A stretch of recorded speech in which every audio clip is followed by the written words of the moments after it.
"1864. We were first class then, and we're first class now."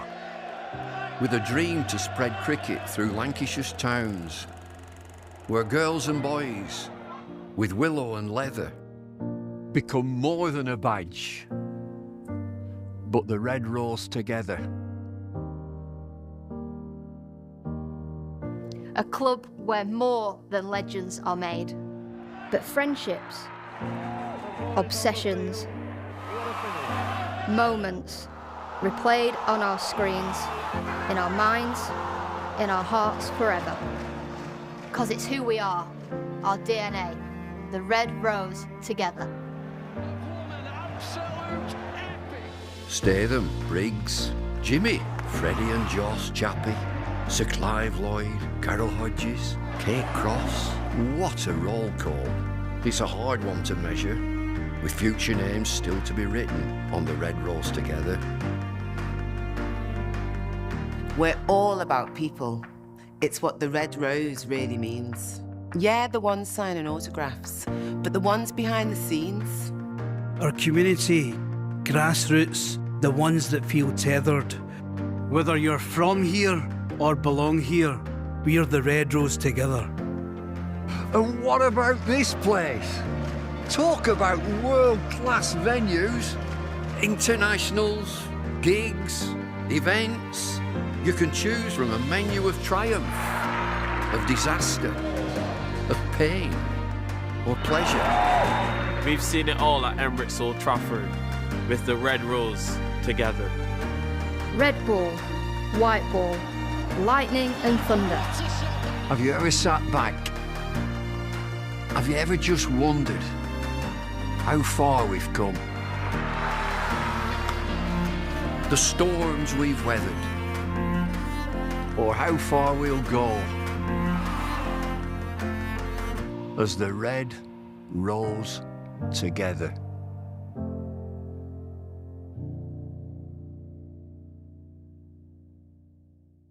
Hey Keaton, that was a terrific game of cricket over 4 days. It ebbed and flowed beautifully today as well. Yeah, absolutely. It was 4 days of hard fought. Boys jabbed and hooked and all sorts over the last 4 days. Both sides try to win it, both sides try to lose it. But yeah, right at the end there when the sun's in your eyes, it's hard work, and the boys kept fighting through. I mean, Middlesex kept going as well. So I mean, for everybody watching, it was absolutely fantastic. When you had them at 7 for 3 yesterday and they're 90 odd behind, and then they end up 300 in front, what are you thinking overnight coming into today, for example? We always felt anything around 250 was chaseable. You kind of feel like with that small boundary, you saw Wellesley hit that massive six, the ball just races away, so we felt like we were in the game. Hence we kept going for it all the way down, which probably made it a little bit tighter than what we could have or should have had. But that's why we felt like we were in the game, because the wicket did get better, and there was a tiny side. So look, it made for really entertaining cricket. Obviously there's things within the game you want to try and nip.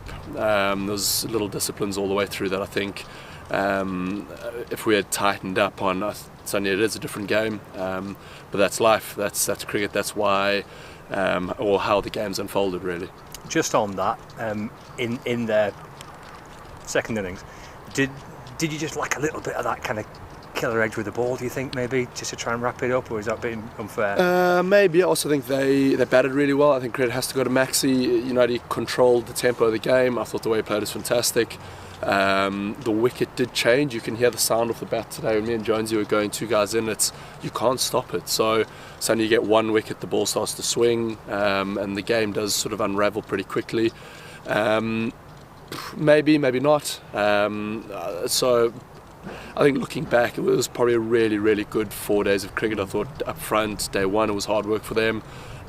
Wicket got better. We maybe let them in the door a little bit. Maxi played well. So sort of accumulatively, it kind of got to the stage where we had a over the par total to try and chase, and we still gave it a good crack. Yeah, and you didn't buckle at the end there. There was a little bit of pressure on clearly when the lad takes 2 in 2, but crucially, how pleased and proud are you that your team managed to kind of see it through? Yeah, to be fair, I don't want too many more games like that. I'm not a great watcher at the best of times, so I sat in the back of the change room looking at the paintings, trying to remember guys' names on the wall. I'm not great. At one point we had Pavarotti on, we had Bocelli on when Great Wall of Bill was in, so trying to keep the mood light, but you can just feel the tension of the boys actually wanting to do well. So look, it was an incredible game of cricket. One as a neutral you really want to come and watch over the course of 4 days. Disappointed not to win it, but also quite happy not to lose it as well. And your balance of your side, Keaton, coming into this game, the changes that have been made, new opening partnership, and obviously Marcus at 4, Luke at 6. How do you feel that went? Look, I think it went really well. I think we saw the benefit first innings with Wellesley and Harry in with a new ball, or the second new ball. I think we've got first class hundreds now at 7. That batting lineup does feel very strong. So we need to make sure we cash in as a batting unit. We need to make sure we get over the par scores, and make sure we're in a position where we can back our bowlers to go out and do their thing and get 20 wickets. And you've got a home game next, about the first of 3. I think you've got 3 and you miss a week, don't you? In terms of your squad, no Anderson Phillip for this one. Are you kind of hoping paperwork's been sorted? Yeah, absolutely. Look, really hoping that's been sorted. Adds to the sort of stock of guys that you have to rotate through. You can't expect guys to rotate or to go 7 games in 7. It's brutal as a batter, never mind as a bowler. So let's take stock. There's a couple of sore bodies. It's been a hard fought 4 days. We've spent close to 200 overs in the dirt. Batters have spent time on feet, so let's get to tomorrow, get up home, take stock and see where we are come Wednesday morning. Cheers, Keaton. Thank you. Cheers, thank you. Well, good morning and a very warm welcome from Emirates Old Trafford, day 1 of the first home game of the season, Lancashire against Northamptonshire, and what an absolutely beautiful day we've got for it as well. Fresh from a really good game at Lord's last week, which finished in a pretty tense draw on the 4th and final day. What will be in store for this first home game of the campaign? The 2 captains are in a conversation with the match officials and the umpires. David Lloyd's alongside me. Morning, Bumble. Well, you just mentioned a warm welcome. It's a warm day. There's not a cloud in the sky. This is absolutely fabulous. I'm really excited about the pitch. I've seen it earlier, and it's hard. I mean, it's in April. It's a real hard pitch. I might have a look at it in a bit more detail, but really excited. I'm sure the players are.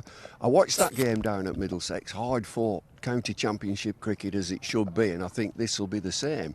And we're just waiting for the team to be announced. I should think there might be a couple of changes for Lancashire. Anderson Phillip is around. They've just signed John Turner from Hampshire, which gives them a little bit of firepower. It does. We'll get that team confirmed in a moment or two. The game last week ebbed and flowed beautifully. Lancashire, for large parts of it, were the strongest side. And Middlesex came back late in the day. That looked like a game between 2 sides that potentially could be challenging towards the top of this division this season.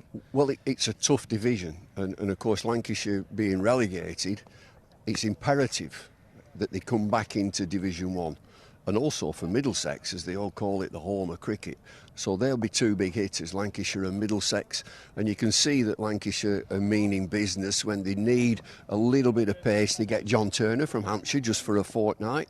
Anderson Phillip comes in and he gives them that little bit. So I would expect both of those to play in this game. And if you looked at it at Middlesex, we might have been short of pace. He was all round about 77, 78 miles an hour. Nevertheless, if you go to Middlesex and you draw first game of the season, they've done all right and kick on in this match. One of the other aspects of that opening game last weekend was a slight tweak to their batting lineup, a new opening partnership with Keaton Jennings and Michael Jones, so Marcus Harris at 4, Luke Wells at 6. Looks a stronger batting lineup, that to me. Much stronger. And if you look at Marcus Harris scoring a century in his first game for Lancashire, he just needs to bat in this division. He's a quality Australian opening batter, batting at 4. And you just get yourself in and you don't need to force it at all. Michael Jones comes from Durham. He's from this area, actually. I think he's down in the Wirral, the Liverpool area. He's a real good player. Durham were disappointed to having lost him. But that's a solid partnership. Wells at 6, which brings Balderson down at 7. So you're lengthening that batting all along. Great things from Hurst. We're expecting a real good season from him as a wicket-keeper. So I think when we do see the team, there'll be a real solid look and variation in Lancashire's attack and the batting. As I say, we're not too far away from the toss taking place, and we'll confirm that team in a moment or two. Northamptonshire on the back of a heavy defeat in their opening fixture against Kent. When you lose early on like they did, and they lost pretty emphatically last week, I guess it's ideal that you've got a game within 2 or 3 days to try and put it right. And on a good pitch as well. If you looked at that game against Kent, it was low scoring. They're always interesting games, and they came on the wrong side of that. But they've got a new coach in Darren Lehman. That is a brilliant appointment. Has he got the tools? Has he got the players, Darren Lehman? He may be looking to get another batter into the team. But also, Adam Hollyoak at Kent is another fabulous appointment. I know him. Adam Hollyoak was, when I was involved with England, he was the one-day captain, the white ball captain. Very shrewd, very tough, as Lehman is. You know, this will be good in this match here against Northants. Have they got the tools? They've definitely got the coach.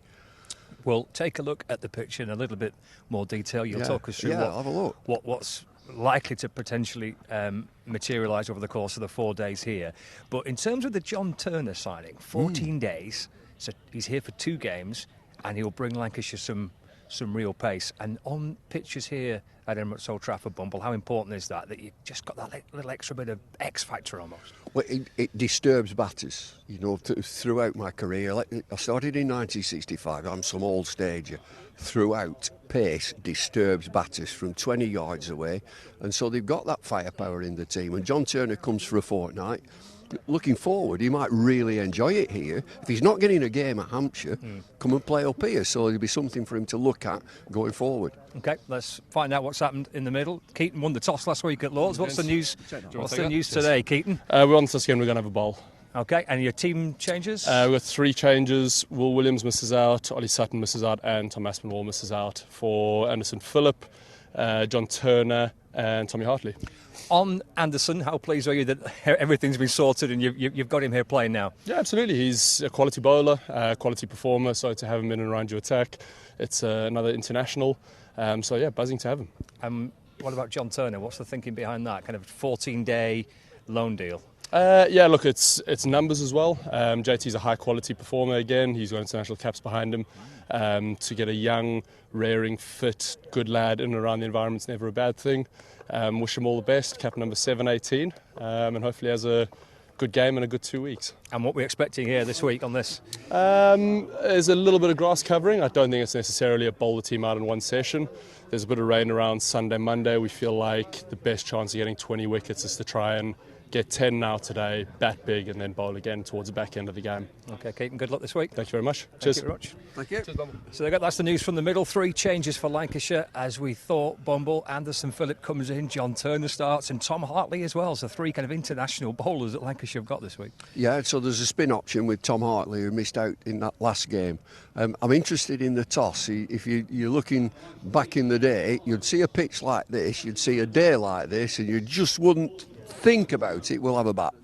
Now, Modern Way, he said straight away that there may be rain around Sunday, Monday. Best chance is to take 10 wickets, as he said there, Keaton Jennings, take 10 wickets today, bat big, and have a ball later on. And so, you know, it's a different way of looking at it from what we used to look at yesteryear. OK, let's take a look at the pitch, Bumble. Take us through what you think we might be expecting. This lad can umpire, let me tell you about that. We've got one of the very best. In fact, we've got the ICC Umpire of the Year, not putting him under any pressure. Illy's here. Yeah, all is well. He is from Yorkshire, but we'll not hold that against him. So let's have a look at this pitch. I've got to be very careful that I can't go treading on it. It looks an absolute pearler. They're going to have a ball first. It's a beautiful batting day. It couldn't be any better for batting, but they're going to have a ball first. So let me just have a look. I'll come this side if I can. There are one or two cracks. It's very, very dry. There's a little bit of grass covering on the top. It looks flat. I can tell you that it's absolutely rock hard. Old Trafford, by tradition, later on in the game, is there going to be any snakes in this pitch? Is there one or two that's going to rear up and smack a batter right in the midriff or anywhere? No, I don't think there is. This is a cracking pitch. I'm going to have a bat on it myself. Bumble at his finest, taking us out to the middle with a little view of the pitch. He fancies it by himself. Why not? It's a beautiful day here, and a very warm welcome to our coverage across Lancs TV and the BBC Sport website and app. Day one between Lancashire and Northamptonshire. We will hear from Bumble a little later on. Paul Allett's going to join us later as well. Andrew Radd from BBC Radio Northampton is alongside me for the first part of the morning session. Good morning, Radders. Are you well? Morning, Scott. Very, very well, thank you. And it was a delight to be at Old Trafford, the friendliest ground on the circuit. Do you say that at every ground you go to? No, I don't, because they haven't got Dave. They haven't got Dave on reception. Quite. Couldn't agree anymore. So we've been discussing there for viewers on Lancs TV, myself and Bumble, about the Lancashire team. For those listeners who are just joining us via the BBC Sport website and app, Lancashire have made 3 changes to their side that started at Middlesex last week. So out Ollie Sutton, Will Williams and Tom Aspinwall. In Anderson Phillip, who now has his paperwork sorted, so he can feature. John Turner, who's a short-term signing, and this is a flavour of the week, the short-term signings. So we'll get more on that from Northant's point of view in a second. John Turner, who's agreed to come for 14 days for 2 games. Sounds like a sentence. He's been sentenced to 14 days. Hard labour at Emirates Old Trafford. And Tom Hartley is the other change for Lancashire. What's the news from the Northamptonshire camp? Just the one change, which was pretty much expected. Calvin Harrison, the Nottinghamshire leg spinner, who's similarly come for a 14-day loan stint, 2 matches. So he comes in, becomes Northamptonshire's 559th first-class cricketer. And it was a question of who they were going to leave out, and it's Dom Leach. It makes way for him from the previous game. So just the one change, the leg spinner for a seamer. Interesting addition, that, isn't it, the leg spin? It is, and I think one of the reasons why I think Northamptonshire have looked on him as a useful bloke to have around is the fact that he's has a reputation, as you'll be aware, for being a very good slip fielder, and a couple of catches went down. Northamptonshire's slip catching the last couple of years has been fallible, I think is probably a kind way of putting it. And I think Calvin Harrison has a good reputation in the slip cordon, so I think that was another reason for getting him in. But also, of course, we know it does turn here at Emirates Old Trafford from time to time. So certainly did last time, Northamptonshire here in the Championship. So I think that was the thought. It's going to be Tom Bailey to bowl the first ball of the match from this Brian Statham end. 4 slips in place, bowling to the left-handed Ricardo Vasconcelos down the leg side. And Vasconcelos lets it go into the gloves of Matty Hurst. So 4 slips in on this glorious morning. Yay. Here in Manchester. What's all this stuff about it raining in Manchester? Never does. It's absolutely gorgeous. Beautiful morning. Had a lovely sunrise and, over Old Trafford this morning at about 5 o'clock. Beautiful. Ooh, you're up early. I was, you see. Excitement. Here's Bailey round the wicket. An appeal for LBW as Vasconcelos pushes half forward. Not out, says the umpire, Richard Illingworth, and my first thought was he may just have got outside the line. We'll be able to have a look on the Stream maybe just got himself outside the line, but it was a good shout. It wasn't going over. That was a pretty good shout. Vasconcelos had a poor first match, out for 1 in the first innings, 5 in the second. One of 3 Northamptonshire batters to lose their wicket, padding up. Here's Bailey in, and a waft outside the off stump, a firm-footed waft by Vasconcelos, goes past the outside edge into the gloves of Hurst, which prompted one of Darren Lehman's bon mots when he said 3 Northamptonshire batters, say, out, not offering a shot in the second innings. And he said, when I interviewed him afterwards, bats cost 500 quid, mate. You might as well use it. Only in an Australian accent. I thought that sounded semi-Australian. Voice of the ball. Here's Tom Bailey in, bowls to Vasconcelos outside the off stump. This time Vasconcelos leaves well alone, goes through to the keeper. So 4 slips in, backward point, big gap through the covers, inviting Vasconcelos' favoured cover drive. Then a mid-off, mid-on, mid-wicket and a long leg. Bailey, bit of bubble chat, as you can doubtless pick up on the effects, Mike, as Bailey running away from us. In and bowls to Vasconcelos, very full, and Vasconcelos squeezes it out down to backward point. And there's no run to be had there. Northamptonshire still missing Ben Sanderson, who's been the mainstay of the Northamptonshire attack for so long. 550 wickets for the club across all formats, but he's had a bit of a recurrence of a knee issue. They were hoping, certainly after the last match against Kent, that he might be fit for the next match, which comes next week against Derbyshire at Derby. And here is Bailey in again, and another firm-footed waft by Vasconcelos that goes past the outside edge. Applause from around the ground for a good probing first over from Tom Bailey. So at the end of the first over, no runs on the board. Vasconcelos still there. Luke Proctor opening the batting for Northamptonshire, and a bit of a personal milestone beckoning for him, and I'm sure he would love to do it here. Needs another 25 runs to go to 5,000 runs for Northamptonshire across all formats since he made the move south from Old Trafford down to Northampton in 2017. And I was saying on socials, Scott, that there's only been 4 Northamptonshire captains who've led the side to a championship victory here, ever. He would love to be the 5th. When was the last one? 1999 under Matthew Hayden. Okay. Proctor's on strike for George Balderson, who takes the new ball from the Jimmy Anderson end with 4 slips in place. And that's worked out towards the leg side by Proctor. And there's no run. And he's been skipper now, hasn't he, at Northants for a while? He has, yes. He's done a couple of years now. And, I mean, I don't think it's an ideal. I don't think it's optimal to have him opening the batting, to be honest. I think he seemed nice and solid at number sort of 3 or 4. But with Emilio Gay having departed to Durham and Britsky not available because of the IPL, the limited options. Here's Balderson for Lancashire into Proctor, that's left, and through to Hurst. And there's no run. And he apparently, according to Darren Lehman, he put his hand up and said, "I'll do it." Okay. He's volunteered. But if you look down the order, there really aren't too many plausible alternatives to Proctor opening. 0 for 0. Proctor's on strike and 4 slips in place. Balderson to Proctor, who plays off the front foot and defends, to Josh Bohannon, who's at mid-off, and there's no run.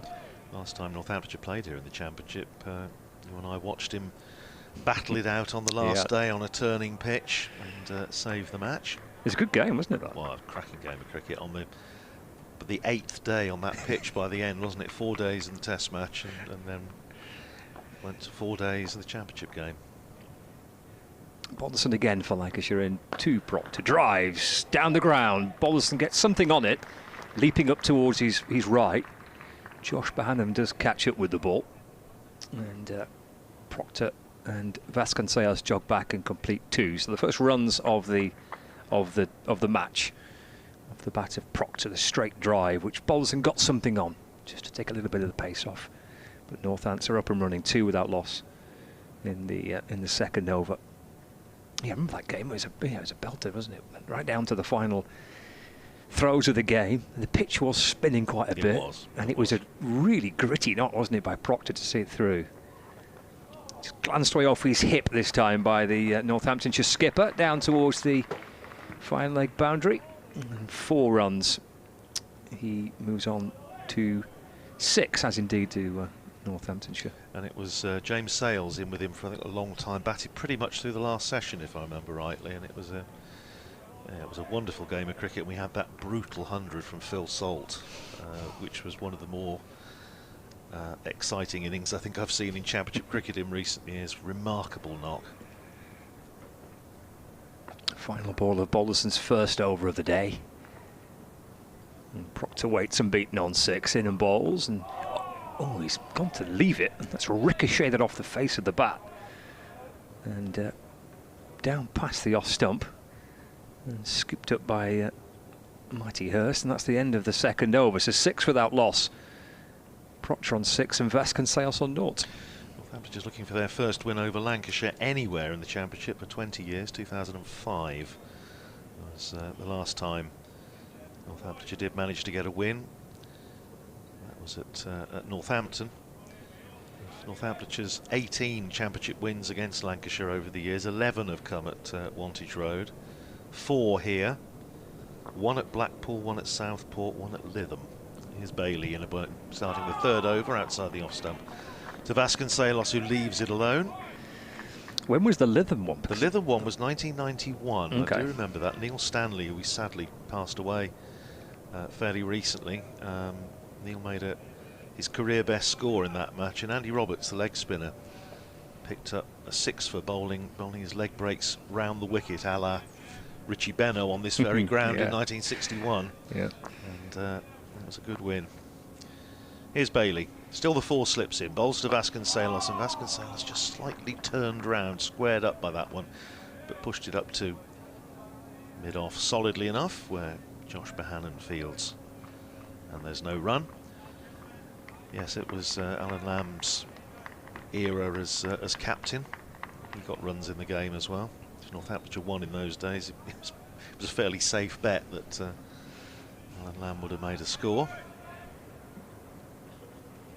Below us at this Brian Statham end, runs in and bowls to Vasconcelos, who edges, and it's gone down in the slip cordon, and it's gone right through them, and it's gone down for 4 runs. So Vasconcelos off the mark in fortuitous manner.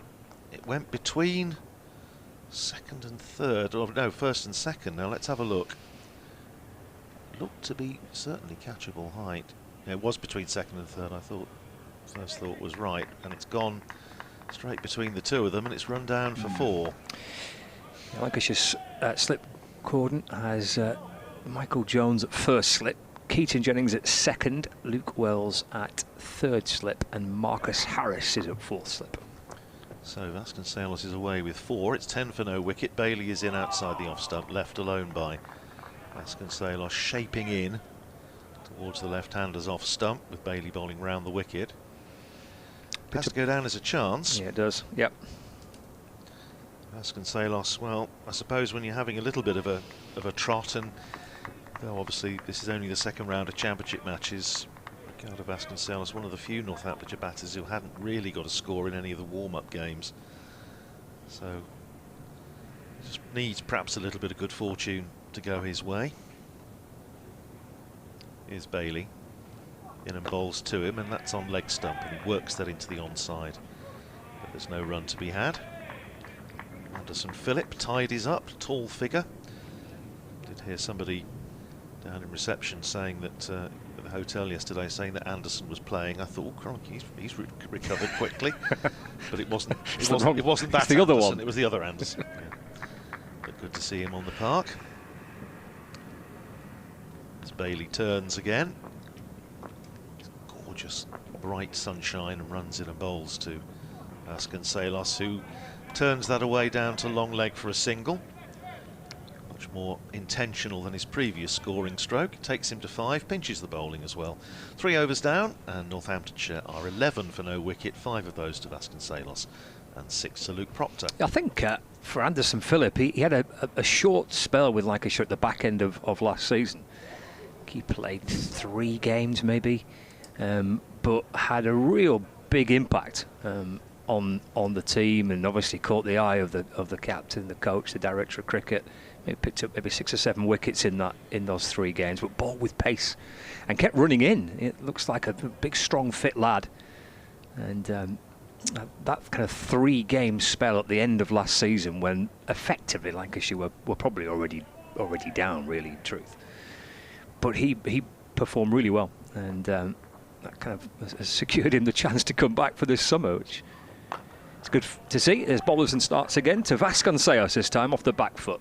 Just slaps the ball away towards mid-off, and there's no run. What's the deal with Anderson Phillip? Is it all season or part of the season, or just wondering on it?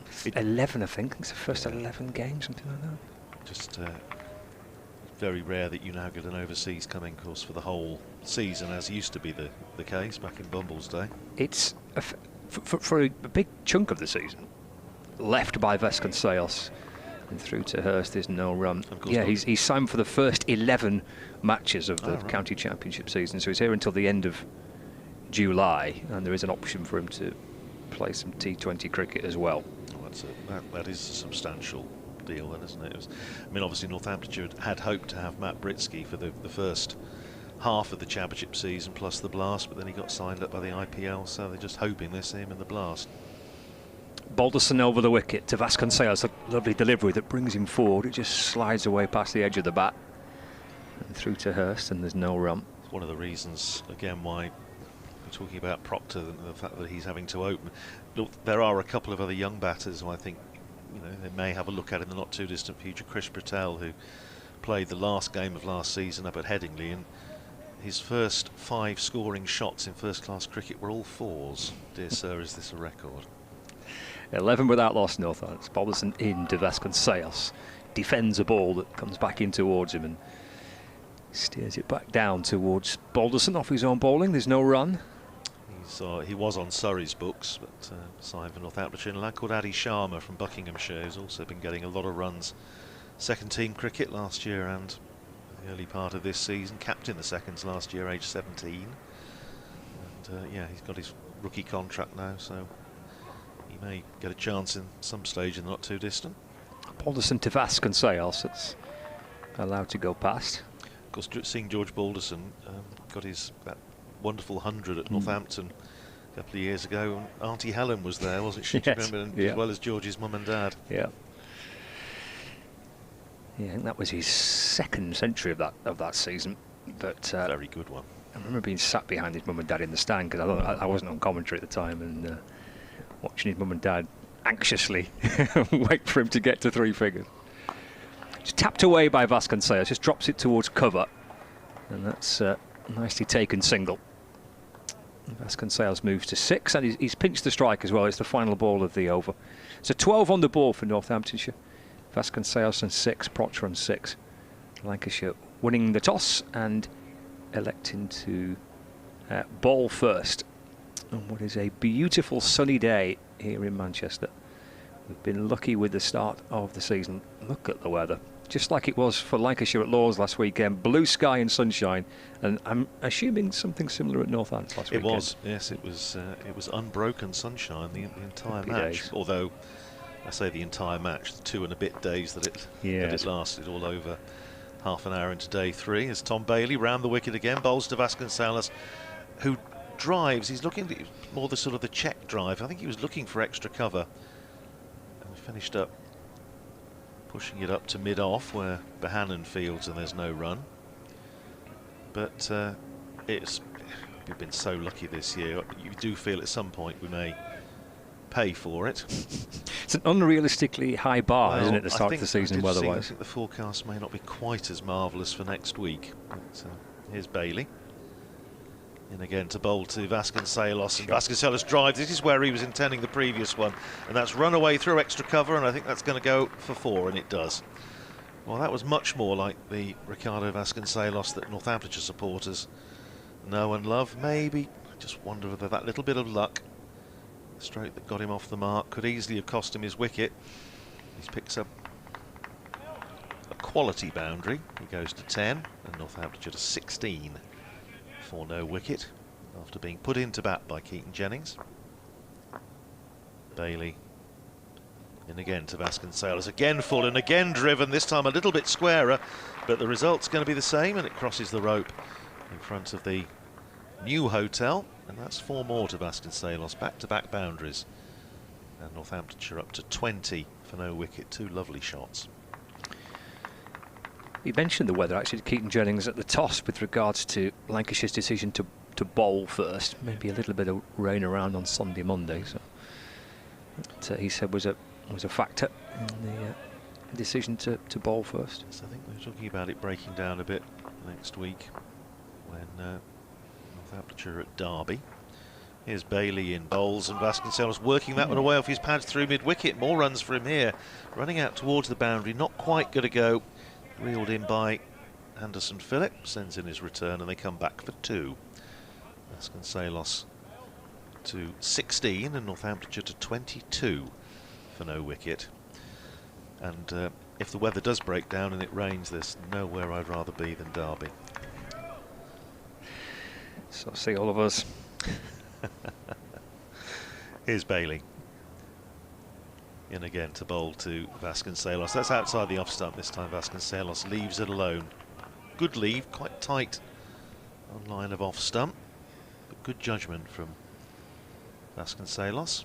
16 to him, already 3 boundaries, 2 of them authentic, 1 of them fortuitous. Spectators now starting to come out to the balcony of the point at the far end of the ground. Is that the Vice President's Day that Bumble was saying about? Could be, yeah.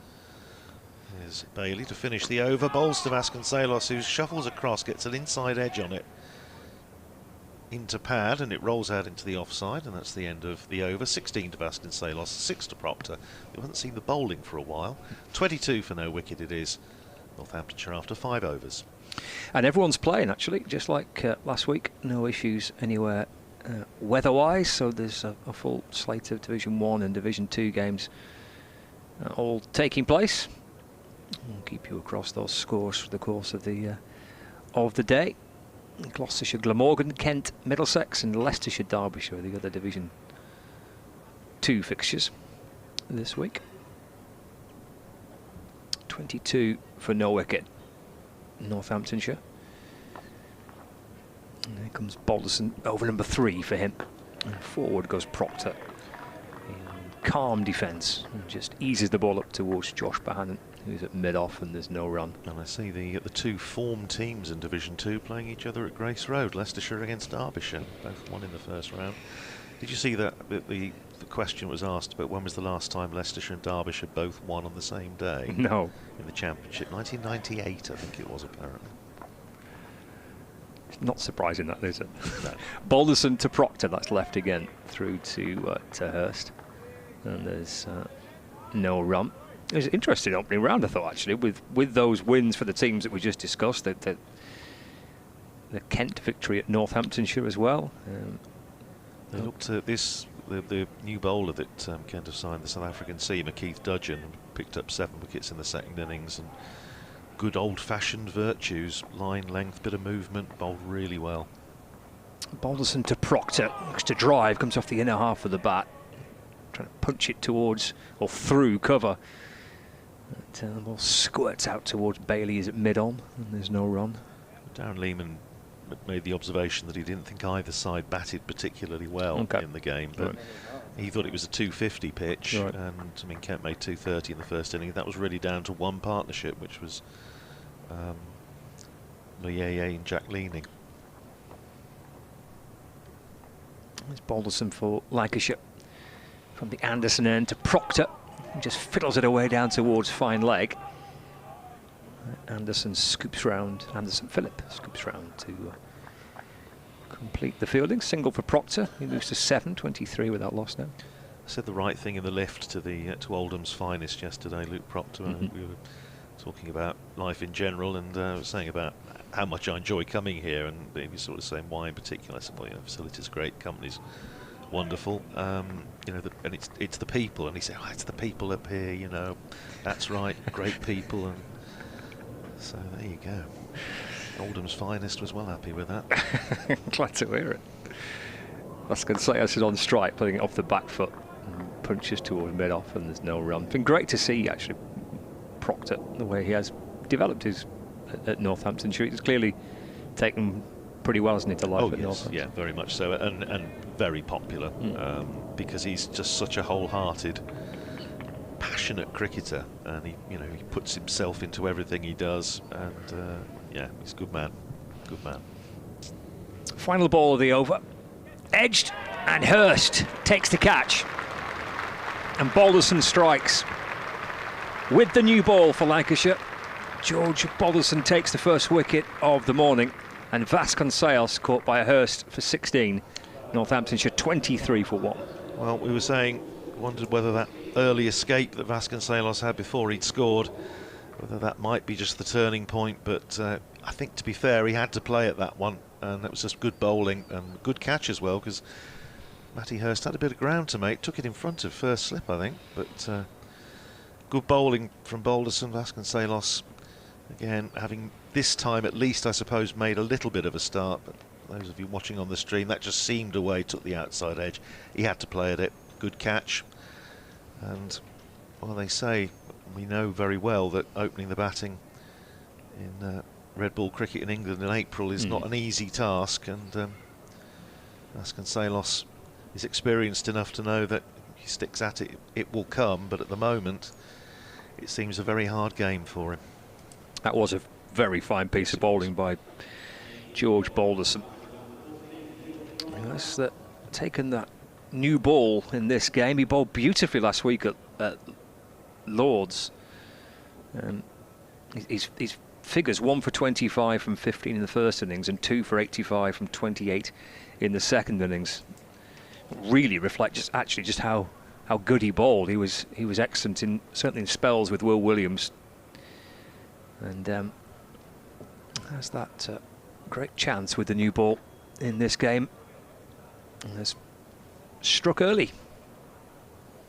Well, that was a quality bit of bowling and a good catch, and it brings George Bartlett to the crease. Bartlett's one of only 2 Northamptonshire batters in the first match against Kent to make any sort of impression. 60 not out in the second innings. Served applause for George Balderson. He goes down to his fielding position on the boundary. Luke Proctor just checking his guard. Bartlett made 13 in the first innings and looked all over the shop, but looked much more assured in the second innings for an unbeaten 60, batting at number 3, so he wasn't that far away from carrying his bat. Watching from the non-striker's end as Bailey from over the wicket bowls to Proctor, who chops that away between fourth slip and gully. It's running down towards the third man boundary. It's not going to go all the way. It's a nice bit of fielding, sliding stop down there by Tom Hartley. They come back for a couple, so 2 more to Proctor. He goes to 9, and Northamptonshire to 25 for 1. Good to see Tom Hartley back on the park as well. Scott, broken hand, wasn't it, on Lions tour? It's some kind of hand issue, yeah, that's just delayed the start to his season. Missed out last week at Lords. Here's Bailey in again to bowl to Proctor, and Proctor just drops a dead bat on it, pushes it up towards mid-off. Bohannon comes in to field, and there's no run. But yeah, great to see Tom Hartley back fit and back out there. Strengthens the batting lineup too, as well as being a test match spinner. Certainly looks a well-balanced attack, with Hartley in there to give, and Luke Wells, of course, the destroyer of Northamptonshire at Wantage Road a couple of years ago. Is Bailey in bowls on leg stump and worked away by Proctor. Excellent bit of fielding to prevent more than a single. John Turner there, I think. It is, yeah. There at mid-wicket. So 1 more to Proctor, and Northamptonshire to 26 for 1. Turner with no identifying marks on his on the back of his shirt. This, according to the scorecard, his nominal squad number is number 6, but and Calvin Harrison's is 31, but whether either will actually be wearing that remains to be seen. Bartlett to face his first ball, and he's off the mark straight away, pushing out into the onside again. It's Turner who fields at mid-wicket. This time he doesn't pick it up cleanly. If he had have done, I think Bartlett might just have had to get the afterburners on, because it was a tight single. Nevertheless, he made it, so he's up and running. 1 to Bartlett, and Northamptonshire to 27 for 1. In the 7th over, having lost Vasconcelos, Courthurst bowled Balderson for 16 when the total was 23. Brings Proctor back on strike. Bailey in bowls to him outside the off stump, left alone by Proctor, the Oldham Chandapal, as he's occasionally known. It's rather crab-like stance of his. It's very much his own technique, but it works. That seems to have got more exaggerated as the seasons have gone on as well. Yes, I think it has. Remember when he came back here about 4 years ago, wasn't it? And he very nearly saved the match for Northamptonshire on the last ump. It happened 96, I think. It was the ball of the century Mark II, wasn't it? Matty Parkinson bowled Adam Rossington. Here's Bailey in again, bowls outside the well, I say outside the off stump. He was padded up, Proctor, which in view of what happened in the previous game is perhaps a slightly dangerous course of action. Nevertheless, it just bounced off the pad and there was no appeal. End of the over, 27 for 1, 10 to Proctor, 1 to Bartlett. Yes, that was also Simon Kerrigan's return here, wasn't it? After obviously having left Lancashire a couple of years before. He got wickets too, didn't he? He did. And he got a few runs as well. Did he? But it was. I remember him quite emotional actually, because he thought he would probably never play here again, and to come back and make an impact. But yeah, Proctor very, very nearly. He was out right at the end, wasn't he? After Tom Taylor had done something ridiculous, batted about an hour and a half for 11 or something. Yeah, there've been 2 good games here in recent years between these 2 sides. Were they both Division 1 fixtures, those? Yes, they would have been, wouldn't they? As Balderson sets off to start a fresh over, and Bartlett gets in behind it and defends, no run. I think the first one might have been, was it Bob Willis Trophy? Oh, okay, right. When it was, there weren't really divisions. They were kind of like in groups, weren't we? We had yes. 3 groups or something, wasn't it? If they go along the lines of some of the proposals for championship structure for next year, you'll need a slide rule to even know what day of the week it is. It's frightening. 27 for 1. Balderson to Bartlett. It's defended. To Bohannon at mid-off, and there is no run.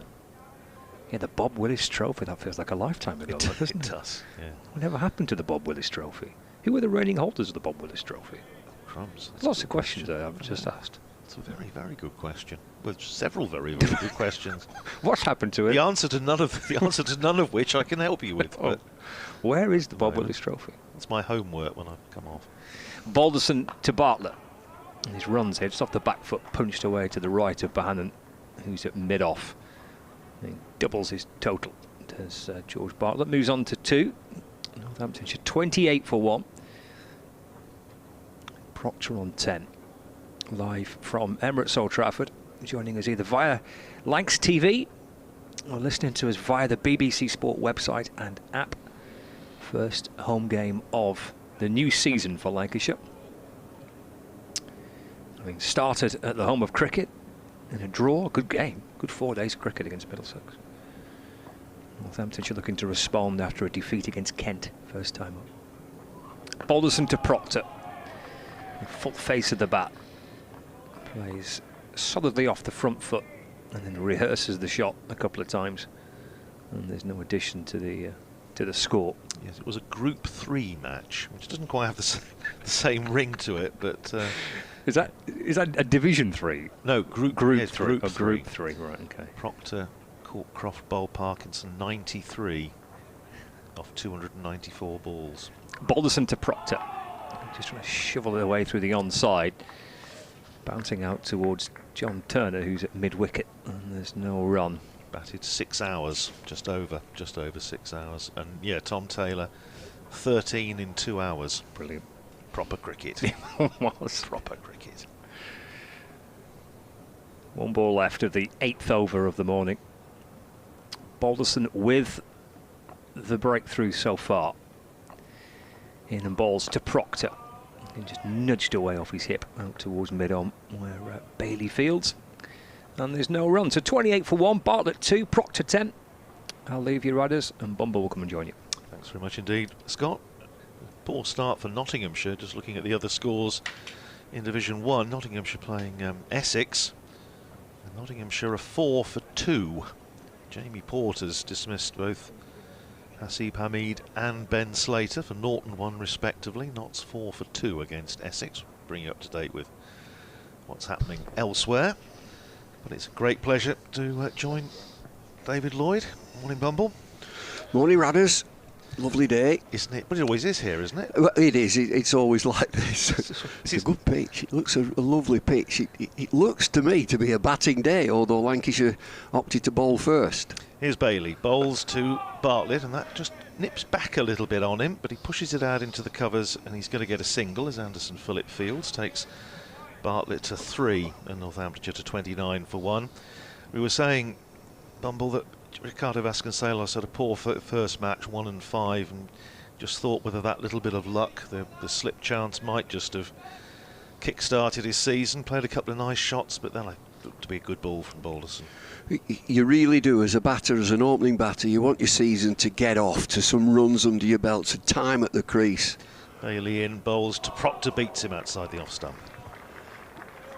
When you get 2 single-figure scores in the first game, you do fret a bit, but you still got to look with a positive attitude. And when you come here with a bright sunshine, not a cloud in the sky, an excellent pitch, you think, right, this is it. Now he falls again, so he's got 3 real low scores, and you do fret. And he does especially, tends to be a little bit hard on himself. Here's Bailey running away from us. There's Brian Stay, the men. Still the 4 slips. Bowling to Proctor, who clips that down to fine leg, and he's going to get a single. Proctor to 11. Northamptonshire to 30 for 1. We were just saying about Luke Proctor, David, that he's, coming to Northamptonshire in 2017, he's just been such a dependable. David Ripley described him as one of the unsung heroes, and that's the sort of cricketer he is. But my goodness, he's a valuable cricketer. And he found himself as an opening batter. Yes, he never was an opening batter. He used to bowl off the wrong foot. I think he's corrected that. Here's Bailey in and bowls to Bartlett, and Bartlett's playing that out to mid-wicket where Turner fields, and there's no run. There are so many Lancastrian cricketers who started here and have moved on and have become captains. Hamid, who we just mentioned, at Nottinghamshire. Alex Davis at Warwickshire. Luke Proctor here at Northants. Breeding ground, obviously. Yeah, and I suppose they feel like pasture's new and a new start to get the career going. Here's Bailey. In again to bowl to Bartlett, who turns that away down to deep backward square in front of the hotel. Single to Bartlett, he goes to 4, 31 for 1. First time in the years I've been coming here and staying at the hotel that I've actually got a room overlooking the ground this time. It's things must be looking up. Well, you must have influence, because I haven't. Well, if they hear this, my stuff will be dumped in the corridor, and I'll be making room for Mr. After Lloyd. an upgrade. I know. Here's Bailey. Bowling to Proctor, who beats him outside the off stump, draws him forward. Goes past the outside edge into the gloves of Matty Hurst, and that's the end of another probing over from Tom Bailey. 5 overs, no wicket for 22. 31 for 1 it is. Bartlett is 4, Proctor is 11. I tell you what, Radders, when you look at different eras, and I'm from a totally different era, that I would see today with not a cloud in the sky, a dry pitch, a beautiful looking pitch, absolute no-brainer, will have a bat. Thank you very much. They see it differently. Keaton Jennings says, well, we're going to have a bowl. Who does he open the bowling with? He's two slow bowlers. He's got two fast men. He's got two quicks there waiting. Let me at him. Here's Balderson bustling in and bowls to Bartlett, who's playing that straight back down the pitch. Well fielded by Balderson off his own bowling. So now I'm going to take myself back to an opening batter. I'm an opening batter here. They've got a brand new ball. It's a fresh pitch. They're going to hit me with the quick guys. No, they're not. We're going to put two dobbers on. And you can play forward. Just keep playing forward.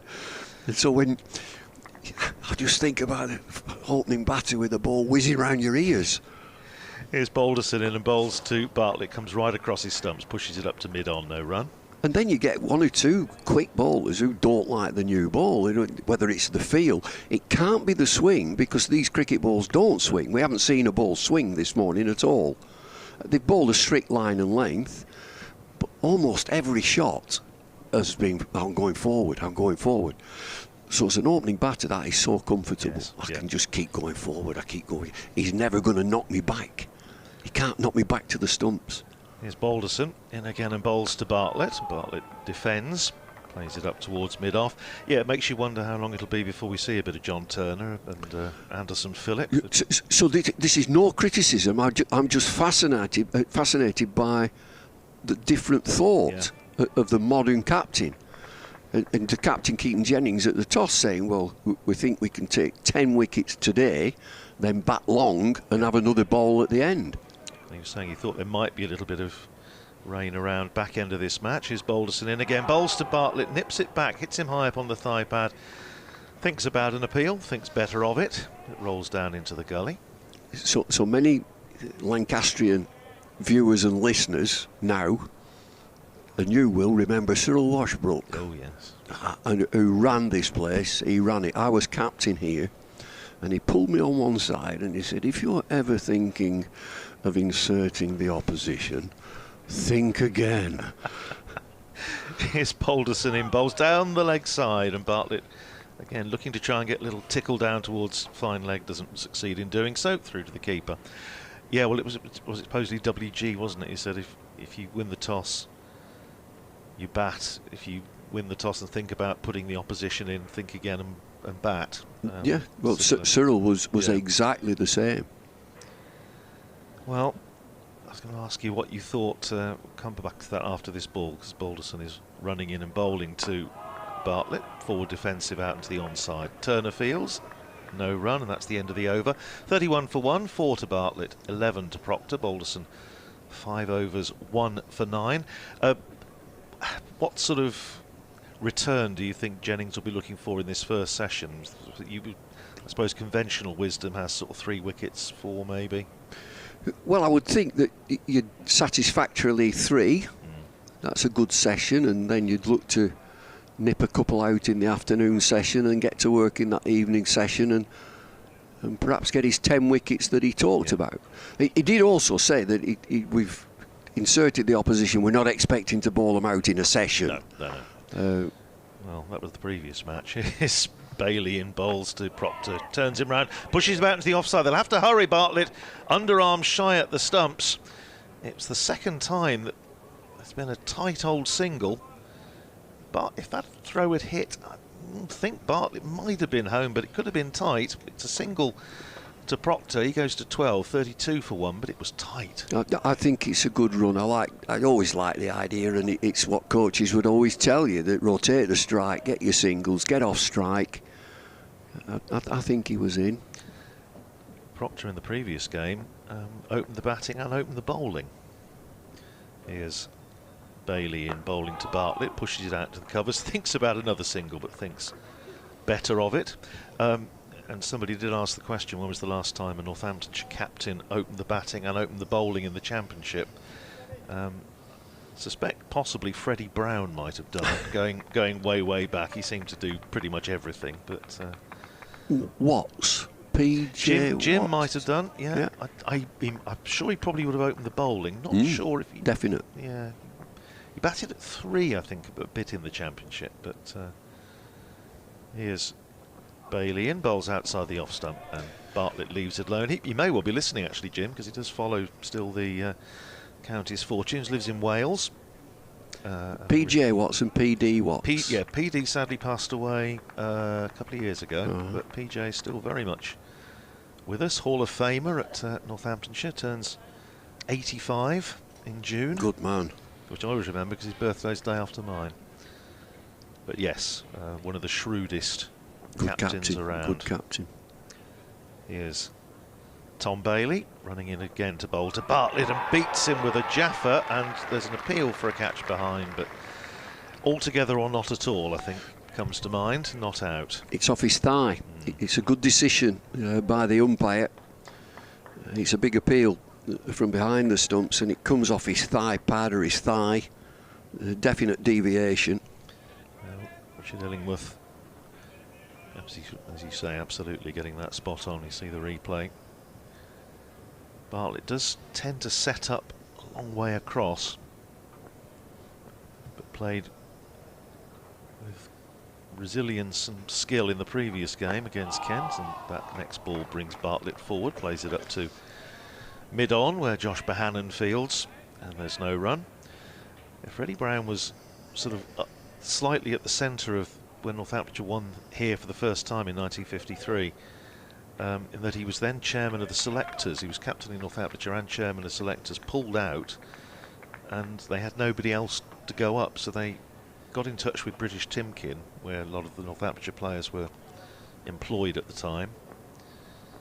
Come back to that after this ball. There's Bailey running into bowl to George Bartlett outside the off stump. Bartlett leaves it alone. That's the end of the over. 32 for 1, 11 gone after Northamptonshire put into bat by Keaton Jennings, 12 to Luke Proctor, 4 to George Bartlett.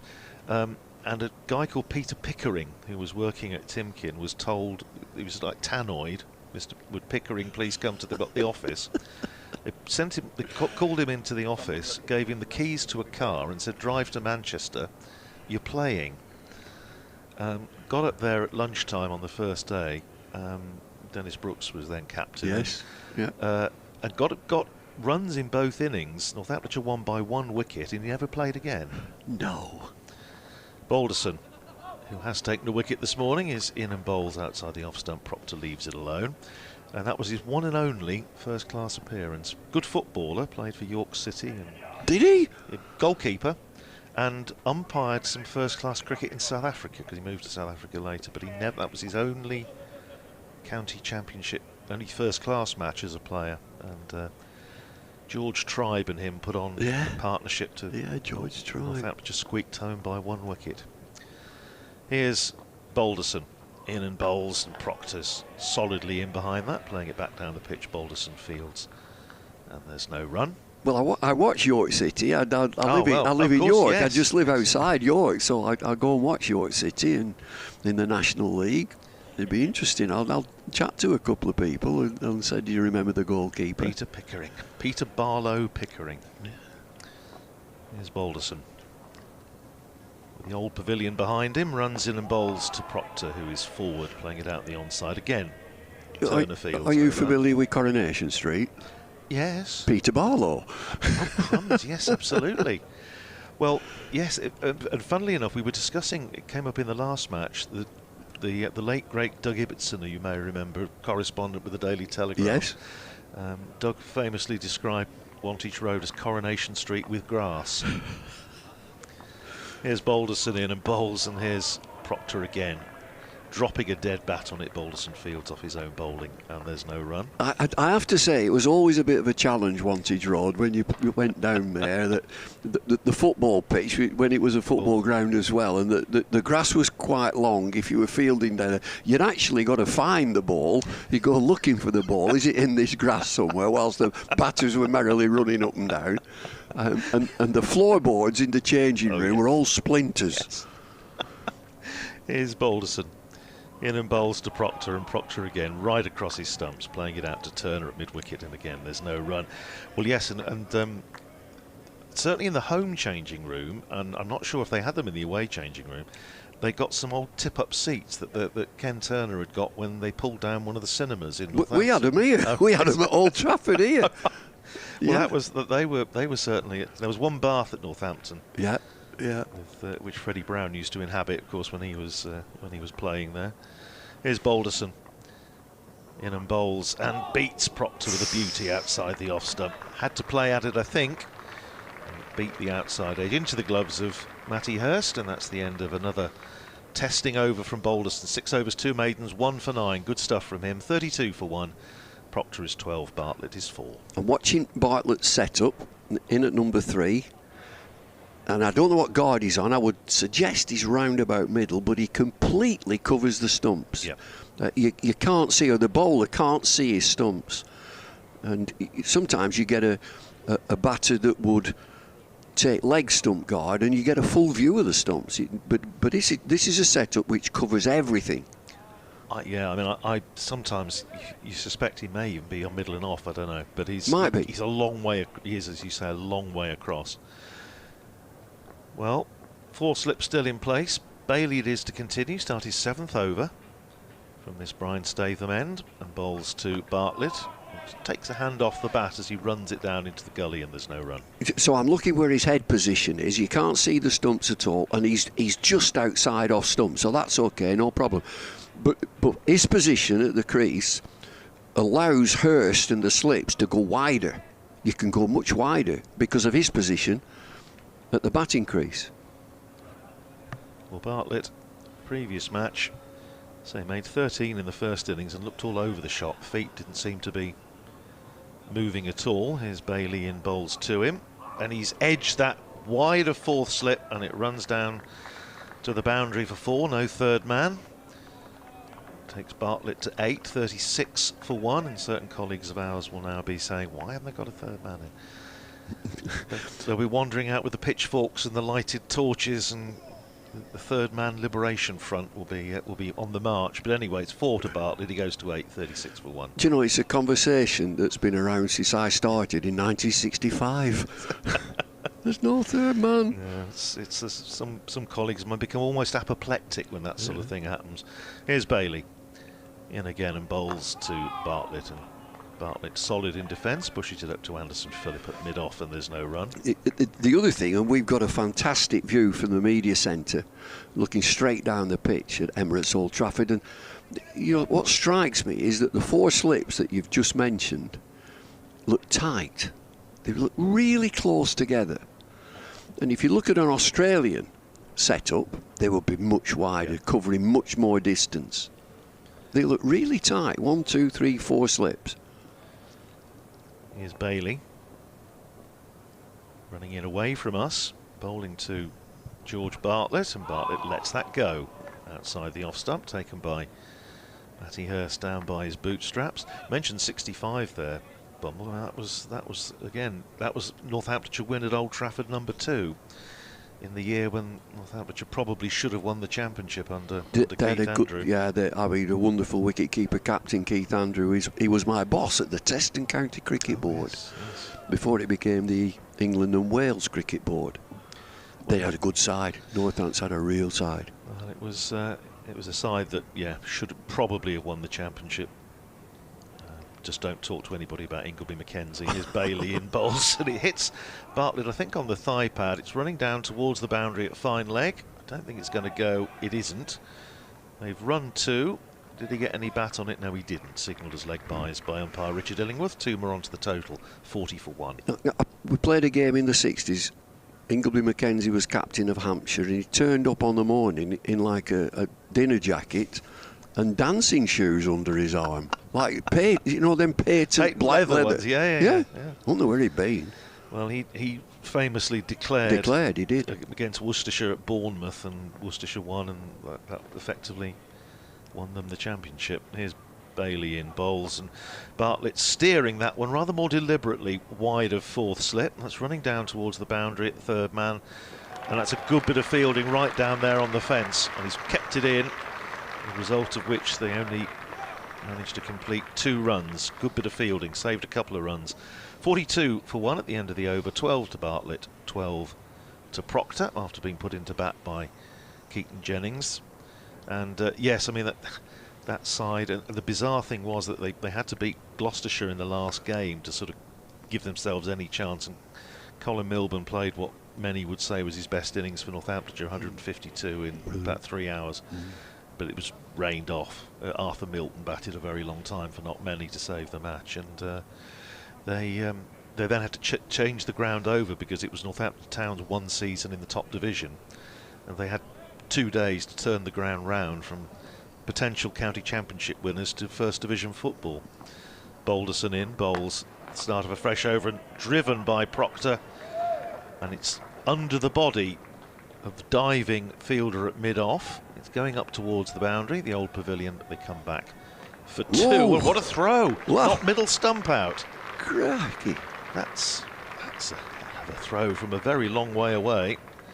Well, if there's a coconut shy anywhere near, I'll give him 50p and let him have 4 goes for me. 42 for 1 it is. Proctor to 14. That was a serious throw. He's slightly off balance when he's thrown that, and he's dead eye. He's hit middle stump, and it's gone completely cartwheeled out the ground. Here's Balderson. And again, in bowls to Proctor, drops it down on the onside. No run to be had. Turner again, smartly to the ball, no run. He's got it worked out as Luke Proctor that against the medium pace of Balderson and Bailey, he's just edging forward from his batting crease. He's coming forward, and of course they're all going to bowl full length, and so the further he gets forward, less chance of LBW. Well, he does know that he needs 25 in this innings to go past 5,000 runs for Northamptonshire across all formats. Here's Balderson in, bowls to him outside the off stump. Proctor leaves it alone. It's interesting, Luke Proctor, because he's not. You know him, obviously, would have known him very well from Lancashire days, and he's not the most talkative on interviews, but what he does say is usually interesting and worth listening to, and he's a very honest cricketer, very honest individual, I think. But he's not a great fan of having a microphone stuffed under his nose. But he's done a grand job for Northamptonshire in the 8 years now since he came down from Old Trafford. Balderson round the wicket to Proctor, and Proctor easing it up to mid-on, and there's no run. What would be the ambition of the county now, right now, this stage of the season? What's the ambition? I think they would want to try and get back up into Division 1. And who's the main opposition? Crikey. Well, here, yes. clearly. Yeah. Middlesex, you would think. Yeah. I would have said, well, come back to that. Here's Balderson in and bowls, and Proctor again forward, dropping a dead bat on it. Goes back to Balderson, who fields off his own bowling. I mean, Kent. Yes. I think you've got to say are there. And Scott and I were saying earlier, Leicestershire and Derbyshire have both made very good starts. I think almost Northamptonshire feel that the best chance they've got of really making an impact this season might well be in the blast. You feel they're overdue. Got through to the quarter. Obviously, they had that terrific win here last year to earn a home quarter-final, which they then rather blew against Somerset. Driven by Proctor, lovely shot on drive, back past the bowler, 4 runs. Best shot he's played this morning, and races over the rope. Front of the old pavilion here, 46 for 1 at the end of the over, 14 gone. And I think then that Northamptonshire feel that they haven't got to finals day since the last time they won it, 2016. Obviously, having won it twice under the David Ripley, Alex Wakely partnership, and they feel that is a realistic ambition. But they would clearly want to get back up into Division 1. The problem is that, as they found in the last season they were in Division 1, 2023, it is a very, very tough place to be. Well, I think this is a tough division. Yeah. The teams that you've mentioned, I think they've one or two have got some good players shrewdly. The big teams, it's imperative that they come out of this league into Division 1. I'm talking about Middlesex and Lancashire. Well, it's going to be a fascinating season, and Anderson Phillip is into the attack from this Brian Statham end, and his first ball, Bartlett looking to push it up on the offside. It comes off the inner portion of the bat out into the onside. Turner fields, and there's no run. Anderson Phillip from Trinidad, couple of tests under his belt, and as Scott mentioned earlier, played for Lancashire last season and made quite an impact in the 2 or 3 games he played at the back end of the season. Turns down below us. 3 slips and a gully. The close field. As Phillip is in, bowls, and driven nicely by Bartlett, but straight to mid-on, and there's no run.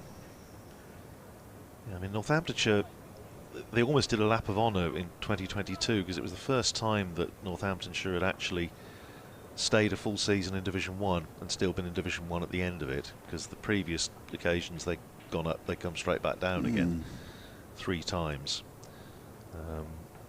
And they rather defied expectations to stay in it in 2022, but all those that said they wouldn't last, they'd get to say, I told you so, as Phillip is in, bowls, left alone by Bartlett with a flourish outside the off stump through to the keeper, and all those that had said, you know, they didn't think Northamptonshire stood a chance of staying up were then able to say, yeah, we told you so. In 2023, when they really did struggle and looked frankly out of their depth. It's important that the academy at that young age identifies local talent and you work hard. Absolutely. Well, I was saying to Scott, there's a couple of good young batters in particular coming up through the ranks. Here's Phillip, in and bowls and hits Bartlett on the pad as he's aiming to work it into the onside. There's no run. A lad called Adi Sharma from Buckinghamshire, as Saif Zaib is, of course. He's been getting runs consistently in the seconds for a couple of years. He's now on a rookie contract. It's a young left-arm seamer who was actually in the squad for the Kent match, didn't play, called Tian Low, was born in Buckinghamshire but played most of his early cricket in South Africa, Bishop's School in Cape Town. They've got high hopes of him. Here's Phillip in again and bowls, and Bartlett pushes that out into the covers, the gap between mid-off and cover, and they're through for a single. Bartlett to 13, Northamptonshire to 47 for 1. And a lad called Krish Patel, who came to Northamptonshire actually not through the academy but from Surrey's books, who played in the last championship match of last season against Yorkshire up at Headingley, and his first 5 scoring strokes were all boundaries, which prompted all sorts of "is this a record" things, which, yeah, sometime when I've got a year to spare I'll look it up. Phillip to finish his first over, bowling to Proctor, and Proctor, that little nurdle down on the offside, fielded at backward point. There's no run. Proctor is 18, Bartlett is 13, Northamptonshire a 47 for 1. Yeah, Kevin Innes is in charge of the academy now at Northamptonshire, and they've just announced their list for the coming season. A young spinner called Nirvan Ramesh bowled beautifully a gather in the match against Leeds Bradford UCCE at Weekwood last week, and the second team scorer, said he's the best young spinner he's seen to come through the Northamptonshire academy for some time. It's just a fabulous opportunity for young cricketers to make a mark, to get into the team. You know, and there's no substitute. You just got to work hard, work really hard, work on your game. Well, here's John Turner to have his first bowl in Lancashire colours. 2-match loan from Hampshire, coming in this long straight run and immediately giving Bartlett a bit of pace to work with. It's short of a length, and Bartlett punching it away through backward point for 4. Little bit of a loosener. Bartlett to 17 and 50 up for Northamptonshire, 51 for 1. They're going well, Northants. They were inserted first up this morning by Keaton Jennings, 51 for 1 in 15. Well, it was interesting that Darren Lehman made it very clear that he wanted the batters to redeem themselves, as it were, after the performance against Kent. Turner running in and bowls, and again Bartlett up on his toes, drops it down to the offside. He's going to have to hurry. Luke Proctor shy at the stumps, and that was tight again. Again, I suspect Proctor might just about have been home, but it was a very, very tight single out into the offside. No harm done. The throw missed the stumps anyway. Bartlett to 18, 52 for one. 3 times this morning they've asked the question of the fielder. Fortunately, for all concerned, the throws have missed. The batter's just having a little chat in the middle of the pitch. That was risky. That was a wasn't risky one, because the fielder, he got a great bounce. It just bounced straight into his hands. Well, yes, it was tight. 3 slips and a gully as Turner is round the wicket bowling to Proctor outside the off stump. Good carry, but left alone by Luke Proctor. Yes, we don't tend to have... I was trying to think if there's an equivalent in county cricket these days of Brian Crump, but I'm struggling to think of anybody to bowl that number of overs. One of those matches in '65, Northamptonshire beat Glamorgan in what looked like being the championship decider. He bowled 70 overs in the match, 75 overs, I think. Turner round the wicket again to Proctor, and Proctor's on his hip, turns it into the leg side, but there's no run to be had. That'd be on an uncovered pitch as well. Yes, at the old Arms Park. Did he bowl with his cap on? Do I recall? Crumpy, he might well have done. He's still about. In fact, he was at Former Players' Day last year, and it was lovely with him talking to Paul Taylor, and you realised from Northamptonshire's point of view there's about nearly 1,600 county wickets between the two of them, just having a chat on the balcony there. Wonderful to see. Turner in and bowls to Proctor again, coming across his stumps, working it into the onside, but Balderson is there just in front of square and fields, and there's no run. Stays at 52 for one. And of course this year I know that there's some of our colleagues have been doing pieces with Steely to mark 50 years since he made that test debut against the Australians in 1975. Finished up as BBC Sports Personality of the Year. I was there. Here's Turner to finish his over, and bowling to Proctor, who drops it into the onside. Big gap between fairly wide mid-on and square leg, and Proctor picks up a single. He goes to 19, Bartlett is 18, Northamptonshire are 53 for one, and Stock's not quite ready to join us, so I think I've got another over of me. So Steely, when he was BBC Sports Personality, it was a posh dude down in London, one of these posh hotels. I think I was there. There were drinks before, and he was a smoker, and he'd run out of matches, so he wanted a box of matches. And there was this chap who had a tray, and Steely asked him, "Chance of a box of matches, please." Well, he put a florin, 2 shillings on this tray. This chap came back with a box of matches. Here's Phillip running away from us to start a fresh over to Proctor, and just jams that into the ground. Fielded at 4th slip, no run. The florin is key to this story. The chap came back with his box of matches, which David Steele took his box of matches. The guy he cleared off, and Steele is running after him. Where's my change? Oh, David. Famously nicknamed Crime because crime doesn't pay. Amongst other things. Wonderful character, but a terrific great player. Man. Had the pleasure of doing a book with him a few years ago, and he's just great stories. Here's Phillip in the here and now, runs in and bowls to Proctor, drops it out into the offside. Bartlett's come a long way down, and another shy at the stumps, which misses. Balderson this time. These two might just need to... Yeah, they're at 6s and 7s with the running. Has anybody got an interpreter? Oh dear. Because they just seem to be struggling a wee bit here. But Bartlett was a long way down. He was a good third of the way down the pitch and had to slam into reverse. Just about got back as Bohannon fielded. Phillip running in again. 3 slips and a gully. Bowling to Proctor, and Proctor's turning that into the onside. They do go through for a much better single this time. And Proctor goes to 20. 54 for one it is.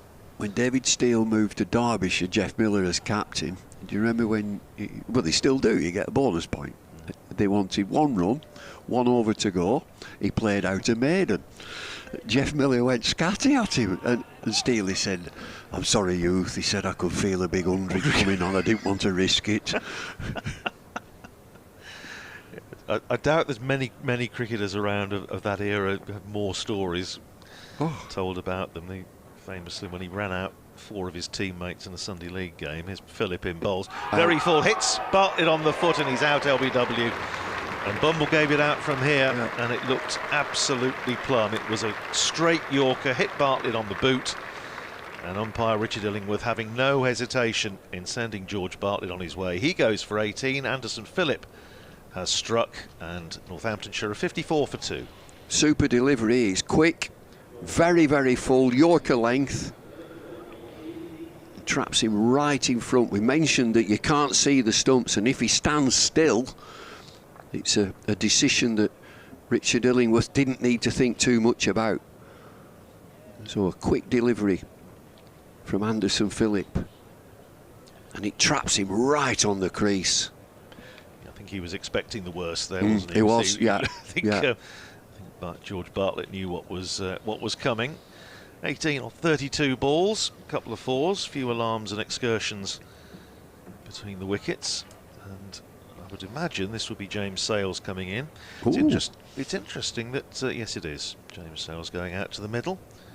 Interesting that, I know there was some discussion during the previous game about the batters, Northamptonshire batters, not crossing on the field of play, whereas Kent's were, and again we took a little wait there for James Sales to appear, not quite in the David Steele class of going down 2 flights of steps into the gents, but at Lords, but as he did famously on Test debut.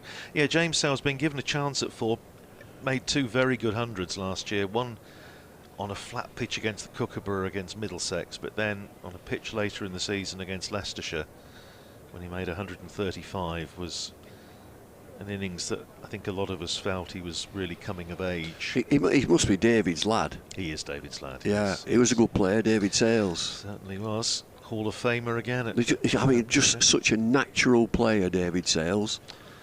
Well, a vast number of runs for Northamptonshire without getting an England cap, but he's not a great watcher, David, when James is out in the middle. He did, I think, turn up for one of the hundreds, and they said I asked James afterwards whether his dad was here, and he said, I think I spotted him and Mum hiding somewhere. But James Sales, again, didn't have a great match against Kent. 4 first innings, 8 in the second, but he wasn't alone in that respect. 2 balls left in the over, and is Anderson Phillip running into bowl to him. And that's outside the off stump, well wide and left alone by Sales. So it took Anderson Phillip 10 balls to get himself in the wickets column this season for Lancashire. Now, James Sales just getting his feet moving. We don't have speed guns at these matches, and so I always trying to think, well, how quick is he, Anderson Phillip? He's appreciably quicker than Tom Bailey. I would say Tom Bailey's about 77, 78. Anderson Phillip, I'm going to throw him in at 84, 85. Certainly lively as he runs in to finish the over, and Sales is pushing that ball up to Bailey at mid-on. That's the end of a successful over for Anderson Phillip. 2 overs, 1 for 2. It's 54 for 2 off 17 overs with Proctor on 20. Sales yet to get off the mark, and after further words of wisdom from Bumble, Scott Reed will take over from me. Well, the double change for Lancashire with John Turner coming into the attack and Anderson Phillip, they're both quite aggressive, and I mean aggressive with the run-ups. You know, the charging in, the hitting the crease and the follow through. So it's something for Northants batters to have a little bit of extra pace from that opening burst of Balderson and Bailey. We saw that was a wonderful delivery. It was a Yorker, a quick Yorker, which traps Bartlett on the crease right in front of middle. John Turner will bowl around the wicket. You know, the pair of them have got quite lengthy run-ups and they attack the crease. Good morning, Scott. Good morning, Bumble. Here's Turner then to start his second over of the day, 54 for 2. With a couple of slips in place. He's defended by Proctor, but again, that little extra bounce and pace from Turner Just drops it back down the pitch, and there's no run. I mean, they're a good side, Hampshire, and John Turner's 24 years of age. He's played for England a little bit, white ball cricket, and so he must be surplus right now to Hampshire, which is a surprise. James Fuller, I don't think, is playing, and so he must be next in line.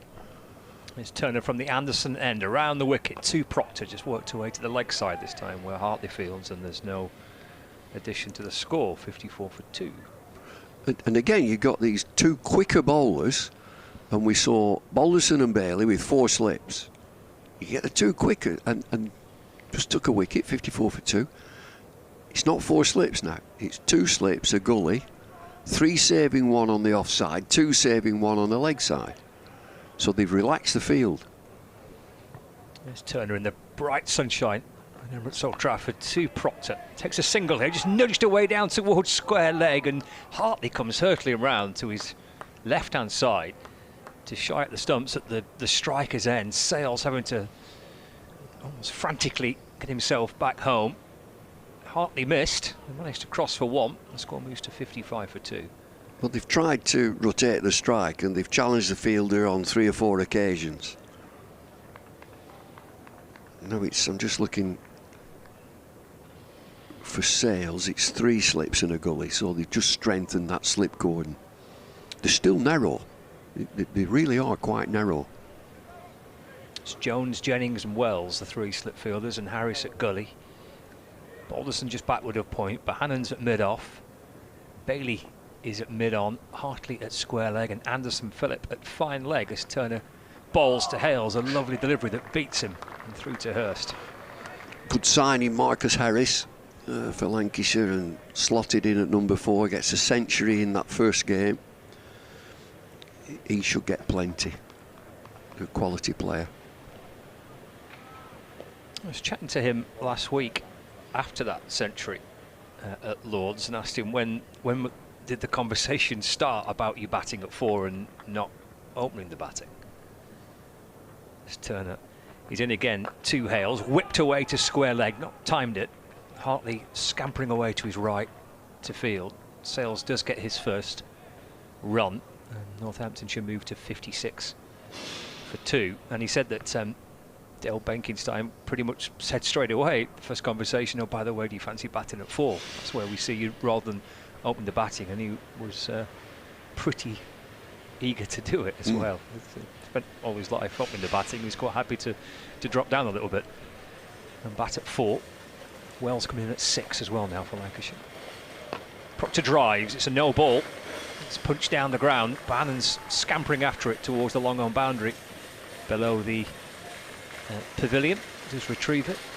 No ball signalled by the umpire, and they've run 2 as well, so 60 for 2 with 1 ball left of the 18th. Well, Michael Jones is also a good signing. They were disappointed at Durham when he left there, but he is from down this area.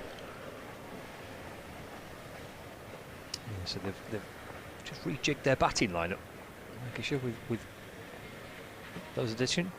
It's clipped away by Proctor down towards fine leg. That will beat Balderson, who's on the fine leg boundary, but 4 runs to end the over. Proctor moves to 27, and it's 64 for 2 for Northamptonshire, an hour and 10 minutes into the opening day. Steady away, Luke Proctor. He just picked out the deliveries that you can score from. He certainly looked to rotate the strike and get his singles. He looks calm at the crease. There's no swing. Very clear day, very bright day, and a dry pitch. And the noise, you know, you just tapped a bat on the pitch or a stump on the pitch, and a real ring to it. Expect pitches in April to be a bit damp and dull. That had a real ring to it. Bumble's pitch report is on social media now. You can. Is it? It is, yeah. So I'm told. Anderson Phillip from the Brian Statham men, and pushing it full but outside off stump and through to Hurst, and there's no run. Might have some fun this season with pitch reports. Might do some spoofs. You're on the wrong pitch, am I? I might do that. just outside the boundary, there's a strip of blue. Look, he's dyed the pitch. A great idea this is. It must be an initiative from the ECB. They're dyeing the pitches blue. There's been complaints from Manchester United who are red. Phillip over the wicket, balls left again by Sales and through to Hurst, and there's no run. 64 for 2. Did you watch the derby, the football derby? United and City? No, didn't see it. They still wouldn't have scored if they'd been playing now. Well, I was at Middlesex for the game, Oh, and right. I was listening to some of the updates from Radio Manchester, and yeah, it sounded a bit dull. I can't remember. I've got to get back. I've got to get back and watch this. Oh, great derby, Manchester derby. Crikey. It looked like scoring. 3 slips and a gully away as Phillip comes in and bowls left again by Sales. Taken by Hurst, no run. The Championship is, I mean, the Championship football is really, to get out of that division into the Premier League, it must be worth millions. And there's a real scrap. Leeds, Sheffield United, Burnley.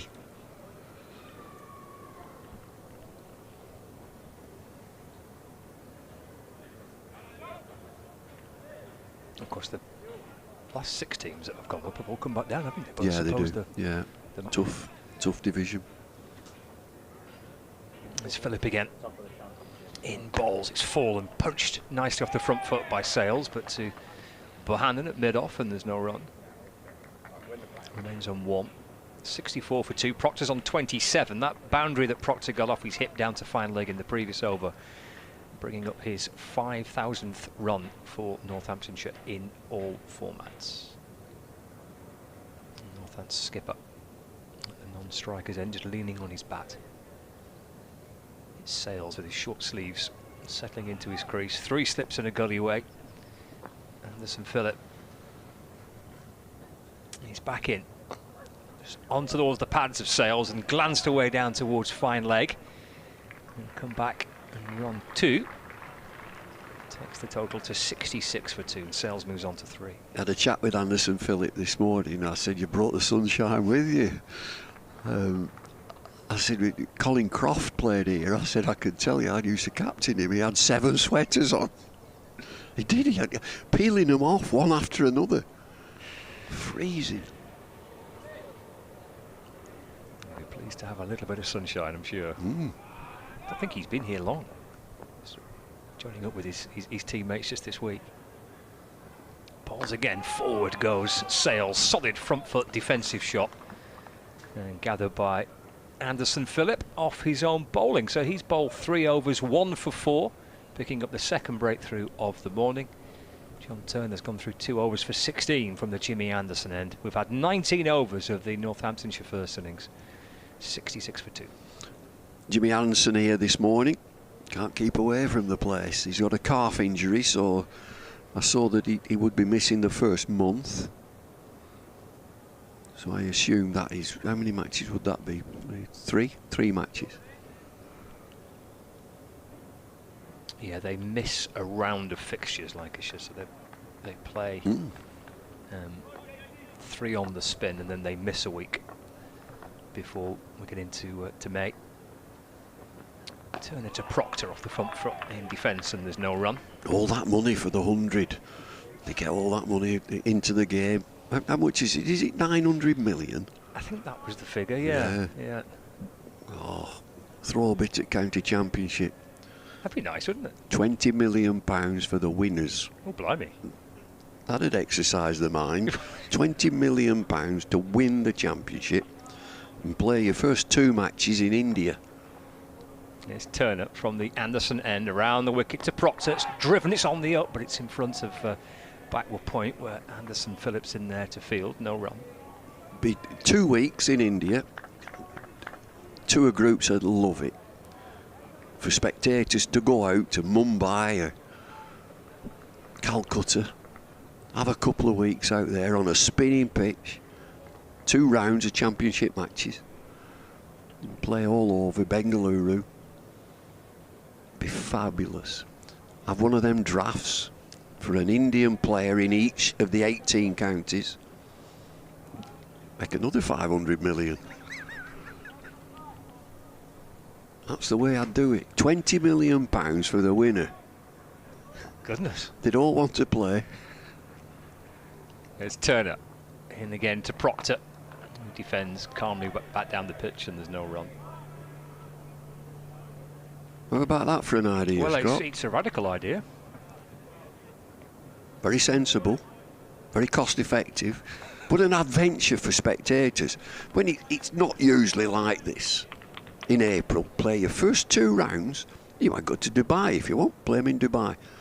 Get an Indian player in each team. And £20 million for the winners. Turner to Proctor. Oh, he's pinned in front. At least Lancashire believe he is. Turner in particular, backed up by Hurst and by Jones at first slip.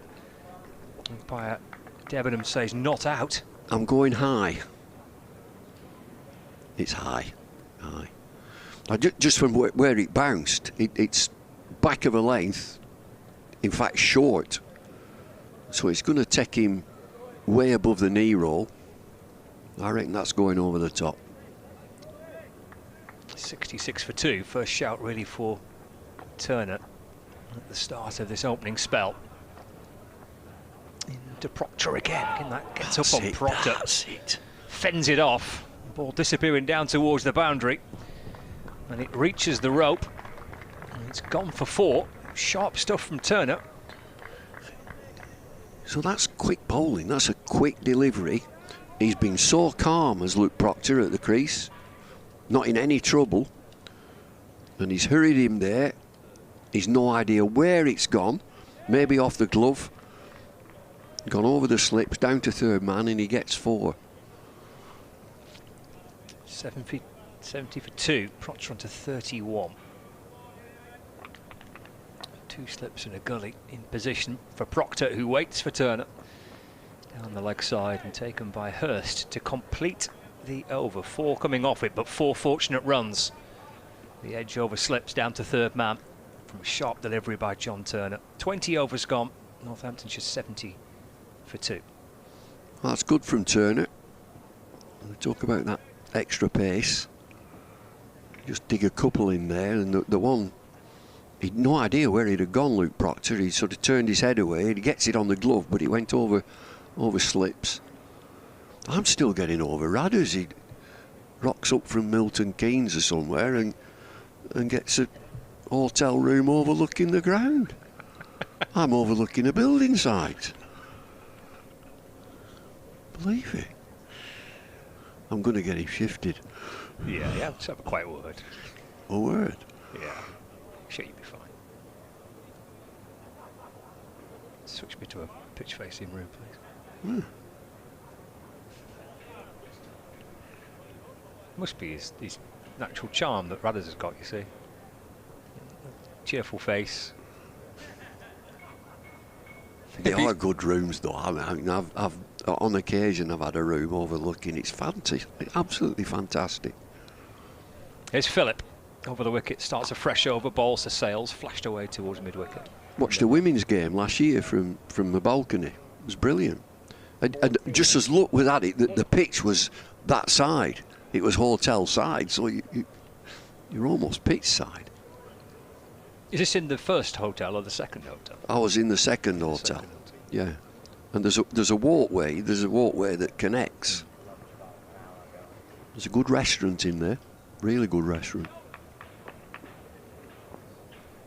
70 for 2. Sales on 3. Anderson Phillip from the Brian Statham Men bowls again. And worked across the front pad out to square leg where Balderson fields and there's no run. And then in the first hotel, the first one, downstairs is like a bar area and like reception area. You get pizzas and I think the pizzas during the day and like snack food. It's good. And there's a little restaurant in there.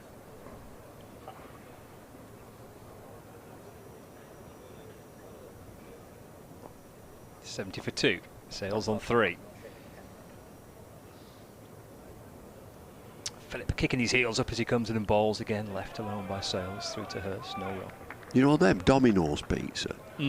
It's pizza, isn't it? Yeah. Well, I rung up. Oh, it's Darren here, Domino's Pizza. What can I get you? I said, well, have a guess. Have you got a hubcap for a 1960 Ford Anglia? It's pizzas.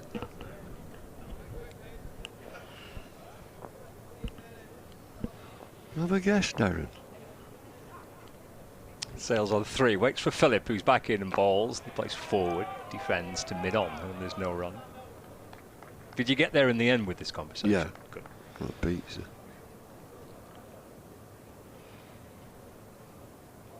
I think they're good. I think the hotels are good. I think the Point, world-class stadium, this.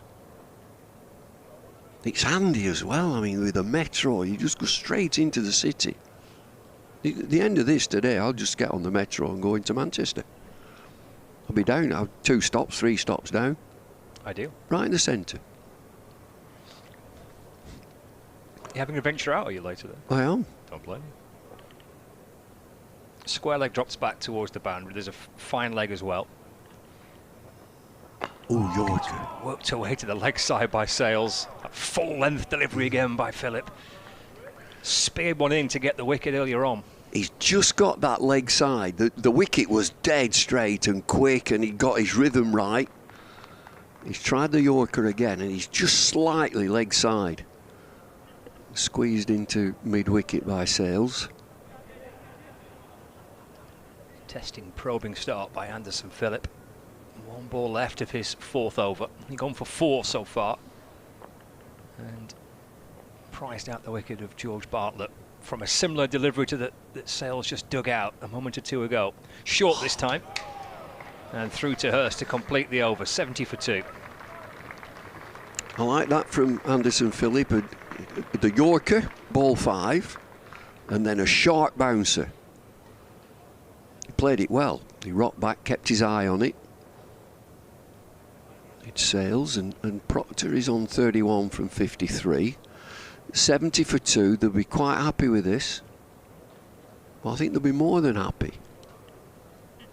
But it is a good pitch, and you know that when we did the toss, and Jennings said, "I'm not expecting to bowl them out in a morning session," but it then went on to say we get 10 wickets today.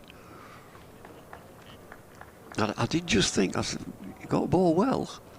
You have to bowl well on here. He's got a spin option, of course, with Tom Hartley and Wells. Bit different. Yes, he bowled a decent chunk at Lord's last week, Luke Wells. Speaking of which, he's in at leg slip now, so there's 2 slips gully. Leg slip, there's a deep square leg, fine leg, mid-on, mid-off, and cover point for Turner, who's in to Proctor. Sharp delivery again by Turner. That has Proctor playing through to the keeper, no run. So it's different when you see these two into the attack, the quicker bowlers, Turner and Phillip, and the ball sailing through to the keeper. It's a short ball there, and the keeper, Hurst, has took it round about head high. And so if you bend your back on this pitch, if you've got pace, you'll get something from it. His last first-class appearance was here, actually. It was against Lancashire last season, back in August, when Hampshire came here and won. Turner played in that game. Into Proctor, who's up onto his toes to defend. Do you know what he did? Did he get any wickets? 3 for 58 in the first innings and 1 for 25 in the second. All right. I just wonder if he's got aspirations that he's got a fortnight here. More permanent. The worst place to play.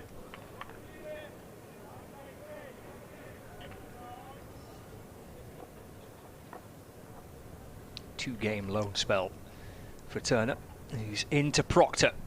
That's another good delivery to the Northamptonshire skipper, who's beaten again, and he just seems like he's getting into his rhythm here, into his groove, John Turner. Well, you know, you hear me go on about quick bowling, and so Luke Proctor's the opening batter, and against Balderson and Bailey, he was right forward, going right forward. Now he's had a couple of bounces, and suddenly he's stuck on the crease. Just has a little field there outside off stump. Never went forward, didn't go back, just stood there on the crease.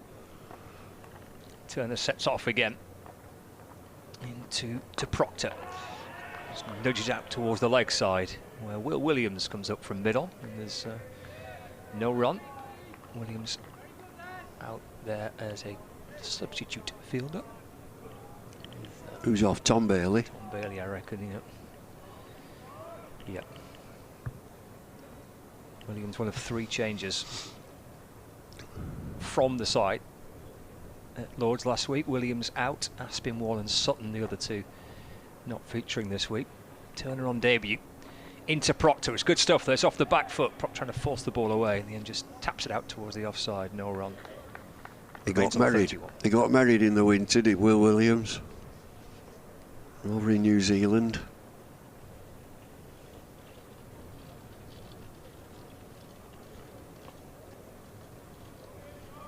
I think Keaton Jennings got married in the winter as well. Did he? I think so. It's a winter of weddings. Final ball of the 22nd over. Turner's best so far into Proctor. That's defended to mid-on, where Williams fields, and there is no run. So a maiden for John Turner. Northamptonshire with about half an hour left of the morning session. Still have their captain there, Luke Proctor, on 31. James Sales alongside him, unbeaten on 3.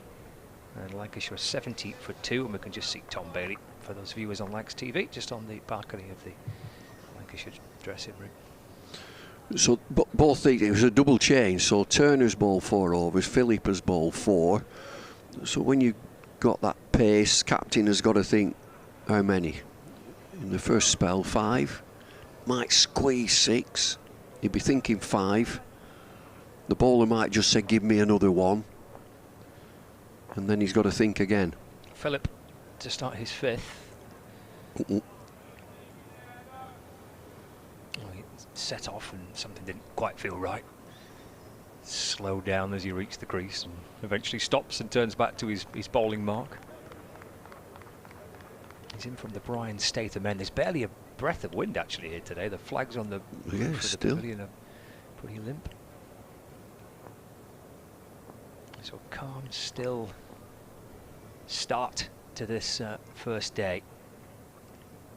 Pushed full again by Philip, left by Sales and into the gloves of Hurst, and there's no run. Decent numbers inside Emirates Old Trafford for this first day. I think all the stands are open as well.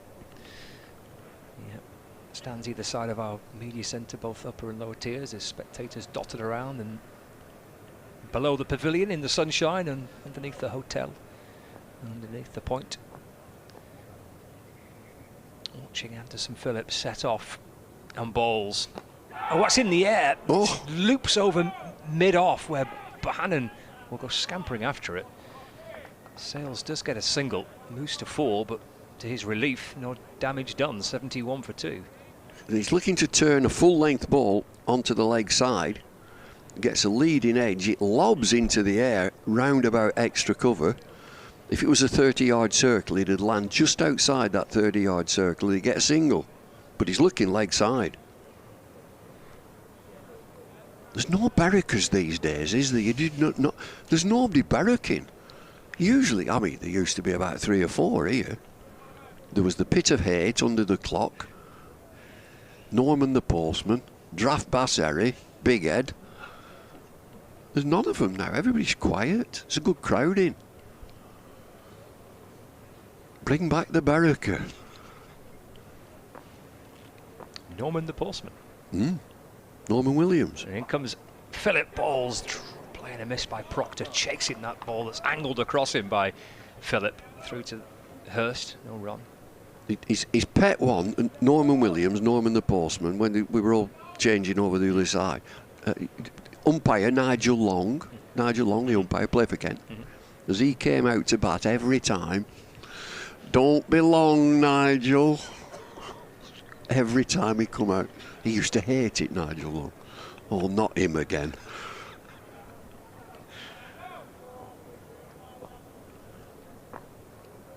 71 for 2. Philip bowls, forward goes Proctor in defence, just leaning into with his bat a fraction in front of his pad, and just drops the ball away into the offside, no run. And this stand to the left of our media centre now, it was H stand, it was the only covered stand, and that's where draft bass Harry was. And underneath that stand they used to sell draft bass, and he used to have a pint of draft bass at every wicket, every Lancashire wicket. Invariably we were 80 for 8 at lunchtime, and they used to carry him out. He used to start shouting and bawling, and they used to carry him out. 80 for 8, Harry's gone again. Short from Philip, left by Proctor, through to Hurst, and there's no run. I like this from Philip. He's bowled a couple of good rasping Yorkers, but he's not shy. He gets the bouncer in, gets batters in 2 minds. He's got a fine leg and a deep backward square leg, so I don't think they're going to take the hook on.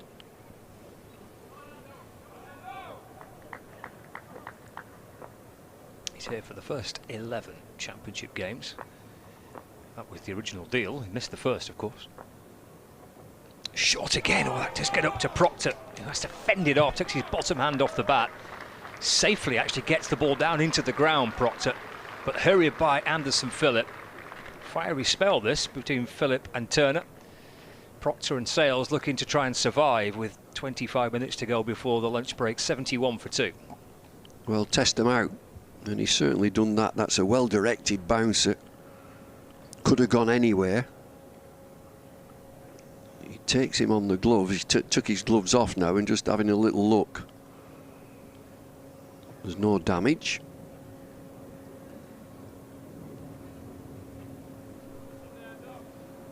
Should Radders come and have another go? I'm going over the other side with the vice presidents. So is it? This is a lunch, is it? Yeah, it's only just a social gathering, really. Gathering, just to get together, say hello, first game of the season. Cheers, Bumble. Bumble back with us after lunch. Paul Allett will be with us as well this afternoon. Andrew Rabb from BBC Radio Northampton. Myself, Scott Reed, here on Lax TV and the BBC Sport website and app, watching Turner come in to bowl to Sales, who's defending off the front foot, just deflecting the ball up towards mid-off where Bohannon fields. There's no addition to the score, which is 71 for 2. 2 wickets lost by Northamptonshire this morning. Ricardo Vasconcelos for 16. George Bartlett for 16, 1 for Balderson and 1 for Philip. Draft bass Harry. Marvellous. 3 slips and a gully wait as Turner comes over the wicket and bowls, and it's defended again by Sales. And there's no run. Not ideal when you're always 81 for 8. No. The sort of the barracker that passed into legend at Northampton was the Linnet. A chap called Stan Rowell from Sawtry out near Huntingdon, and he used to park in the West Stand and give everybody grief. He was impartial, you know, either side would get it. Anyone got it? Yeah. Okay. Turner to Sales, eased off his hip behind square on the leg side for a single, and Sales moves on to 6 and the score to 72 for 2. But I mean, the West, Bumble talking about the pit of hate here, it used to be it was much the same. The West Stand used to have a national, probably an international reputation, going back as far as Gilbert Jessup, and before the First World War, they used to give him grief. And there's a great account of him, according to the newspaper report. He went over to say what was in his mind. I wonder what that was. Turner to Proctor, that's defended up to mid-off, and there's no run. Must have a word with Bumble after lunch about the late great Peter Lever. It was very sad to hear of his passing, and he was just playing for England at the time, and I started to really get into the game, and I remember him getting his 88 in a Test match, batting down the order, and terrific bowler. 2 left in the over for Turner, in 2 Proctor. So glance down to fine leg where Balderson fields. Proctor moves on to a pretty gritty, hard-fought 32. With 20 minutes to go before lunch, he's still there, the Northamptonshire skipper. Northants 73 for 2. This has been an absorbing passage of play, though, hasn't it? Since the 2 quicker bowlers came on, John Turner and Anderson Phillip, and really have given both these batters the hurry up. It's been very, very good to watch, and for Northamptonshire so far, they've done a pretty good job. They've managed to hang on. Turner to Sales, steered gently down to gully where Harris fields, and there's no run, but it's a good over again by Turner. Settle into a groove here from the Jimmy Anderson end. 5 overs for 22, but the last couple in particular, they've been testing overs from John Turner. Anderson Phillip, meanwhile, has bowled 5 overs, 1 for 5 from the Brian Statham end. 73 for 2 in Northamptonshire.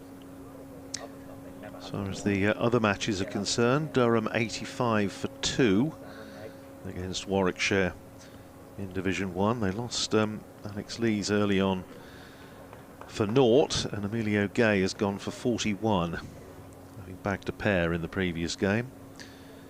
Nottinghamshire 74 for 4 against Essex. They were 4 for 2. Jamie Porter knocking a couple out early on. Sam Cook's now picked up the next 2. Can bowl a bit, those two, can't they? Here's Phillip round the wicket to the left-handed Luke Proctor with 2 slips and a gully in and outside the off stump. Proctor just playing inside the line as it goes through to Matty Hurst. Surrey 104 for 3 against Hampshire at the Oval, with Dom Sibley 28 not out. Jamie Smith 39 off 35 balls, including 7 fours, but he's out. So a little touch of Bazball at the Oval this morning in SC11.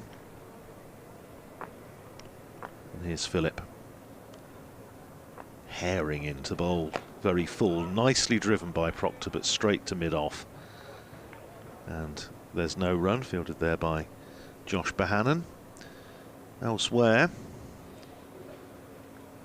at Hove, Sussex 108 for 1 against Somerset. A good start for the newly promoted side. Tom Clark 43 not out there, one of the many Toms playing for Sussex. Yorkshire 91 for 1 against Worcestershire at Headingley. Adam Lyth 46 not out. Here's Phillip in, bowls wide outside the off stump, left alone by Proctor, taken by Hurst in front of first slip. In Division 2 at Bristol, where it's Gloucestershire against Glamorgan. Gloucestershire at 88 for 1. Decent start for them. Cameron Bancroft 47 not out. Middlesex 74 for 3 against Kent at Canterbury.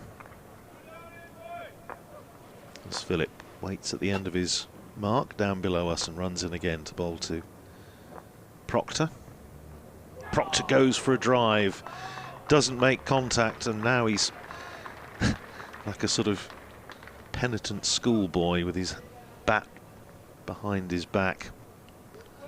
Sorry, sir, dog ate my homework. He's just annoyed with himself for playing at that one. Kashif Ali, who didn't play against Northamptonshire, is playing for Kent this morning, has already picked up a wicket there.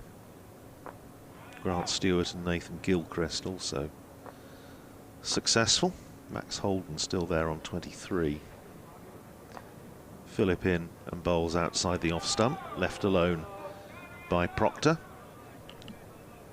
And in the other Division 2 match at Grace Road, good start for Leicestershire, 120 for 1 against Derbyshire. Sol Badinger, who gives it a bit of a tonk, 75 not out off 76 balls, 14 fours.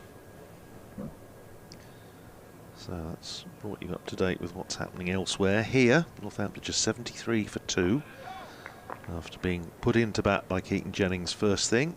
Beautiful early afternoon here in Manchester, and his Philip bowls again. Very full, driven nicely by Proctor. Found the gap through the covers, running out towards the boundary. Is it going to get there? Yes, it is just. Good chase by Josh Bohannon and Tom Hartley, but it beats both of them to the rope. And that's as nice a stroke. There was the on drive, wasn't there? But that's as nice a stroke as Luke Proctor has played. It takes him to 36, and that's the end of the over. 77 for 2. Proctor is 36. James Sales is 5. The batters confer, and we have, what, 15 minutes to go till lunch. Burning question is, will we have the obligatory over of spin? Well, we will see a bowling change, but it's not going to be spin.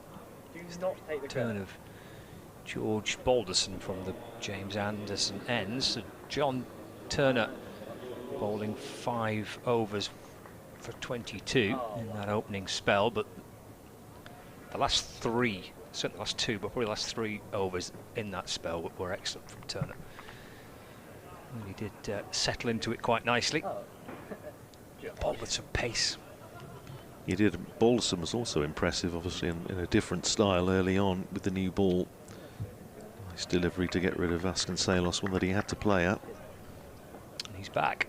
A little spell before the lunch break for Balderson to Sales. Just nudged away off his hip out to square leg for a single. And the score moves on to 78 for 2. Sales on 6 and Proctor on 36.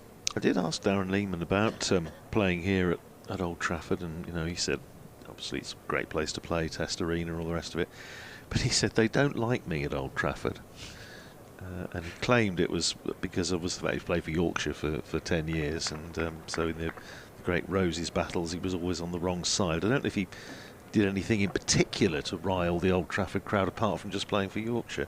Balderson to Proctor, that's left. And through to Hurst, and there's no run. I mean, that alone might just be it. Well, it might be. It might be all it takes. It might well be all it takes. But he did make a point of saying, I don't think I'm very popular at Old Trafford. But, I'm sure he got a nice warm welcome. I'm sure. I'm sure. It was an interesting appointment, wasn't it? It's a very ambitious appointment, and yeah, it was a bit of a statement, I think. Balderson to Proctor. Oh, that's left. That comes back in, just tails back in. Hurst, the keeper, taking it and tumbling away to his right. I know David Willey was involved, certainly, in making the initial contact, and he's made it very clear to me when he was first appointed. David said, this is absolutely the chap we need. So certainly refreshingly honest. Balderson to Proctor, plays forward and defends. Oh, he's asking if that's pad first, is George Balderson. It certainly sounded like there was 2 sounds in our effects, Mike. So maybe a little inside edge onto pad. Maybe got far enough forward to get outside the line. Umpire Debenham. A gentle shake of the head to deny the LBW appeal. Proctor remains on 36. Again, another appeal again, spinning round, leaning backwards, George Balderson pleading towards the umpire. Again, not out. The latest appeal. It's a bit high, I think. That one. A bit high? Actually, that could have been the first. That might have been the first. Whichever one that was too high, I think. Final ball of the over for Balderson to Proctor. Clipped away off his pads out to Hartley at square leg. And there's no run. So 78 for 2 as we edge up towards the lunch break on this first day. Lancashire looking to try and prize out another wicket before the break, and we might well see some spin. Yes, helmets and shin pads coming out, so it may well be that we're going to see a little bit of twirl before lunch, as is so often the way. Well, I say these days, I think it's always been the case from talking to players going way back. Yeah, just to go back to the and it is going to be Tom Hartley to bowl from this Brian Statham end. Have a little bowl before lunch. Bowl some left arm spin. The I think what caused a certain amount of discussion around the sort of the Northamptonshire supporters was the fact that the last time Northamptonshire went outside the club, because obviously the most recent appointments, David Capel had already been involved with the club, David Ripley likewise, John Sadler likewise. The last time they went outside the club for an appointment was Kepler Wessels back in winter of 2002-2003. And it's probably fair to say, although actually the first season under Kepler Wessels was fairly successful, it's not a little chapter of the club's history that is looked back on particularly fondly by many people. So people were just sort of going to wait and see what happened, because it's a bit of a departure. Northamptonshire, tended to always go in-house, but so far, as I say, it's a very refreshing change in terms of communication, in terms of players, I think, knowing what's expected of them, and the interviews are fun so far. Well, here is Tom Hartley. He's going to bowl from this Brian Statham end with a slip and a forward short leg, and he bowls to James Sales, who is forward, playing it back down the pitch. Hartley fields, and there's no run. Tom Hartley missed the first game, back on parade, picking up that injury with the England Lions. Good to see him back on the park. Hartley round the wicket, bowls to Sales, and Sales again is forward, playing it just up on the onside of the pitch. Hartley skips across to field, and there's no run. So slip and a forward short leg, a backward point, man sweeping on the cover boundary, extra cover, mid-off, mid-on, mid-wicket, and a deep backward square down in front of the hotel, part of the hotel. Here's Hartley in again, and Sales on the back foot, and it wasn't an entirely convincing stroke. It's gone off an inside edge down for a single to backward square. One more to Sales. He goes to 7, 79 for 2. Proctor on strike. I tell you what, I bet Bumble at this very minute is at reception of the hotel to get me turfed out of that out of that room. Not happy with that, was he? He's not, no. I mean, I have to say, I thought the Jeroboam of champagne and the pot of beluga caviar in the fridge was a nice touch, but I'm sure it was for me. Over the wicket comes Hartley to the left-handed Proctor, and Proctor is forward. Just drops off, drops the bat on it. A little bit of pad maybe as well. There's no run. Short leg might have been in business. Hartley in again, bowls to Proctor down the pitch, plays it out to mid-wicket, and again there's no run. Encouragement, as you can hear, for Tom Hartley. Gets through his overs pretty quickly.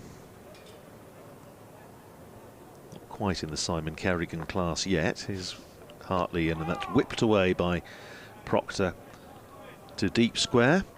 One more to his score, and he keeps the bowling as well. So 2 singles off Tom Hartley's first over of the season, and at the end of it 80 for 2, with Proctor on 37, Sales is 7. We've had 27, so pop 2 more before lunch. It's not too bad. Played 6 matches last season in the County Championship for Lancashire, Tom Hartley. It was Luke Wells that bowled the bulk of the overs for Lancashire when Lyon departed. Of course, he was here for the first 8 matches, Nathan Lyon. So actually Hartley and Lyon did play together in that first couple of months of the season. Hasn't played since last September in the Championship for Lancashire. That's Bollerson to Proctor, that's left, through to Hurst. No run. Luke Wells, of course, who was the destroyer of Northamptonshire, yes, at Wantage Road a couple of years ago, wasn't it? Yeah, they'll still be his best bowling figures. It was 5 for 20 odd, something like that, wasn't it? In about half an hour. Extraordinary little passage of play. 5 for 25. Full ball by Bollerson to Proctor. That's driven to mid-off, and there is no run. 80 for 2. So when Northamptonshire went in to the last day, and it looked very unlikely that they would hang on, but in the end, the last 5 wickets fell before I'd had a chance to even get halfway down my cup of coffee, first one of the morning, if I remember rightly. Balderson to Proctor. The back foot just drops it into the onside. Scampers through for a single. Throw comes in, underarm throw by Tom Hartley, trying to run Proctor out at the non-striker's end. Does get a single, takes him to 38, 81 for 2 now. Bringing Sales back on strike. Oh, he's bowled a lot now, Luke Wells, and I think probably the responsibility he has with the ball and has also been a factor with him dropping down the order as well. Balderson to Sales as defended, and there's no run. Does tend to bowl quite a lot at the end of an innings to the tail. Factor in that, and Lancashire feel as though that he gives them obviously a lot of experience batting at 6. To negotiate quite a lot of last season with some younger players in the middle order. Balderson to Sales. He's striking that firmness off a thick edge. I don't think that carried to Wells at 3rd slip. It was a horrible height as well for Luke Wells. Maybe what bounced in front of him. He's got something on it. It's caught him a bit of a glancing blow somewhere, maybe on his wrist potentially. Yeah, it was just caught him on the half volley, didn't it? It was a nasty one. Yeah, he's just looking at his right hand. Went firmly to Wells, but dropped short. Proctor's back on strike. It's neatly in behind it and defends back to Balderson. And there is no run. That will probably be Balderson's last over. Just a little couple of over spell before the lunch break, because we're 3 minutes away from 1 o'clock. See how quickly Tom Hartley gets through this over. But Northamptonshire 82 for 2. Sales on 8 and Proctor unbeaten on 38. And as Scott mentioned, a little milestone for Luke Proctor in this morning session, going past 5,000 runs for Northamptonshire across all formats. And consider that I think he's been, many supporters would feel he's been somewhat underutilised in white ball cricket, certainly the last 2 or 3 seasons. Here's Hartley bowling to James Sales. Flights that one right up, hits him on the boot, going down the leg side, I think, as Sales was looking to try and work it away into the onside. Slightly dangerous. He's playing across the line against the spin. Here's Hartley in again, bowls, and this time Sales does work it past the forward short leg, and they're through for a single. Sales goes to 9 and Northamptonshire to 83 for 2. 4 balls left in the over, the clock on the scoreboard showing 2 minutes to 1. Here's Hartley over the wicket to Proctor, and Proctor is playing it back down the pitch, and there's no run.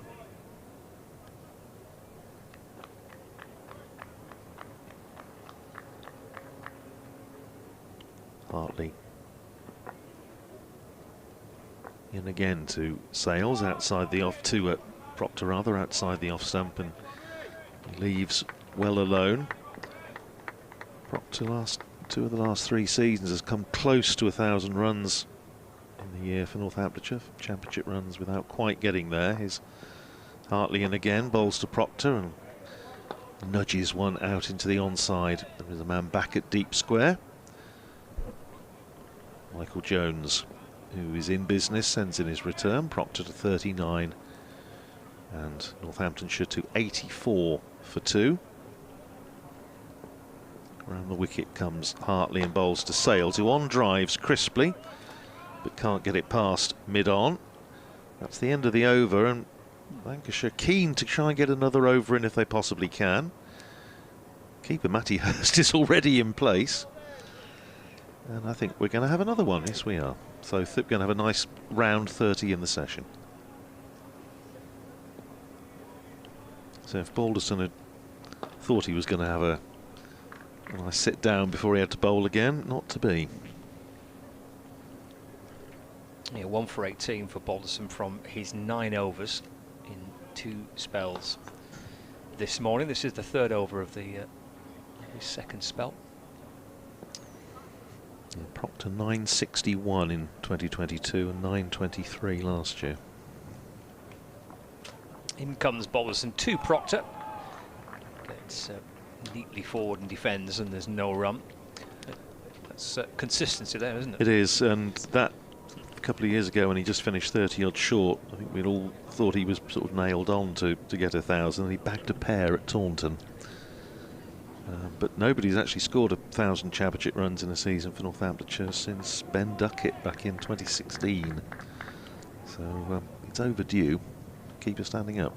Hurst under the helmet, crouching down behind the stumps as Balderson's into Proctor. That's off the front foot and driven again to mid-off, and there's no run.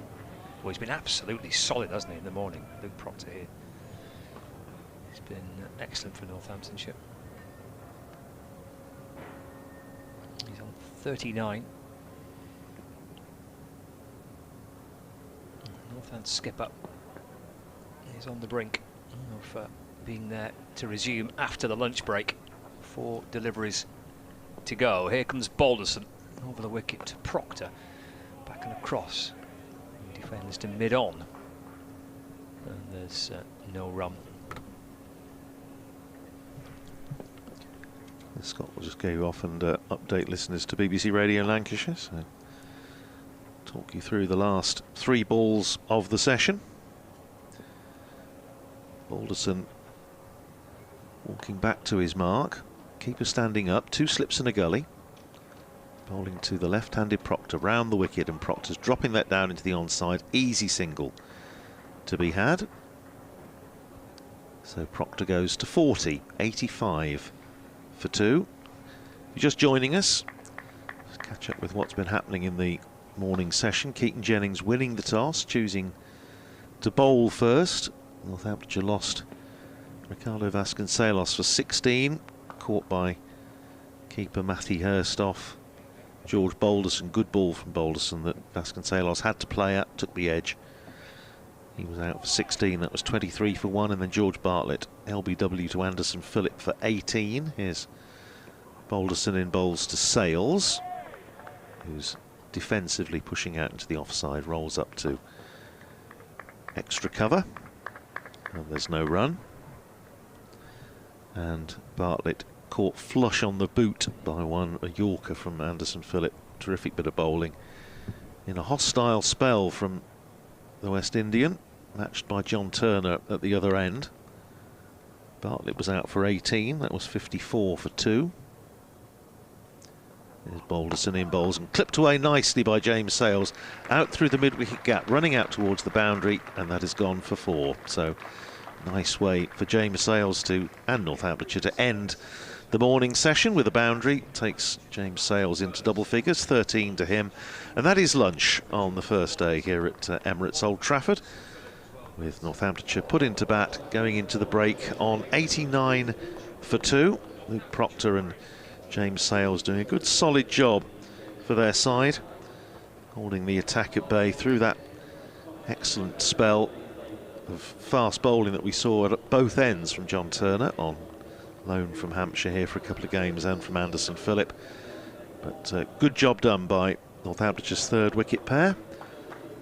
Wicket apiece this morning then for George Balderson and for Anderson Phillip. 89 for 2 off 30 overs at lunch. We shall go off for ours. Trust you'll enjoy yours, and we'll be back with you when play resumes in around about 30 minutes time. Well, Jonesy, first of all, welcome back to Emirates Old Trafford. How have you found it being back here? Have you settled in well? Yeah, settled in really well, yeah. It's been a really good winter, actually. So very excited to get going now with the season on Friday. But yeah, everyone's made me feel really welcome, so really happy to be back. Strong pre-season, Bangalore, Dubai, Desert Springs, some beautiful places to go and play cricket from what we've seen, pictures and videos. How was it out there? Class, yeah, class. All 3 places, to be honest, provided a bit of a different experience, but at all 3 of them, the actual sort of cricketing side of things was really, really high end. You know, I was really impressed with the facilities and stuff, so all the boys have managed to get really good practice in, and I think we're all ready to go now. On a personal level, how are you feeling as we get closer to the season on Friday? Confident, excited, a little bit nervous. But yeah, just as I say, really looking forward to getting going now. With all the pre-season and the long winter and stuff, it feels like it's the sun's out, it's time to go. So feeling good. To be fair, it's rare for the sun to be out at this point of the season, but local lad from Ormskirk, you look excited to get back Emirates Old Trafford and score some runs for Lancs. Absolutely, yeah. When I've played here previously, obviously for Durham, I've always liked batting here and stuff. So, to come back and play as a Lancs player, it's really exciting, and looking forward to being down here, in front of the home crowd, and yeah, can't wait. How would you look back on your time up at Durham? Was it a good experience? You enjoy your time there? Absolutely, yeah. With really fond memories. I absolutely love my time there. But here now and excited to get going. And there seems to be a lot of excitement surrounding not only the team but the whole stadium ahead of this season. What's the aims sort of? Is it back up to Div 1 or trying to bring some silverware back to Emirates Old Trafford? Yeah, for sure. Yeah, both of those things. I think the obvious thing is we should be a Division 1 side, and that'll be our ultimate aim. Will be to get ourselves promoted, and hopefully win Division 2, get ourselves back up to Division 1, where we belong. And then in terms of white ball stuff, our squad is so strong. We expect a challenge, and ultimately silverware is what we want to achieve. Yeah, for sure. Absolutely. Well, all the best for the season. Thank I know, yeah. Let's not wait too long. Hi. Hello. How are you? I'm fine. How are you? I'm good. You just got back from holiday, haven't you? I've been training camp. That was turning into a rehab camp. Oh, okay. Yeah, 12 weeks now since I. But they're talking. I can't interrupt them while they're talking. Come on, you can come in the middle. Well, you've interrupted Hi, now. I'm here. Who invited her?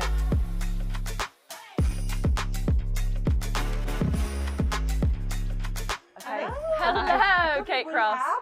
How are you both? Yeah, 2 rehabs. How are we? 2 rehabs, yeah. It's age, isn't it? I know. Have I? I've tried to avoid that word, but it is. No. I have more. I have more of that than you do. You have years ahead of you. Okay, girls. So I've been taking some questions from Lancashire cricket, and are we good to chat about it? Of course. Ask you some. Okay. So first question for the both of you: what's the moment in both your careers where you went, "I've fully achieved my goals"? Don't know. Because I think that's the point before you decide you're not going to go anymore. I was going to say, I don't think I've got there yet. I'm not sure I've decided I've got there yet. Yeah. I think that's all part of what I've got to find out. Yeah. Hopefully, well, I don't know if it's hopefully soon, because that means like, oh yeah, I've done everything now. I'm going to kick back and not do anything else. So no, I think, and I've spoken to other athletes, I don't know about you, they say you're a long time retired, and knowing that you could still do more or achieve more or be better in yourself. Personal best performance is always the thing that you focus on, or certainly I have. Being better than you were yesterday as an athlete, and achieving your own personal best, being the best version of yourself. So yeah, when you find that out, maybe that's the time you start thinking about the end. I feel like there's definitely things I've wanted to achieve that I have achieved. Like mini goals? Yeah. Would you say like you have mini goals as an athlete? Yeah, I think you have to, because otherwise the picture's too big. I think you have to break things down. And especially I think for me, having a bit of a split career, like kind of with Lancashire and then also with England, then there's things that I still want to achieve with England. There's still things I want to achieve with Lancashire. So I think that motivation is what keeps you going as an athlete, and probably what makes it really difficult to retire, because there's always something around the corner. There's always something that you want to or think you can achieve. So yeah, I definitely wouldn't say that I've achieved probably half the things I want to, though. That's exciting though. The dial can always keep on moving for the both of you. Yeah, I think there's things I've achieved and never anticipated. Like I never imagined I'd ever be a cyclist when I was a little girl. So I think you go into different parts of your career and new opportunities, and you take them with, 2 hands, or in my case 1, and just try and do the very best that you can. What the other things in cycling, that every cycle race, every road race is on a different course. So knowing what the course is going to be, for example, like last year at the Worlds, it was a really hilly, it was the hilliest course we'd had with the longest climb in the road race. It was the longest time trial we'd had. And that was the sort of race I'd always waited for and was living for. And it makes you think, oh, well, if they're going to give us that sort of course, what might they do next time? And it makes you excited to see what the opportunities might be So yeah, there's loads of things that I've achieved that I never anticipated or never dreamed of. I feel really fortunate for those. And then there are other things you're waiting to see. But where might we race next time? It's like a loads of time left. Hopefully. Yeah. I love that the first question you've asked, we've both gone, I don't know. That's a good start. That's all right. That's fine. But We've I got a lot also of time. think a lot of people think that athletes have got it all worked out, Yeah. that they know exactly what they're doing. And we know what we're doing day to day. We know the foundations that you need to be a strong athlete, to look after yourself as best you can, or you have mishaps, as we've both had in the last winter. But you have a kind of a way of working, kind of a operational principles, if you like, of being the best athlete you can be, of getting enough sleep, eating the right things, planning your logistics around recovery training from travel days, and all the different things that you have to do. We have certain things worked out, but we don't have everything worked out, and I think that's okay.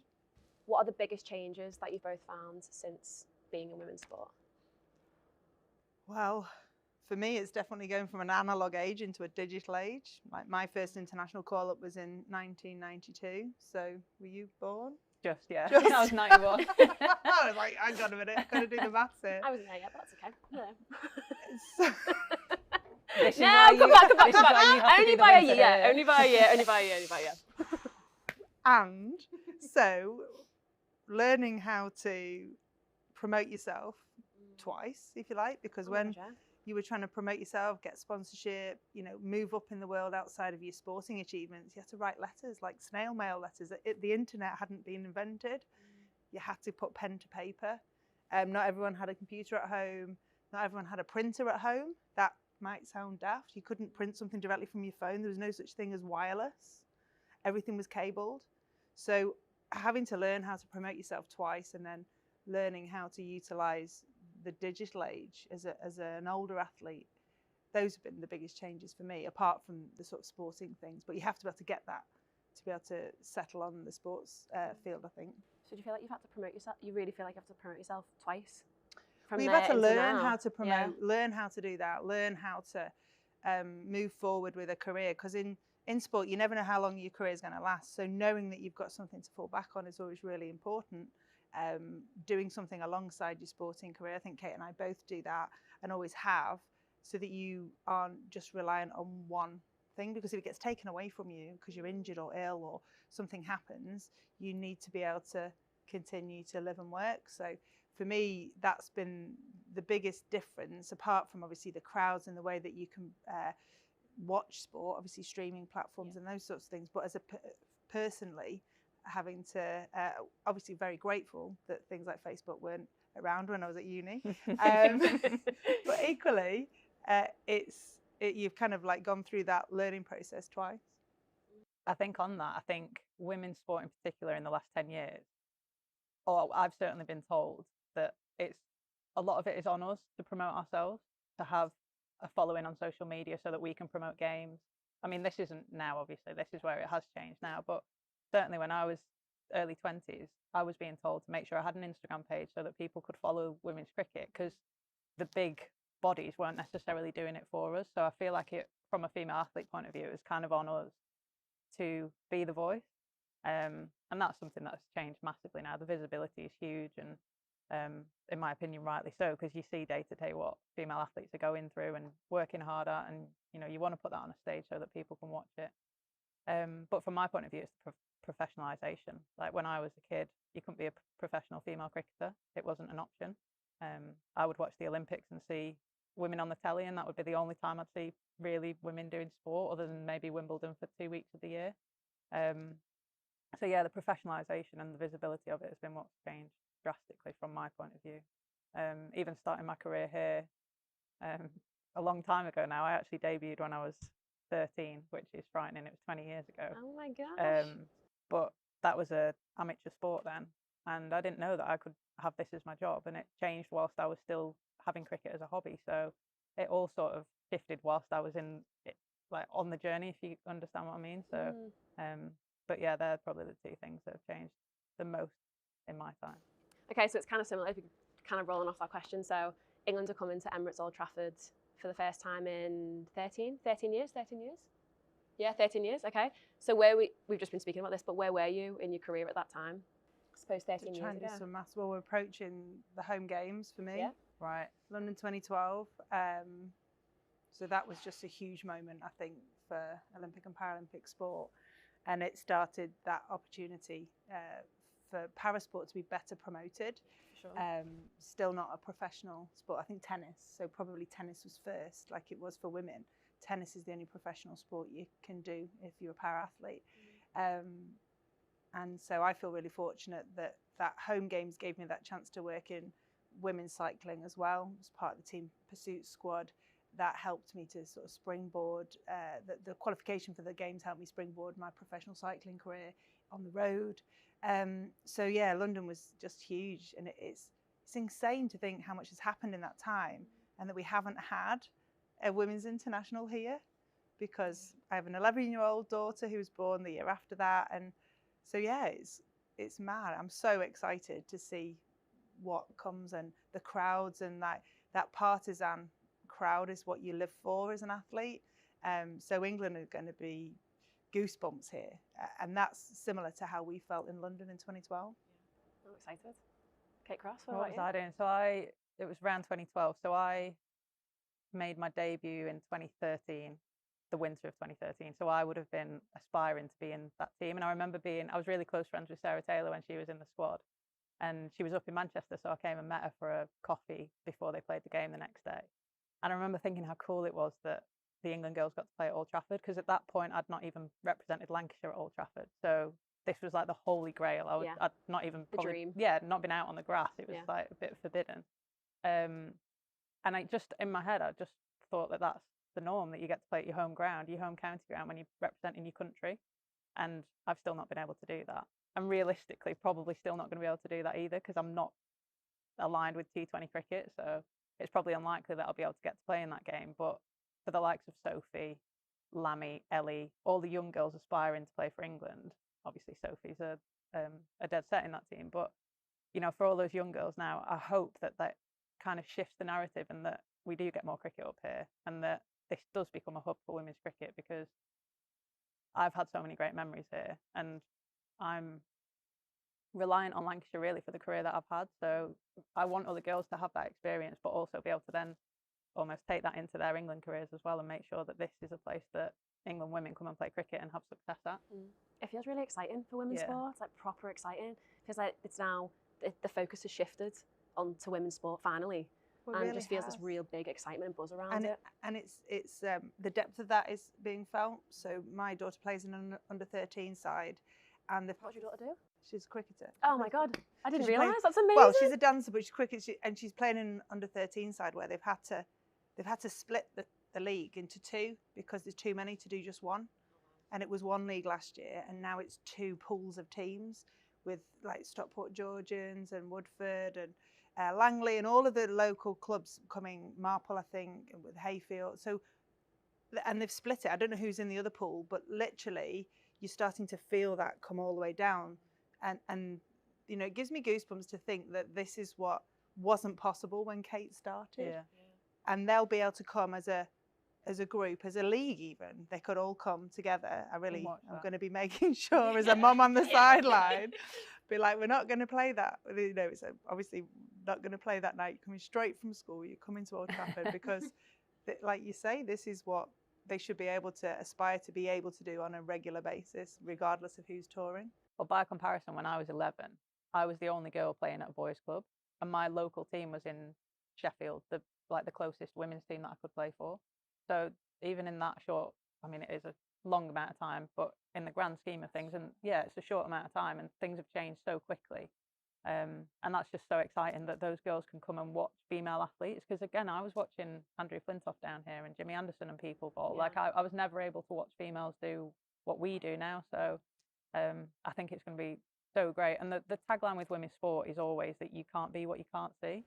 And if you're not exposing young girls to cricket or to netball or to whatever sport it might be, then they're never going to have the opportunity to know if they even want to give it a go. So, you know, this stadium is here to have people in it. It shouldn't matter whether it's men, women, disabilities, whoever should, you know, you should be able to get people watching sport here. And that's what, hopefully, when we break that record, come whatever date it is, I don't know, I should have probably checked that. But what's the date? July the 9th.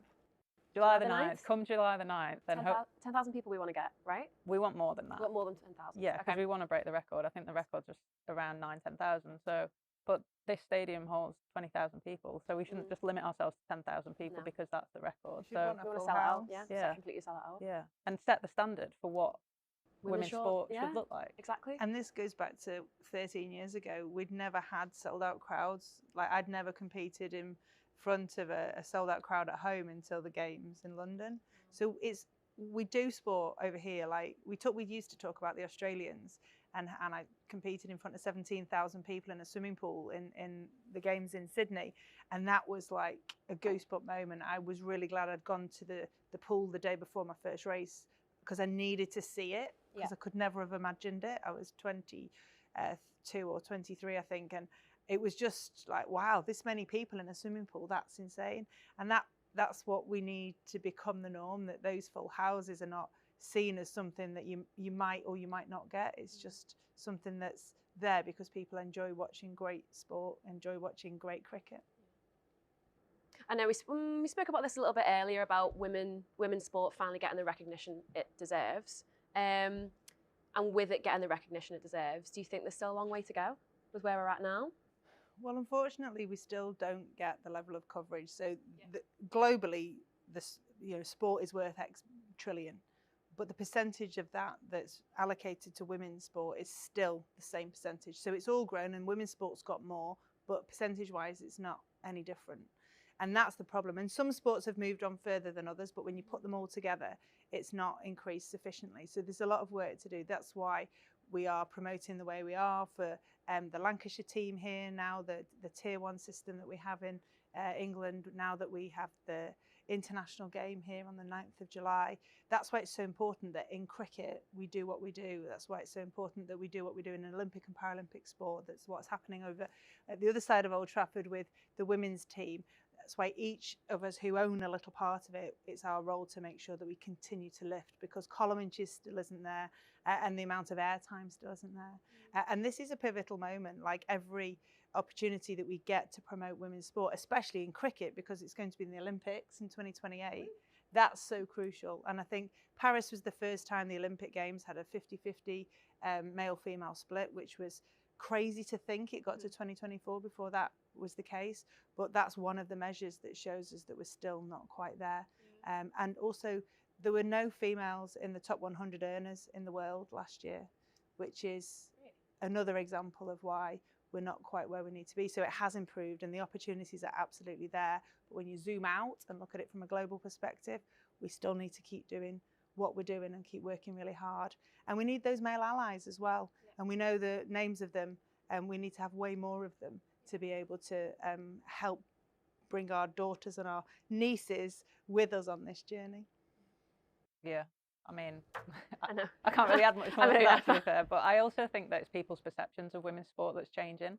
So I think 20 years ago, you probably wouldn't have got people watching women's cricket or women's rugby or whatever it might have been. But now, I mean, I'm saying this on the back of actually just hearing what happened in Australia with the guy on the radio. I don't know if you heard it, but there was a really misogynistic comment about one of the guys on Triple M talking about the Matildas and saying that it was like watching year 10 girls play football and stuff like that. It was just, it almost felt like you'd gone back 30 years. And yeah, you'll always get those one or two people. Yeah, and you will, and it is thankfully now becoming the minority.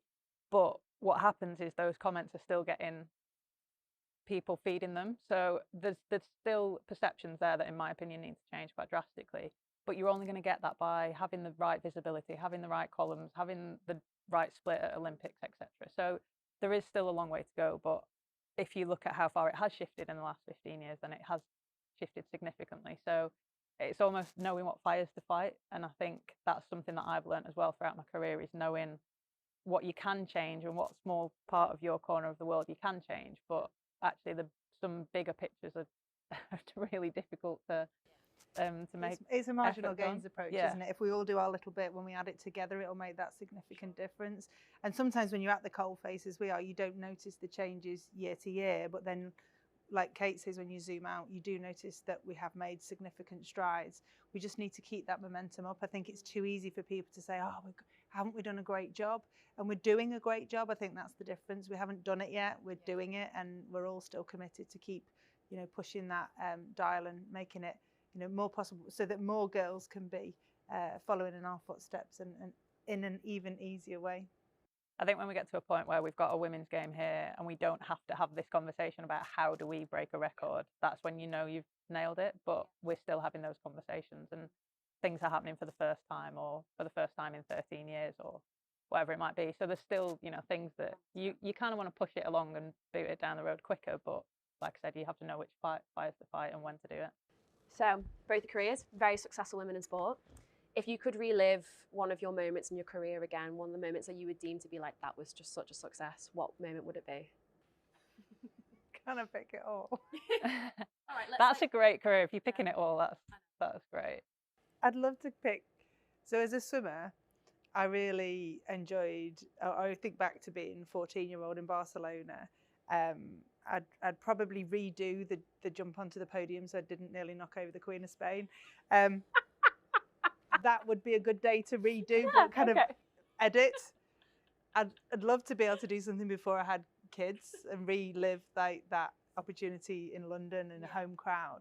But then Paris, where Louisa and Charlie were both there together, and I beat a 19-year-old, that final sprint in the road race, I'd absolutely, I do relive that regularly, because I just still pinch myself to think that last year went the way it went.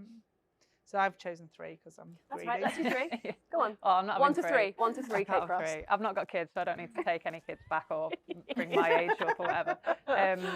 I think one of them would be my Test debut, which was back in 2014. And I only say that because it wasn't really covered. It was on a live stream, so it wasn't really televised. I don't really have much footage from it. There's a couple of photos, but I wish I could kind of relive those 4 days, because I at that time was pretty much an amateur athlete.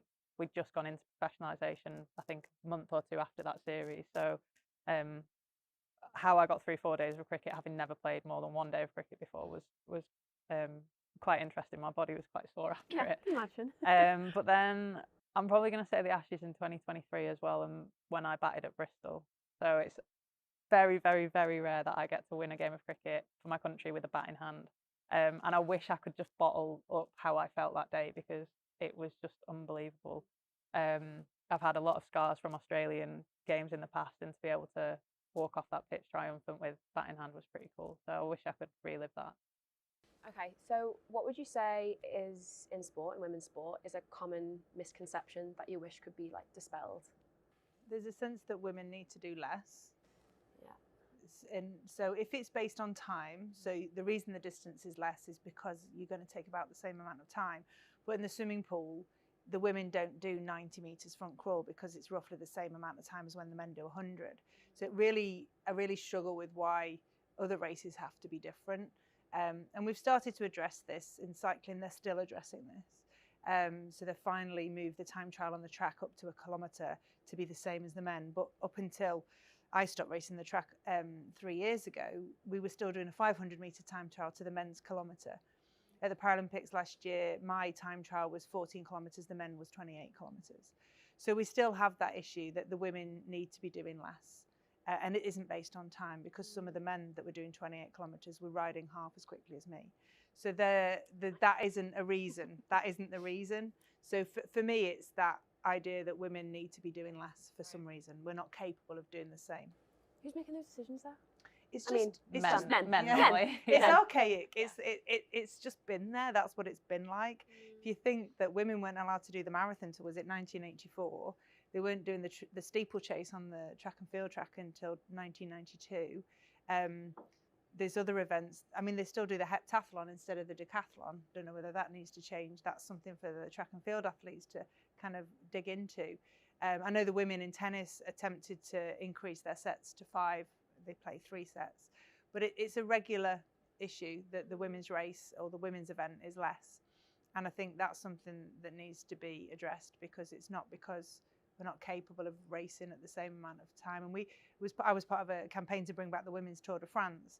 It's still at 8 days. The women used to race alongside the men for 3 weeks back until 1986, I think it was. So in lots of different sports, it's been dialed back.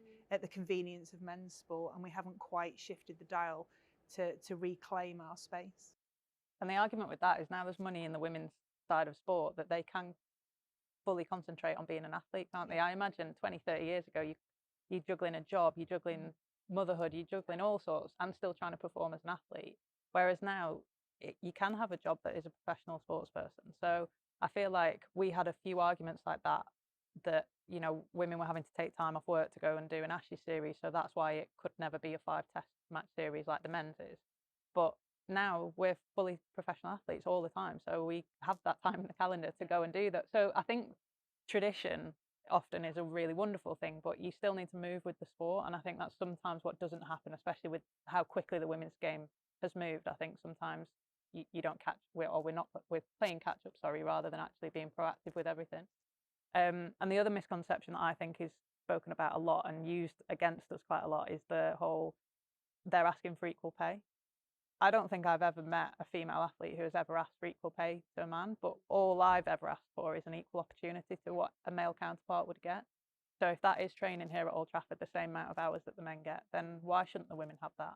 And I think we are very lucky here that we've promoted that brilliantly. And, you know, Lancashire worked really hard to make sure that women's cricket is at the forefront here. So that's just always been my argument, is that it's never been about equal pay, but it's all about the opportunity. And just because you're born male versus female shouldn't mean that you get more opportunities than who you sit next to in class who's a female. So that's always been one of my big arguments. And I think part of that opportunity is the resource. So resource then takes care of all of the other parts, which salary is part of, prize money is another part, and then the other opportunities that come with the role of being a professional athlete.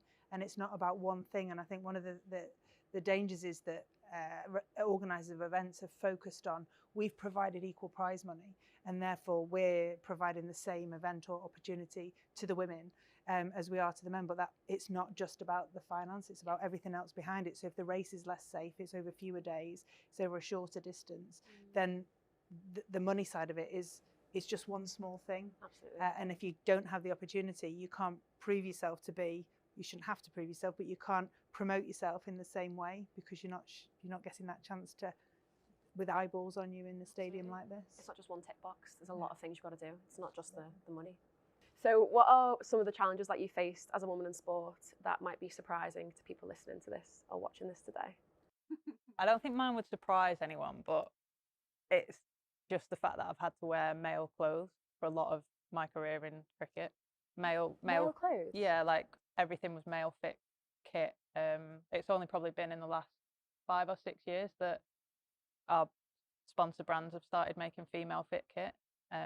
Even like cricket pads, gloves, they're small men's sizes. Boots like as well, though, boots, yeah. There's not really any female specifically. And some of them are not small enough. Not small, yeah, because there our are girls feet are sticking naturally tissues in cricket boots to make them smaller. And it's 2025, and you think cricket is big enough and sports are big enough that you would think that we had our own. I know of a few companies that are in the market now, but yeah, for a lot of my career, I've worn men's clothes, and like I look back to some of my debut outfits and the training kit I wore, and I was like drowned, and I'm representing my country, and I was like, gosh, I look a shambles. So yeah, I don't know whether that would surprise anyone actually, but that's, I mean, it is surprising. I didn't realise. It's still going on now.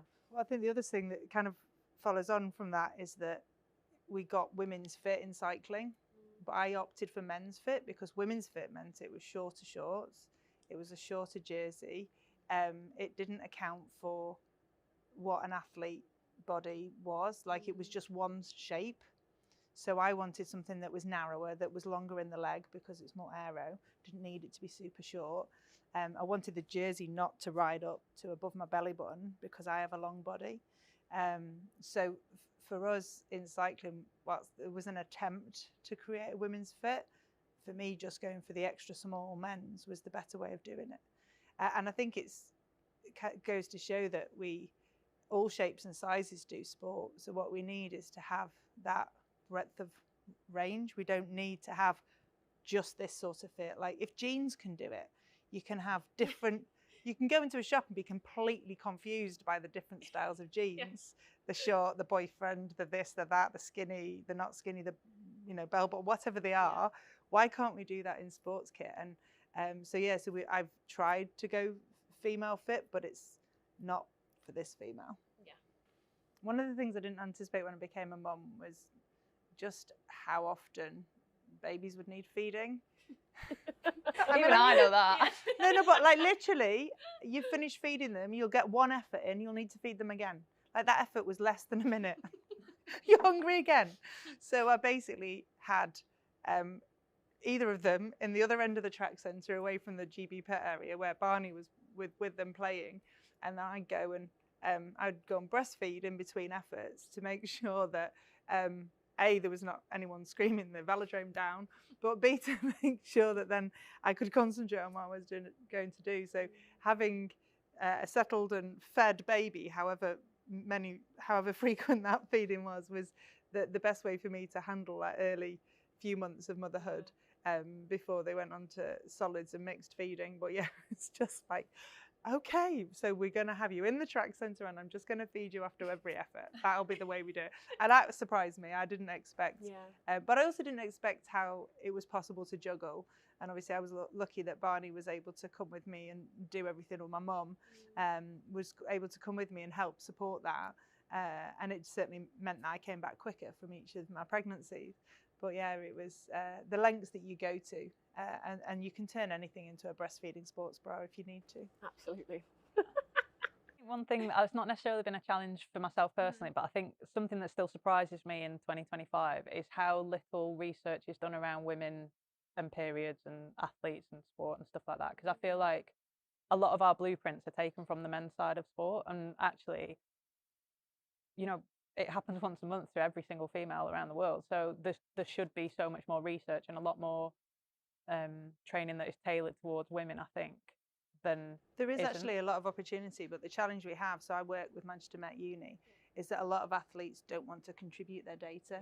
And so we have a role as older athletes. I'm working with MMU on studies into perimenopause and menopause, so that athletes, as they get older, there's still opportunity. Because if you look at the female population in age group sport, then there's a huge field for the men, and then there's a very small number of women competing. If you look at triathlons or cycling, or even in running as well. Running's perhaps closer to being 50-50, but we still have a challenge. Ultra running is where female athletes seem to go really well, because they do get better with age, and the gap between male and female in ultra distance is actually a lot less. But there's they really struggle to get the cohorts together to be able to do the studies. And I think it's really important that if there are women out there who are struggling, the young athletes that are struggling, that they are willing to contribute their data and what they're finding, because there are a lot of myths as well around cycles and training to your cycle, but you've got to manage your symptoms and train like everyone else, because not everyone has those problems. So what we need to do is try and give them that confidence that it's not going to compromise them as an athlete. If they let out those secrets, it's not going to make them judged. Because I think a lot of women feel, or a lot of young athletes say, if I admit this feels like it's a weakness, and if I admit that I'm struggling with cramps or pain or debilitating symptoms, then I'll be judged, and that'll be part of my selection for something. And that's absolutely not the case, but I think that's one of the reasons why we have fewer athletes contributing to the studies that are out there. And most of the studies are done on sub-elite, and that obviously doesn't necessarily work when you've got athletes who are full-time. So amateurs. Right. So they're sort of regional and national aspiring athletes, or they are older in a sense that they are in their 30s, they're not in their teens and 20s. And there's lots of reasons for wanting to study at all ages of the menstrual age, sort of child rearing age, because you need to see where bone density usually peaks at around 19, 20, 21 years of age. And the menstrual cycle has an impact. So a healthy menstrual cycle and laying down good bone density will help mean that it tails off less as you get older. When you lose estrogen and progesterone, then in your 40s, that's where bone density can really plummet. So all of those things are kind of interlinked, and trying to make sure that we have enough of those younger athletes. But it goes back to that challenge, is if you can't see it, you can't be it. Yeah. They're not coming into the sport in the first place. There isn't enough of them to be able to study either.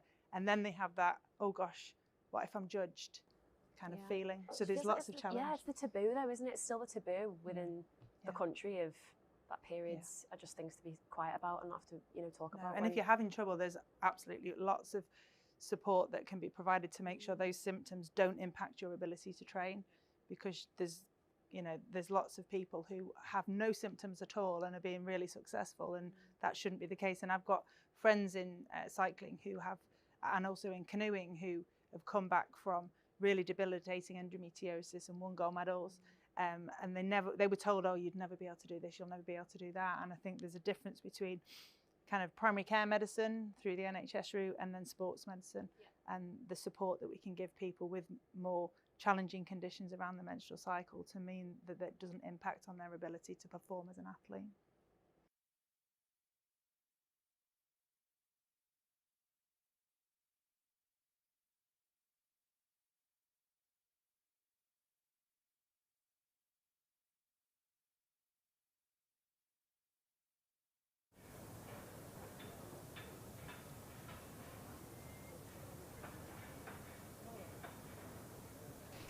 Well, good afternoon and a very warm welcome back to Emirates Old Trafford for the start of the afternoon session. Another lovely conditions here in Manchester. See the flags on the roof of the media centre barely moving, actually. It's a very still day. So weather's lovely, and the morning session was a really gripping session as well, actually. Some really hard-fought cricket. Luke Proctor there unbeaten on 40. And James Sales on 13, having to work really hard at the back end of that morning session to make sure that both were there, ready for the afternoon. Lancashire's bowlers, well, ended with a bit of spin, actually, with left-arm spin from Tom Hartley. Started out with Tom Bailey and George Balderson, and then we saw some pace with Anderson Phillip and with John Turner. Just the 2 wickets to fall. One for Balderson, and one for Anderson Phillip as well. So these are the bowling figures here. Bailey 7 overs for 29. Balderson 10 overs, 1 for 23. And then so that Phillip and Turner replacing Bailey and Balderson, and Phillip with 1 for 9 from his 6 overs. So a really super start from the Brian Statham end. And then Turner took a little bit of time to settle into it, but then bowled very nicely for a couple of overs at the back end of that opening 5-over spell. He went for 22, and then 2 overs of left-arm spin from Tom Hartley just prior to lunch. And the only wickets to fall, Ricardo Vasconcelos was put down actually earlier in his innings, but then Balderson found the outside edge again of Vasconcelos' bat. It was a good delivery from Balderson over the wicket to the left-hander. Just kissed the edge of the bat into the gloves of Hurst. And then George Bartlett, also the second wicket to fall in that morning session. So 89 for 2 is where we're at lunch. We'll hear from Paul Allott and from David Lloyd a little later on this afternoon. They're currently on the opposite side of the ground from where we're broadcasting from. I think it's the Vice President's lunch. Not quite sure what room they're located, but they'll be enjoying a bit of lunch, either in the pavilion or over on the at the point. So Scott Reed and Andrew Rudd with you in the commentary box here, as the 2 umpires are wandering out to the middle. And a really good morning session, that right, isn't it? Yeah, afternoon, Scott, afternoon everyone. It was a thoroughly absorbing session. Good pitch, as you would expect here, and we saw some skillful bowling up front from Tom Bailey and George Balderson probing away, but that little 8 over, 10 over stint with John Turner at one end and Anderson Phillip at the other, when we saw a bit of real pace and put both batters under pressure.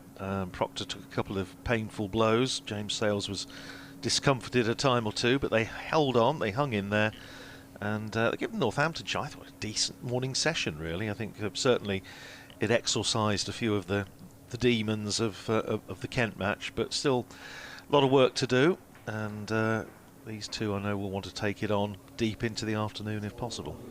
Yes, because the start's been laid here, hasn't it? Especially by Luke Proctor. Yeah. He did have to work hard for his 40 runs. I get the impression watching Luke Proctor bat against Lancashire now here, especially at Old Trafford, He's reluctant to give it away. He's a man on a mission, I think it's fair to say. Yeah, he loves coming back here and yeah, just in the gentlest possible way, making a point. Absolutely, yeah, and the way he batted in the 2 previous games here. Yeah. It's a good reflection of that as well. So here we go after lunch with Tom Bailey to open up for Lancashire. And it's on to the leg stump of Luke Proctor. And that'll be 4, I think. Yeah, down towards the fine leg boundary. There's John Turner on the ropes down below the pavilion. And a bit of a post-lunch loosener from Bailey. And eased away for 4. Well, very good lunch as ever here. It's very nice today. You went for the soup, though, Scott. I did, yes. What was them? It was a sort of Oriental beef thing. It was very tasty. Oh, very nice. Bailey to Proctor. That's played away safely into the offside, and there's no run.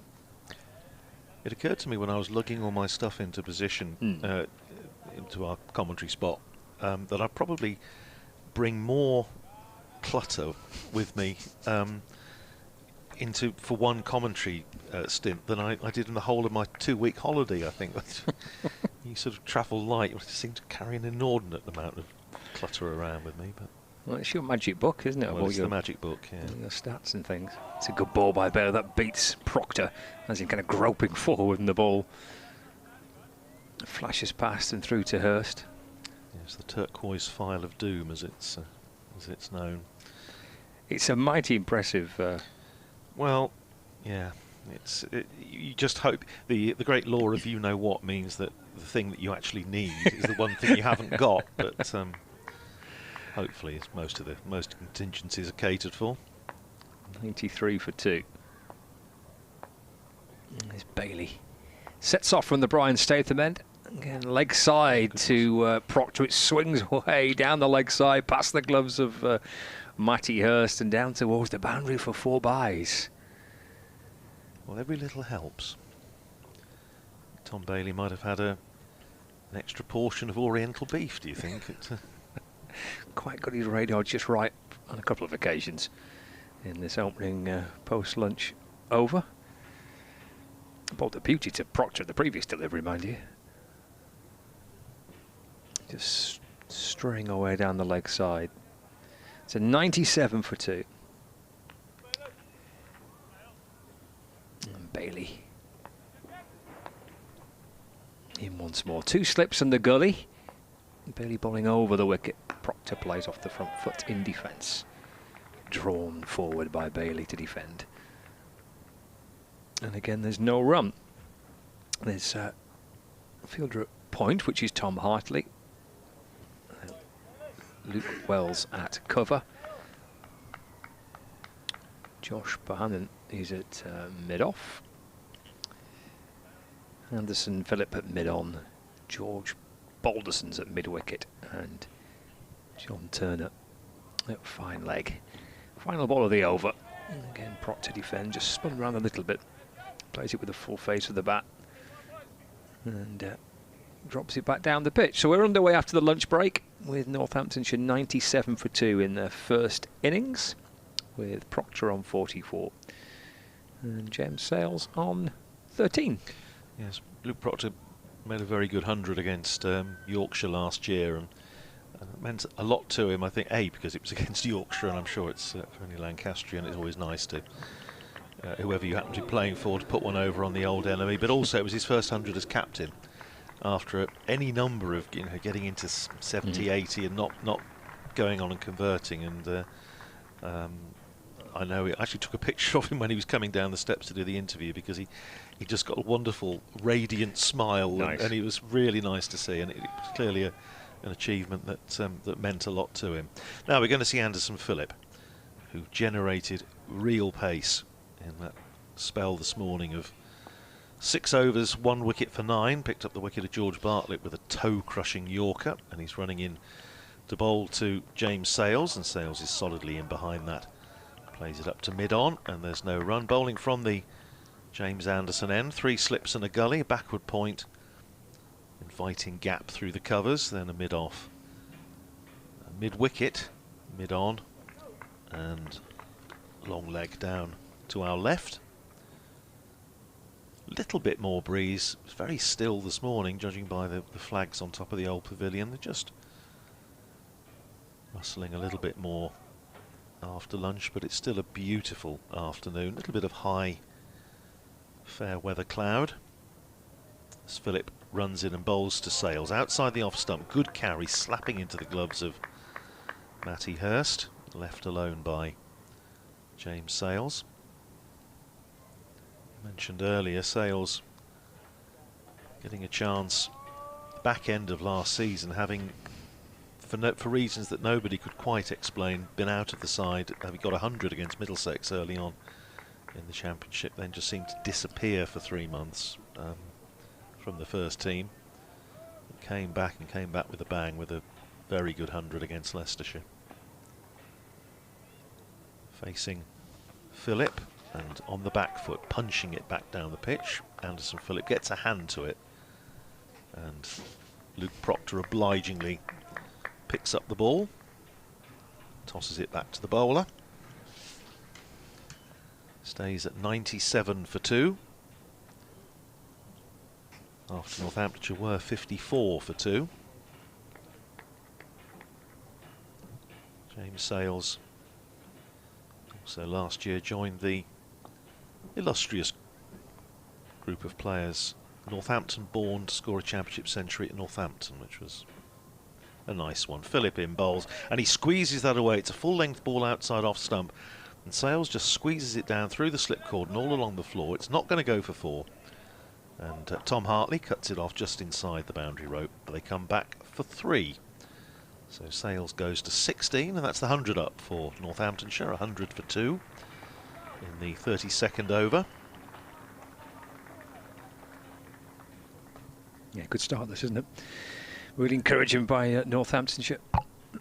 Well, it is, you know, particularly after what happened last time out. It's, as we were saying with Bumble earlier, you know, Darren Lehman, I was asking him about, you know, whether you're looking at particular players, and he said, you know, we think these are the best players we've got. We need them to show that they're better than they sort of showed in that last game. So certainly been an improvement so far. Long way to go. 100 for 2. Philip with the old pavilion behind him, bowls outside the off stump, and Proctor just lets it go through to Matty Hurst. Northamptonshire making just the one change for this match, with interesting change as well, with a leg spinner coming in for the seamer. Calvin Harrison from Nottinghamshire, 2 match loan, 26 years old, born in Durban, went to King's School Taunton and on the Notts books. Leg spinner, bats a bit, good slip catcher. He's played a lot of T20 cricket, hasn't he? He has, yeah, and the 100 as well, he's been involved with that. Here's Philip in, over the wicket, bowling to Proctor, and Proctor, goodness, wish I got a fiver for every time I've seen that in the last 8 years. Just drops a bat on it, rolls up towards mid-on. And that's the end of the over. 100 for 2, 32 overs gone. Sales is 16, Proctor is 44, and these two have put on 46 so far for the 3rd wicket. Yeah, so it's such a calming approach, isn't it, by Proctor? Nothing's kind of flustered or rushed or hurried. It's just, I suspect, must have a very big impact on the rest of the players with the way he goes about batting. Yeah. And it's why I think, you know, in an ideal world, I think 3 possibly suits him better. Right. With maybe Sales 4, Bartlett 5. But Northamptonshire are where they are. Yep. They don't really have, as we were discussing earlier, with Emilio Gay having gone and no Matt Britsky, don't really have a sort of particularly plausible alternative unless you bring somebody in, you know, from the academy, from the 2nd team. Emilio Gay's a big void to fill, yeah, isn't it? Yeah. Bailey comes over the wicket and bowls to Sales off the back foot, just takes a single, pushed away to the left of mid-off, and moves on to 17. It's 101 for 2. Well, again, he made a beautiful 100 here, didn't he, in that game here 2 years ago, which I think was then, I think I'm right in saying it was the highest score by a Northamptonshire batter in Lancashire. Made 140 odd, didn't he? It was a lovely knot on that first day. Proctor back on strike. 44 not out. Bailey in and bowls. 4 because Proctor and defends to mid-on. And there's no run. Of course, Emilio Gay joining Durham and Michael Jones leaving Durham to join Lancashire to open the batting with Keaton Jennings. Both of those signings were announced kind of towards the back end of last season, weren't they? Well, yes, and again, it was one of the talking points of last year that after that was announced, Emilio Gay played 1 game and then didn't feature at all for the rest of the season. Bailey to Proctor. He's pushed away to mid-off, and again there's no run. In fact, I recall when Lancashire played Durham at Durham in September, Emilio Gay wasn't playing for Durham, but he was out there with the squad and warming up and that type of thing. Yeah, it was, again, that was one of the many talking points around Northamptonshire last year. You know, even though he announced he was leaving, I think he'd intimated that he wanted to carry on playing, not least because he was within striking distance of 1,000, which, as we said earlier, nobody's done for Northamptonshire in the Championship since 2016. Has Tom Bailey got a problem with the ball here with the ball? Yes, I think it took, I think, a session and a bit before we had the first glimpse of the box of balls at Wantage Road last week, before the umpire Rob Bailey and Hassan Adnan. Oh, he's got the handcuffs out. There we go. That's fine, wasn't it? Gone through. Yeah. Do you want to have a look, Ben? I'm happy enough. Get on with it. That's what you're dealing with. Felt like an optimistic one, that from Tom, but didn't it really? It's not been a great deal so far. It's not. Yes, I was going to say it's not. But it's not swinging. But as Bumble made the point this morning, certainly in the previous game, the only bowler who actually got it to swing consistently at Wantage Road was Luke Proctor in the first innings. It was getting it to hoop as Bailey is in bowls and Proctor's pushing out on the onside. But there's no run. He's a very handy bowler, isn't he, Luke Proctor? He bowled a spell on that first day, and I mean it gave Lewis McManus a pretty rough time because he was having to dive all over the place. He was swinging and swinging late, and it was hooping, but that was about it. And then it just seemed to stop doing anything. And Luke Proctor didn't have it in the wickets column when he probably deserved something. As Bailey is in and bowls and Proctor's forward, playing it out into the offside this time, up to extra cover, and there's no run. But yes, as you say, he's one of those bowlers who very often his figures don't really do him justice, but it was unusual. We were speculating whether he was the first Northamptonshire captain, certainly in Championship cricket, to open the batting and the bowling in the same match. I mean, if it's happened, I shouldn't think it's happened very often. I was thinking about Freddie Brown or someone like Sidney Smith back before the First World War. Here's Bailey hanging that outside off stump. Proctor is not to be tempted, lets it go through, and that's the end of another over. 101 for 2, Proctor is 44, Sales is 17. One of these bowlers that kind of bowls wicket to wicket quite straight, doesn't seem to give much away, and always seems to be quite difficult to get away. Well, I say in the first innings of that Kent match, his figures 15 overs, 5 maidens, no wicket for 28. And I say he was unlucky not to get something in the wickets column. 8 overs, 2 maidens, 1 for 25 in the second. So he bowled very tidily, but again, it's asking a lot for him to open the batting and the bowling and captain the side. It's one too many roles, that isn't it? Yeah, I think so.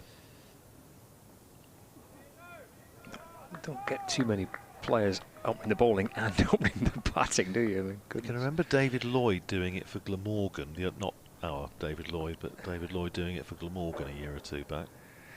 There's Anderson Phillip bowling to Sales. That squares him up, just hurried him a little bit. The thickish outer half of the bat, see the ball deflect through extra cover for a couple of runs. He moves to 19. It's 103 for 2. I think Lewis Rees at Derbyshire did it for a little bit as well. Yes, that would.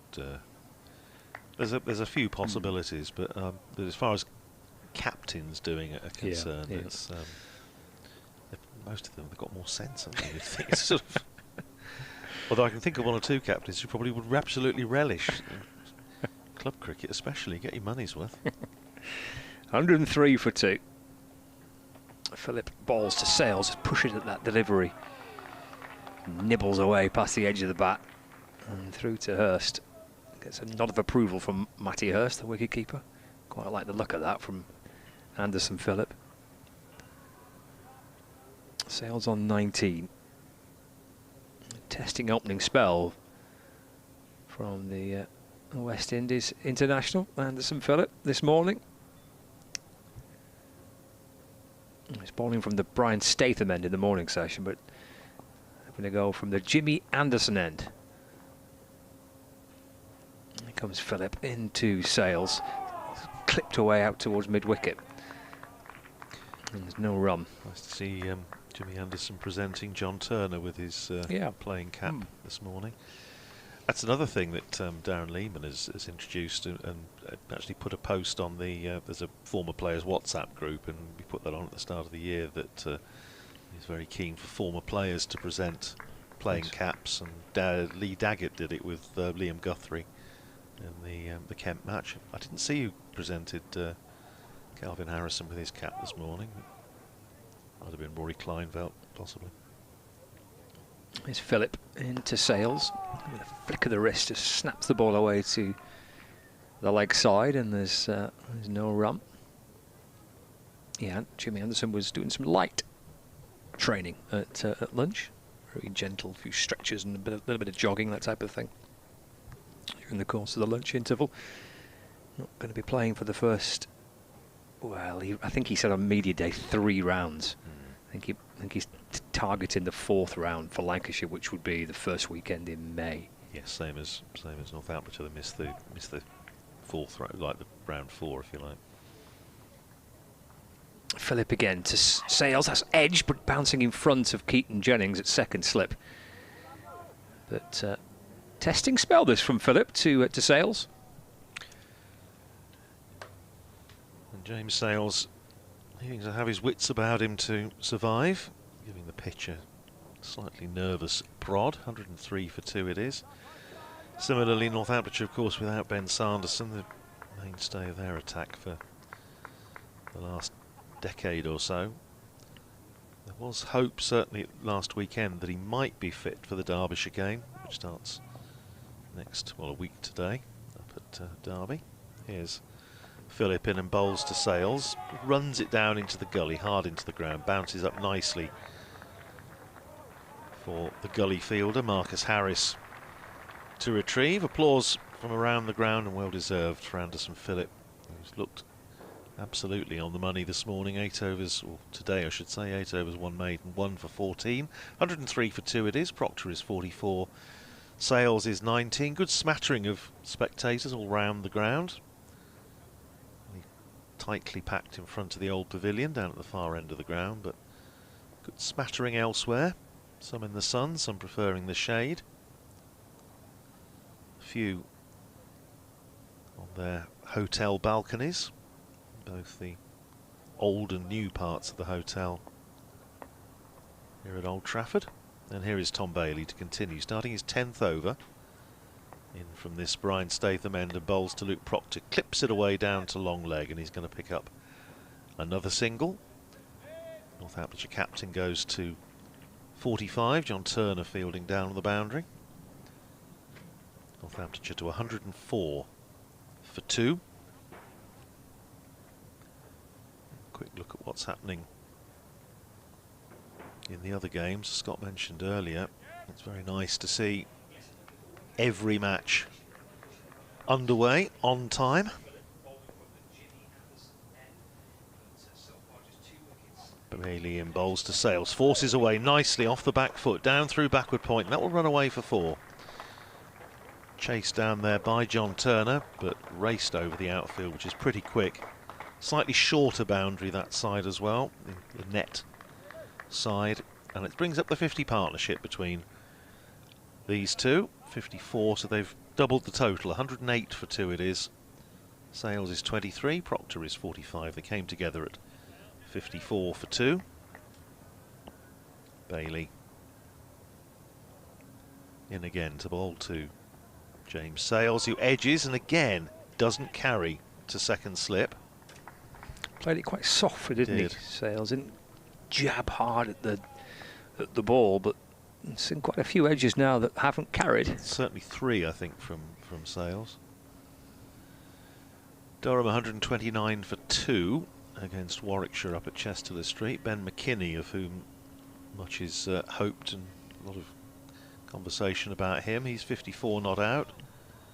David Beddingham is back in action. He's on 30. He had a great season last year, didn't he? Yeah. Here's Bailey.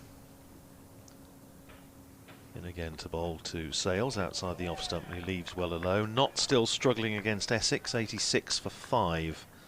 Nottinghamshire at Trent Bridge. 2 wickets apiece for Jamie Porter and Sam Cook. Shane Snater nipping in with the wicket of Jack Haynes. Surrey 133 for 5 against Hampshire at the Oval. More wickets for Brad Wheel, 3 for him, and a good start to the season against Yorkshire. And carrying on that today, Dom Sibley, deaf to the clatter of wickets at the other end, 34 not out of 98 balls. Here's Bailey in bowls, and nicely forced by Sales. He's only going to get a single as Anderson Phillip comes round to extra cover to field. Nicks the bowling off his captain. That was off the last ball of the over. No, beg your pardon, there is another ball to go. It'd help if you can count to 6, isn't it, really, in this job. 24 to Sales, 109 for 2. So, yeah, it's been a bit of a stuttering start to the season for the defending champions. Sussex against Somerset down at Hove. Sussex made a good start. They're wobbling a little bit at 137 for 4 against Somerset. Tom Clark out for 49. Yorkshire 123 for 2 against Worcestershire up at Headingley. Adam Lyth 53 not out. James Walton out for 44. Here is Bailey to complete the over with a leg slip in now for Proctor, and driven sweetly, crisply up to mid-off where Bohannon fields, and that's the end of the over. 45 to Proctor, 24 to Sales, 109 for 2 at the end of the over. And just quickly in Division 2, Gloucestershire 117 for 1 against Glamorgan down at Bristol. Cameron Bancroft is 63 not out. Middlesex 109 for 5 against Kent at Canterbury. And Leicestershire 169 for 2 against Derbyshire at Grace Road. Sol Bedinger out for 81. Ian Holland is 48 not out. Was that Northamptonshire head coach that just popped in? I didn't see. Moment? Yeah, Simpson came and patted me on the back and walked out again. Oh, excellent. Either it was Poltergeist or Darren Lehman, I'm not quite sure. I think it was probably Darren Lehman. There's Anderson Phillip from the Anderson end in and balls to Sales forward and just pushes it into the offside and calls Proctor through for a quick single. Just dropping it out to cover. Sales moves to 25, 110 for 2. As we start the 36th over of this Northants first innings. Just going through some of those scores and looking at some of those teams in Division 2 this season, Radders. Do you reckon will be the teams that will be pushing for the top 2 positions? Well, you'd have to say Lancashire, and I'm not just saying that because of where I am, but I think that with the strength within the squad, you would think they're likely to be up there. You would have to say Middlesex. Kent. It's Phillip to Proctor. That's fallen driven. That's through straight mid-off. That'll bring him potentially 4. It does. Lovely timing by Proctor. Takes him to within a run of 50 as well. I mean, certainly Kent's attack on the evidence of what I saw for 2 and a bit days last week, and I mean they've got Middlesex 109 for 6 down at Canterbury today. I think Kent's bowling, especially with Keith Dudgeon, they're going to take a bit of stopping. I'd like to say Northamptonshire, but I'll reserve judgment. It's Proctor, that's glanced away off his hip. That'll be 50 for the Northamptonshire skipper. He's played some lovely shots in this half century, in which 7 fours from 107 deliveries to bring up 50. But more than that, it's been a really accomplished performance so far. Getting through a very tricky morning session, especially when the temperature was cranked up when Turner and Phillip came into the attack. And has seen his side safely to lunch and looking to build on this afternoon as well. And he's 50 not out. His 51st time past 50 in first-class cricket. 800s. 115 for 2 is Phillip to Sales. He's defended, there's no run. And the reason why I ask about the kind of challenges, because before the season started, I'm thinking Lancashire, I'm thinking Middlesex, because they had a good season last season. And they look like they've actually strengthened a little bit as well this year. Kent, who came down with Lancashire last season, so I had those 3 in mind. I just wondered whether, from what you saw last season, as to whether there might be a little kind of dark horse in there and somewhere that might. Well, I think, you know, Derbyshire and Leicestershire both started well, but I'm not sure I'd quite put those in the same category personally. To sustain it over. To sustain it over the season, and that's what we're talking about. 3 slips waiting as Anderson Phillip bowls. The Sails up off his toes, works it to the leg side, and again quickly through. They've run well, these two. They have, although Luke Proctor was a little bit slow off the mark there, wasn't he? It was just slightly delayed reaction, but fortunately, plenty of time to go through. I mean, you know, from Northamptonshire's point of view, they will, I'm sure, be thinking if they can, you know, perhaps win a game, 2 games, and be somewhere around about, you know, 4th or something, 4th or 5th, mid-table, mid-season, because of course they've got Yuzi Chahal coming for the second half of the season, who won 2 games for them last year. They will be thinking that he could do the same again, and come back to that. Phillip to Proctor, short, it goes to Paulie, top edges over the keeper, down towards the boundary, and he gets 4 more, Luke Proctor. Grateful for the pace served up by Anderson Phillip. Didn't quite get the execution of the shot that he was aiming for, but the outcome was the same nonetheless. And that's 120 for 2. He's played some very nice shots in this unbeaten half century. He's had to ride a few as well along the way. He played nicely for Northamptonshire and has led the way as Luke Proctor. It's good 50. Yes, he really has dug in, as we know and we've seen on this ground. As you mentioned, the last couple of times Northamptonshire have been here in the Championship, he's played very similar sort of innings and just relishes the battle against his old county. Yeah, you know, Northamptonshire will probably be mindful of the fact that last year, when they were awful for a good part of the season in Championship cricket, they didn't win a game until September. They then won 2 and finished 4th in the division, not that far away from 3rd. So, a couple of wins in this division can make huge difference. And they will think, if we can sort of be in contention and just, holding operation almost until Chahal comes, might be different. But the batting has clearly got to sort of become a bit more consistent. But it's been a good effort from these two, and I'm sure whilst everyone back home is delighted for Luke Proctor, they'll also be delighted to see James Sales digging in.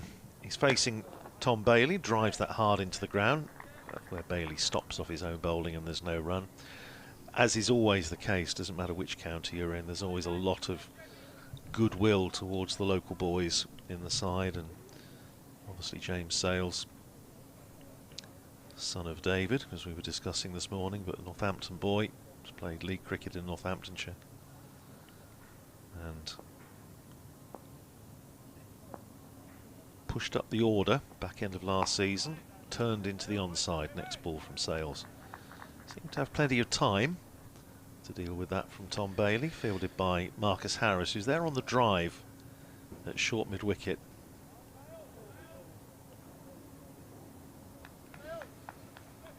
That's what you want, really, isn't it? In teams, you want some homegrown players in there. You want a sprinkling of overseas signings. You want maybe some additions from elsewhere. You want to get that blend, but really the beating heart of a team should be the local for players. the identity point of view. Quite right. Here's Bailey in, bowls to Sales, and that's clipped away nicely by James Sales. Going to get one, may get two, but he's not. It's smartly fielded by Luke Wells, coming off the boundary, sends in his return from deep square and keeps it to 1. Sales to 27, Northamptonshire to 121 for 2. Yes, it was. I did actually do a list last year of the Northampton-born players who got a Championship 100 at Northampton. There's not that many over the years, but it's very good to see James Sales adding his name and doing it twice as well last year against Middlesex and Leicestershire. Here's Bailey in bowls to Proctor outside the off stump, left alone by Proctor. Yeah, he's still only 22, isn't he? Yes, he is. He's got bags of time. And John Sadler, I remember he played the innings that I suppose that almost sort of came of age as a county cricketer, was it 3 years ago at Cheltenham, when he batted really well with the tail, got 70 odd, and John Sadler, then head coach, saying that he thought he was the best striker of a ball that or one of the best he'd seen for a while amongst young cricketers. Proctor playing that next ball from Bailey defensively up to Anderson Phillip at mid-on. And then, say, inexplicably last year, he just, having got 100 early on, he just seemed to disappear, just was not considered, which surprised, puzzled, perplexed and disappointed quite a few, but including himself, I would have thought. Well, including himself, yeah. But he did the right thing when he got into the side. He scored runs, and just made the point in the best way possible. Bailey in bowls to Proctor, who forces off the back foot up to Bohannon at mid-off, and that's the end of the over. 121 for 2 it is. Proctor is 54, Sales is 27. Well, it's a good start by Sales in this innings.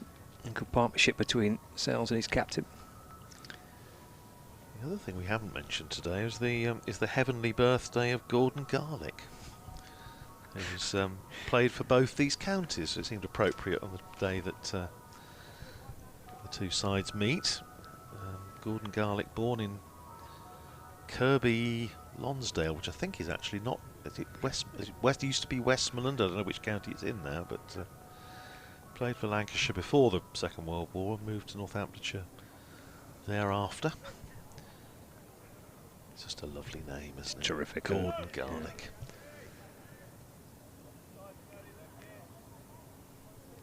121 for 2. Anderson Phillip probing away from the Jimmy Anderson end. Lancashire looking for their first breakthrough since the lunch break. And on this occasion, Sales just defends the top of his off stump.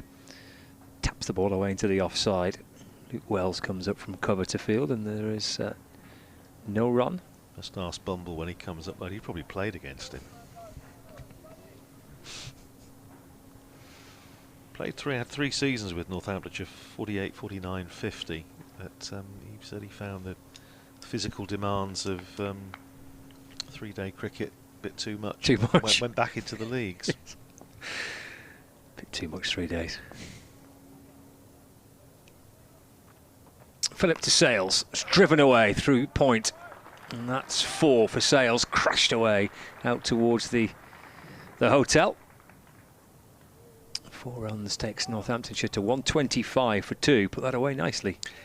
Yeah, and it's interesting. I think you were on with Bumble and made this observation before lunch that with a little bit more pace on the ball, yes, it's the odd one, particularly with the ball that bit newer, was causing the batters a bit of discomfort, but it also means that they do get value for shots and the ball coming on. I think James Sales in particular would probably prefer that to, say, George Balderson or somebody like that of a lesser pace, but nibbling it about.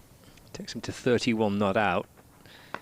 Crunches that one away as well to the left of mid-off, but Bohannon's quickly across the ground to field. Doesn't stop the single, but he had a lot of grass to cover there, did Bohannon. Sales crosses for 1. He moves on to 32 not out.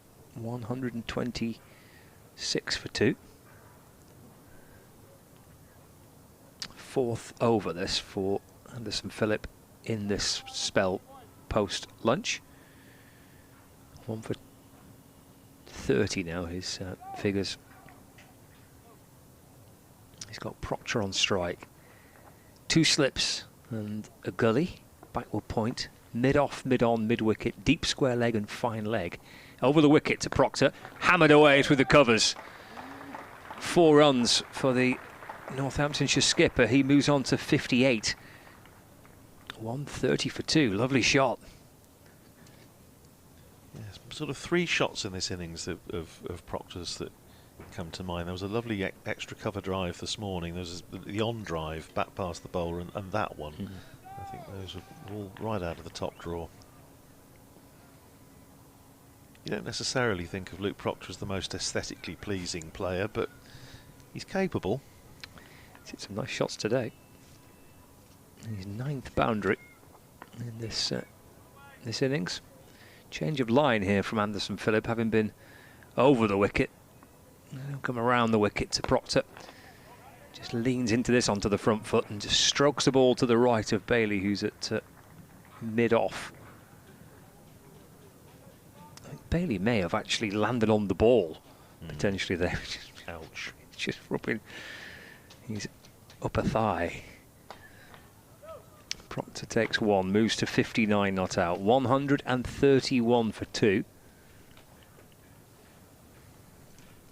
Seen Balderson warming up actually, so maybe he could be the first change after lunch potentially. So some spin just before lunch, the left arm spin of Tom Hartley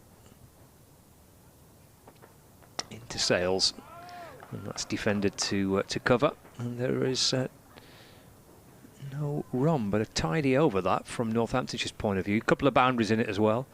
Proctor moves on to 59. Sales is on 32. It's 131 for 2. And we will have a bowling change from the Brian Statham end. Bailey's spell after lunch comes to an end, and it will be Balderson to replace him. James Sales had a winter playing club cricket in Australia, which seemed to enable him to work not only on his batting but to have a little bit of a bowl as well, because certainly in the earlier stages of his career, you know, there were thoughts of him being a genuine all-rounder. As it is, I think it's probably going to be a case of a batter who can bowl, particularly perhaps in more in white ball cricket. But he picked up a 4-for against Nottinghamshire in the Championship 3 years ago, and it's not the worst. Very not dissimilar to George Balderson actually in the way he's not express pace but can wobble it around a bit. But he's one of those players, he described it, the sort of the heartbeat and the necessity of getting your homegrown players into the side, but he's also, I think, one of those players that obviously Northamptonshire have very high hopes of, as almost building the side around in the next few seasons. He's at the non-striker's end because it's Proctor on strike, and the first ball of George Balderson's latest spell is outside the off stump, left alone by Proctor. Still lovely afternoon, super spot. And we did actually, when they were building that new part of the hotel, I remember us commenting that the terraced seating in front of what's now the new restaurant there, we were saying that will be just a wonderful place to watch the game from, and now indeed it's proving very popular.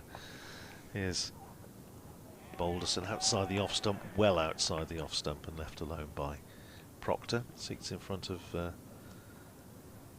Edge restaurant down there at the bottom of the new part of the hotel, and there's more building work going on behind. It seems every time I come here there's something else going up. What's that, Scott? Yeah, that's on the other side of the road, isn't it? It's not inside the Brian ground. Statham Way. Yeah. It looks a lot like apartments to me, but I don't know for certain. Well, that'll be all right for you then. Next ball from Balderson, right on the money, played defensively by Proctor just up on the onside of the pitch, and there's no run. The penthouse up there, couldn't you? Well, yeah, I suppose so. Yeah. Trundle down. That'd be lovely, that, wouldn't it? Would very, very civilised of a morning. Can't be late on parade for that, can you? If you're if you're living just there. So it's rather like those lovely flats overlooking the ground at Canterbury. Here's Balderson in again, turned away by Proctor down on the leg side for a couple. As Turner comes off the boundary in front of the point and sends in his return, but a comfortable 2 for Proctor, takes him into the 60s, 61 to him, and Northamptonshire to 133 for 2. It would be a bit of a difficult commute, I think, from Northampton to Canterbury, but I've always thought it would be a very nice place to watch from, wouldn't it?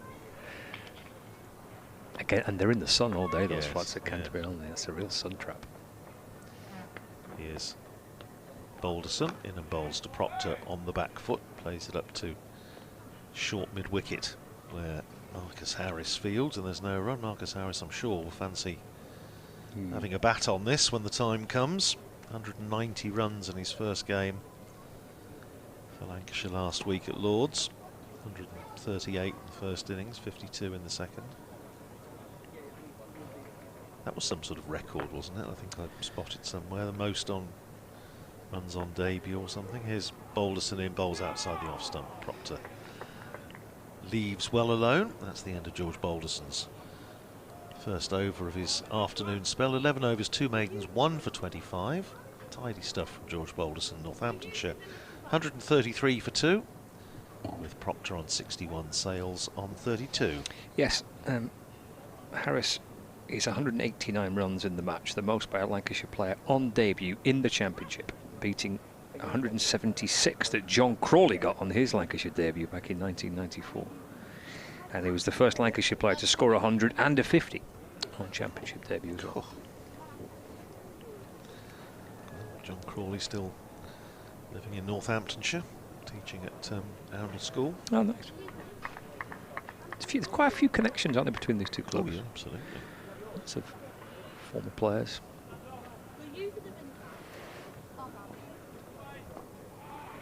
One, 3 for 2. And it's Sales on strike. Here's Phillip into Sales, short, but wide of off stump. We were talking about a couple of them this morning, weren't we? Bert Nutter and Buddy Oldfield, going way back into the 40s and 50s, played for Lancashire and then came down to Northamptonshire. Bert Nutter. Terrific name for the past. From Burnley. Ah, makes sense. That's why it's called Nutter. What if any other bowlers come from Burnley? 1-3-3 for 2. Philippine bowls and Sales defends, and there's no run. Gathered by Tom Bailey. He's at mid-on. 133 for 2.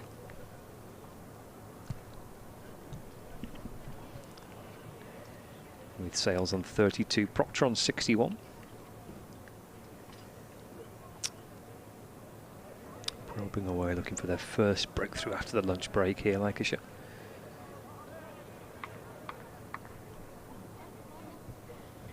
Phillip from the Jimmy Anderson end. 2 slips, Michael Jones and Keaton Jennings. And Harris at gully, short and just pulled, controlled towards the mid-wicket boundary. Sales jogs back for a couple. Takes his total on to 34. We were saying this morning about David not being a great watcher when actually on the ground when James is batting, and he said last year, I asked him about the 100, he said he was going on about how I shouldn't have got out when I did and all the rest of it. I know he's hugely proud, obviously, and rightly so, of what James achieves, but he's always got something just to sort of take the edge off it a little bit. Phillip to Sales, that's dropped into the offside. He sends Proctor back. He was on the hunt for a quick single and just pushed away to point where Hartley fields, and there's no run. Remains on 34. It must be strange that for a young player whose father's such a big name. I was reading an article on the BBC website about Archie Vaughan, and the challenges that potentially you have to face trying to carve your own way in the game when you've got quite a famous surname. Just dabbed away by Sales, defensively from the crease, and there's no run. Well, it's absolutely right. You know, I mean, say David Sales is in the Hall of Fame now at Wantage Road, and you know, so it's a bit of a sort of permanent reminder of just what he achieved for the club. And yeah, James has got to do his own thing, but for a different sort of personality. But he's got a couple of brothers who are half decent cricketers as well, so it may not be the last member of the dynasty that we see coming through, playing for the county. Final ball of the over is Phillip to Sales. Short again, it's pulled out towards the square leg boundary. Well, he's pulled that shot. It's not a full-blooded pull shot, it's a controlled pull shot, which he's deliberately guiding out towards mid-wicket in the full knowledge of the fielder being there on the leg side boundary. But just to take the single from a delivery that was short and wide of off stump. Keeps the strike as well. Sails on to 35. 136 for 2. A little change in the commentary box. Rathers will take a break. David Lloyd is going to come and join us. We'll be joined by Paul Allott as well a little bit later on. First day of this opening home game of the season for Lancashire. Live from Emirates Old Trafford, and it looks a picture, it really does. Beautiful day. The brilliant weekend last weekend at Lord's. The weather was fantastic, likewise for all the county cricket games around the country. Here's Balderson into to Sales, just glanced off his hip down towards fine leg, and it's timed nicely for 4, and Sales pushes his score on to 39. It's 140 for 2, and David Lloyd's back alongside me. And they're going well. Northants, a little clip down the leg side, just using the angle. Balderson just straying towards the leg side. It just needs a tickle down to fine leg. Playing well, these two, Proctor and Sales. 86-run partnership. That's driven away. That's a really confident stroke by Sales to the left of mid-off. Takes him into the 40s. 43 not out. 144 for 2. Always nice back-to-back boundaries. Just gets the board going, gets your own score going. Time for a change, I think, for Lancs. Change of pace. Nothing wrong with a bit of spin from both ends. No movement off the pitch, no movement in the air. Change of pace. We saw 2 overs of Tom Hartley before lunch. Luke Wells yet to feature with the ball. And here's Balderson to Sales. To up towards mid-off, and there is no run. 144 for 2. Proctor on 61, but it's James Sales here. He's played a very good supporting role to his skipper. Within 7 of joining him on a half-century. Balderson searching for another breakthrough though. Right arm over the wicket balls.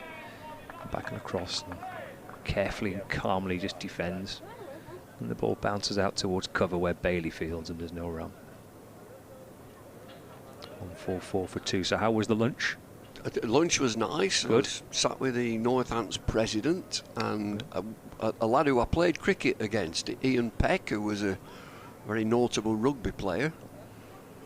Well, it's good to catch up with a pair of them.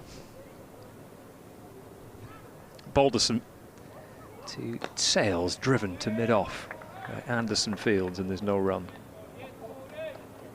144 for 2. What was on the menu? I had a little bit of salmon, which was very nice. And you can't beat an apple tart. You can't. Straight in. A glass of sparkling water, and back over here. Happy days. Balderson in, it's a short ball. Sales just bends his knees and drops his hands, allows that one to go through to the keeper. It's the end of the over. 8 coming off it, a couple of boundaries to begin with. 144 for 2. And on the way back round to do a little piece to camera, recalling the 1975 game at Buxton. Oh, the snow game. When it snowed on June 2nd. There's going to be a feature on it somewhere. Phil Cunliffe? Yeah, from Northwest tonight. Yeah. So, yeah, I mean, I just read up on it a little bit. Extraordinary game. We batted first. And I did the right getting back to it. If it were here, Keaton Jennings on that day, he'd have had a ball first. We batted first. We got 477. Clive got 100. Frank Hayes got 100. Their two bowlers, best two bowlers, international bowlers, were unfit. They had another two that opened up and got food poisoning. One finished up in hospital for 2 weeks. We got 477. It snowed. We went down to Chelmsford then to play a Sunday league match. Come back, it snowed. We bowled them out twice. Cheerio, thanks for the game. Change of bowling as Turner comes into the attack and bowls to Proctor. That's pulled out towards deep square leg for a single. He moves to 62, 145 for 2. And again, you know, you're just recalling games like that. Do a bit of reading up. And there was another match we played at Buxton where we never got on the field at all for 3 days. What for? Rain. Just rain for 3 days. But I don't think they played it. It was a lovely venue. It's a great venue for Lancashire supporters. So, you know, go from Manchester, Lancashire, Cheshire. It was a good venue, a beautiful little town. It's Buxton, a spa town, but it did tend to rain a lot. Or snow. Or snow in June. Turner over the wicket this time, 2 sails. That's dropped into the offside and there's no run. Which, I mean, in places like that, you June 2nd in 1975, if all the talk now is about global warming, isn't it? They'd have been glad of global warming because I saw it on the news. It's going to get 2 degrees warmer by the year 2030. I heard a couple of scaffolders in Wetherspoons chatting about this. One of us, he said, I'm going to have to take my vest off. Turner to Sales, that's defended and there's no run. June 2nd it was.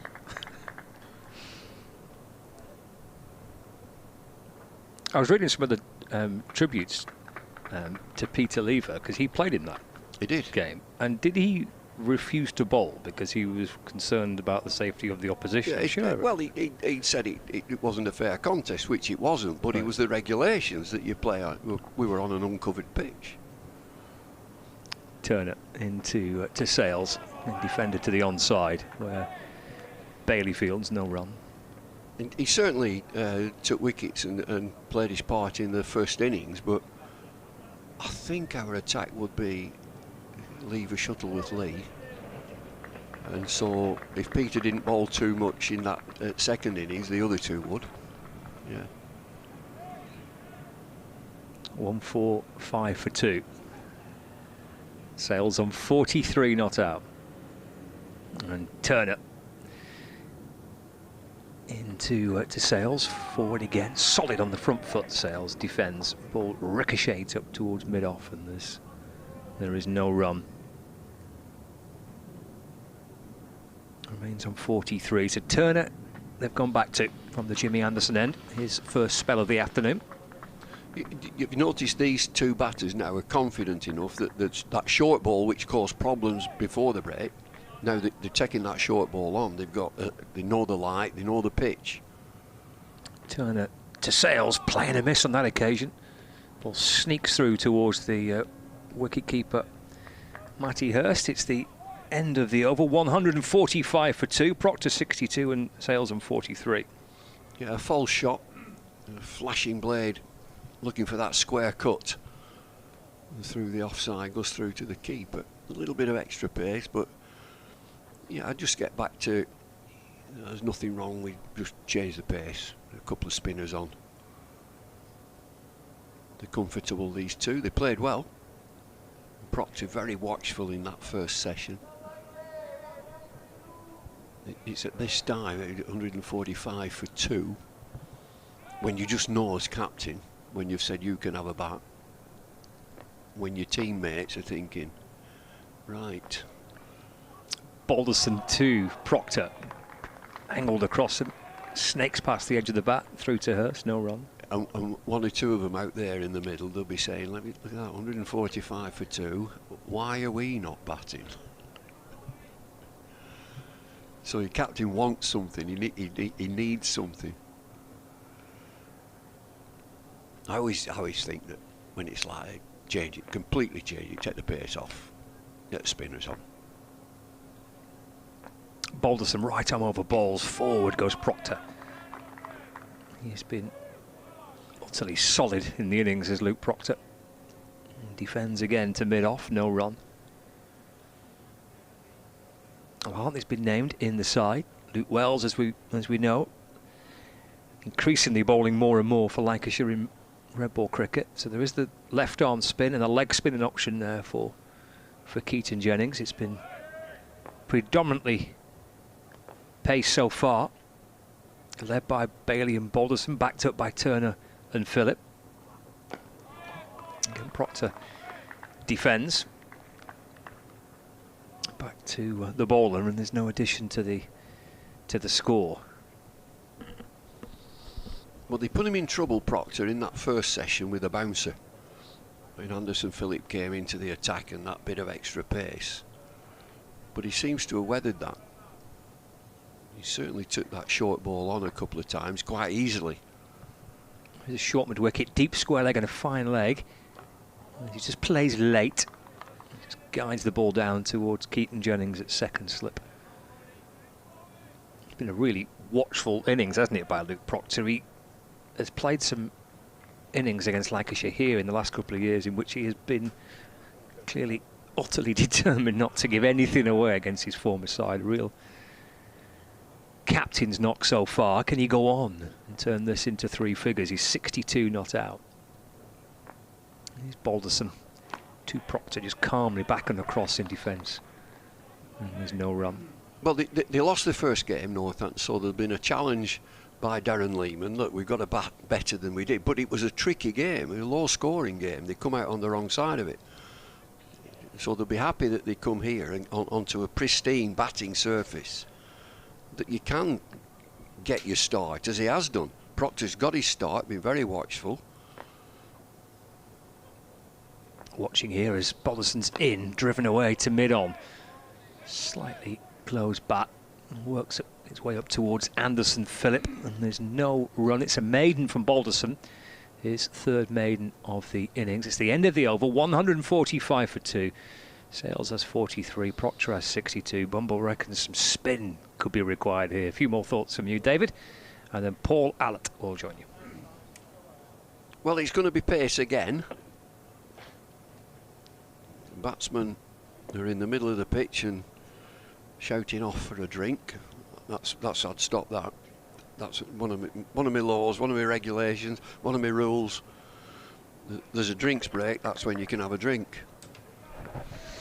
You're all for that, aren't you? Keep the game moving. Yeah. It's only 18 degrees, it's not subtropical. Turner in again, balls just short, pushed away into the leg side by Sales. He picks up one. It's tropical for here. It is. Yeah. Well, I arrived just before lunch, and I thought, hey, well, timing.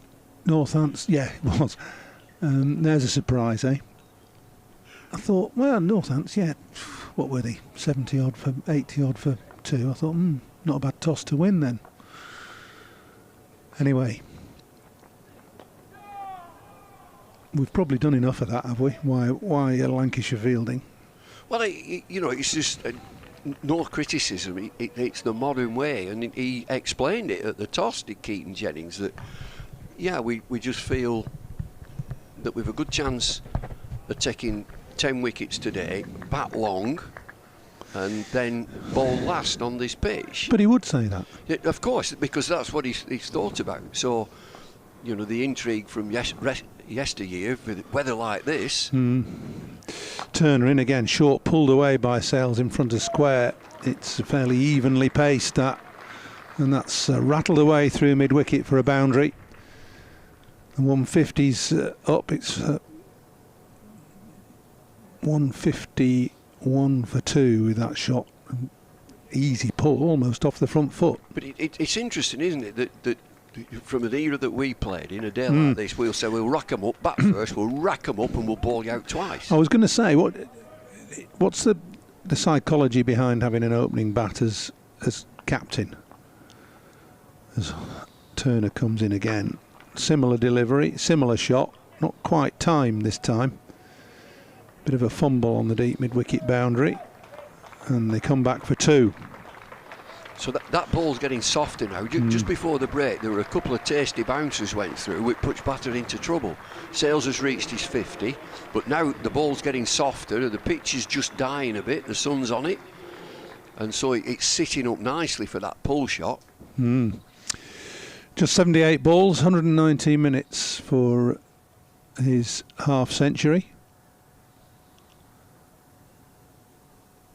So good performance by Seth. Good partnership this between Luke Proctor, who of course began his career here at Lancashire, have been dreaming about batting on pitches like this ever since he left Lancashire.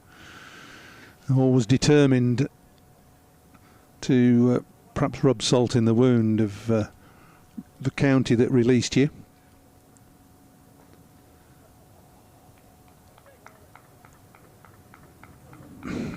Field change here, so it's just 2 slips now. 2 on the leg side boundary, 1 at mid wicket, saving 1. Yeah, that mid wicket's just come in from Gully, or 3rd slip. It's better length from Turner.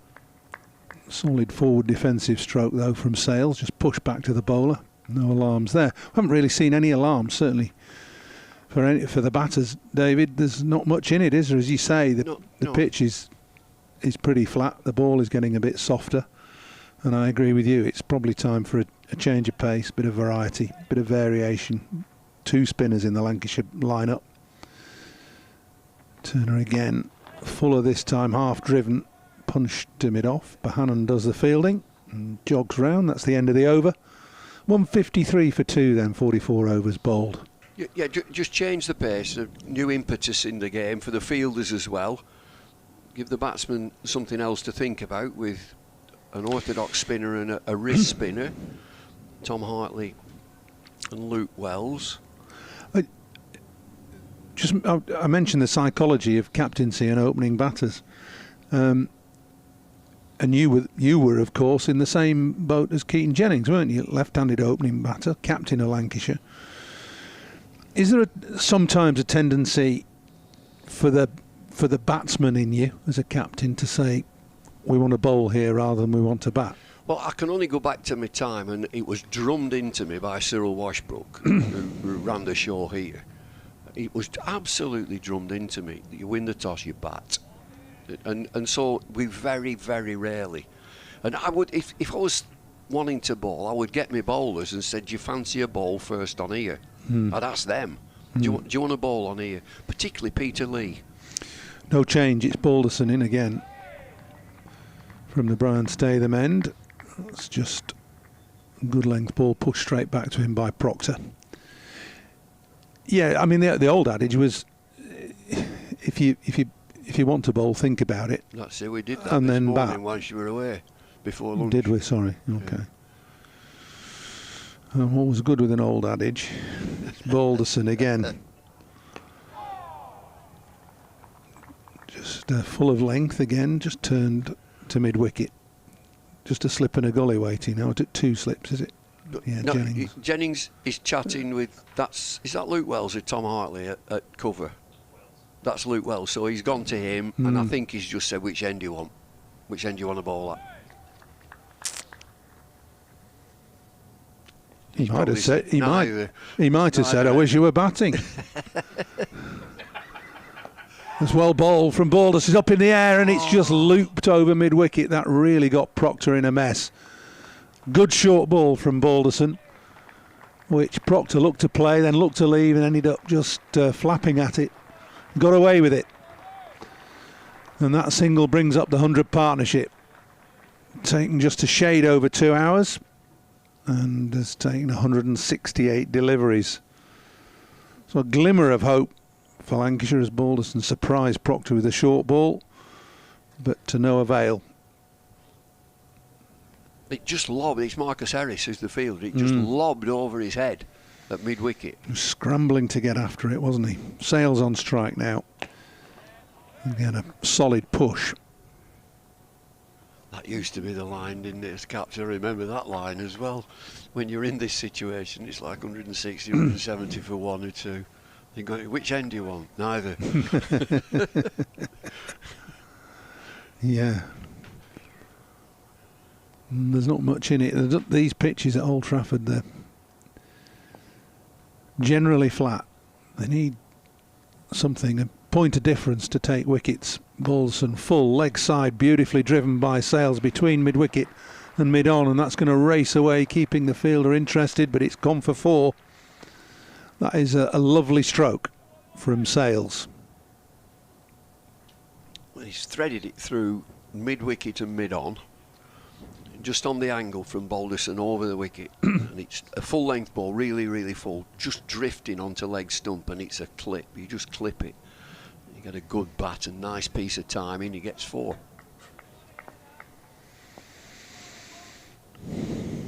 Yeah, kept Bohannon interested all the way to the rope. In again, Balderson, just outside off stump, and pushed into the covers. No run, end of the over, 45 bowled, 158 for 2.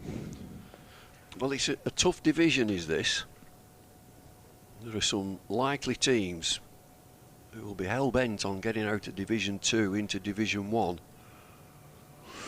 Breaking news, David, and great news for Lancashire and England cricket supporters. James Anderson is to receive a knighthood for services to cricket. Retired from Test cricket obviously last summer, 704 Test match wickets, and the BBC breaking news says more to follow. I bet there is. Good luck, Jim. That's fantastic, isn't it? Sir Jim. Sir Jimmy, I'll have to take all those boards down that you can't quite see at the far end on the pavilion. It'll be even smaller, that, won't it, now? If you've got 3 letters to it. Well done, Jimmy. Sir James Anderson. What an effort.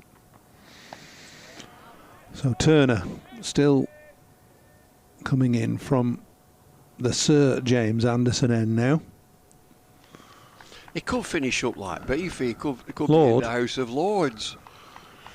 Lord Jimmy of Burnley. Yeah. Lord Jim of Cliviger. Nice.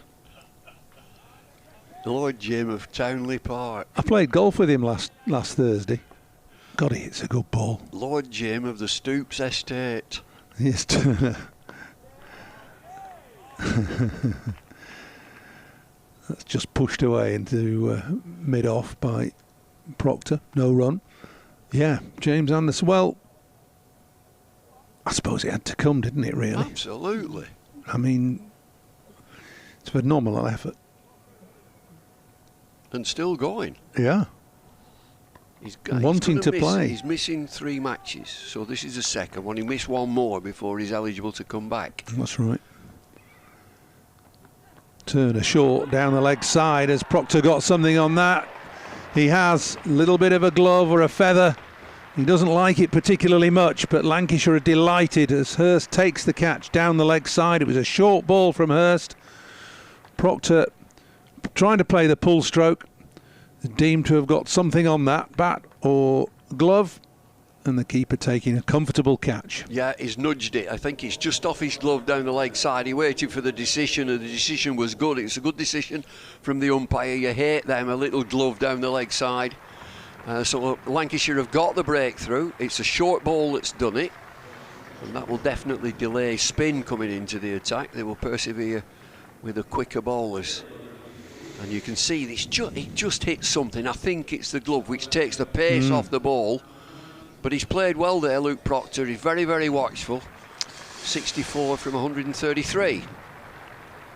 Yeah, I think the look was more in disappointment than anything else. It was a good decision by the umpire. And not the best ball that Turner has bowled, but that's why Lancashire were keen to attract somebody with a little bit of extra pace and bounce into the ranks. Got him on a short-term loan. And that variation, that point of difference, banging the ball in halfway down, has paid dividends midway through this afternoon session. So 158 for 3 now, Northants. 45.5 overs bowled. Rob Keogh is the new batsman. Sales is there, 54 from 83, playing nicely. Run rate's healthy enough, 3.47. We've got 50 overs remaining after today, after this over. So he talked at the toss. He talked about these 10 wickets. If we get 10 wickets today, we then bat big and bat long. So, you know, they need another 7. Well, I don't dispute anything about that. No, theory. Yeah, absolutely fine. It's good, yeah. I mean, that's a good philosophy. It's what you want to do. Lancashire struggled in the first game to take wickets in the first morning and early part of the afternoon, and then came back well to bowl Middlesex out for 260 odd. That was a really good performance. They'll be hoping for something similar today. So Keogh on strike, slightly more attacking field, 2 slips and a gully. Turner in. Oh, some good leave, accompanied by lots of oohs and ahs as the ball whistles past off stump.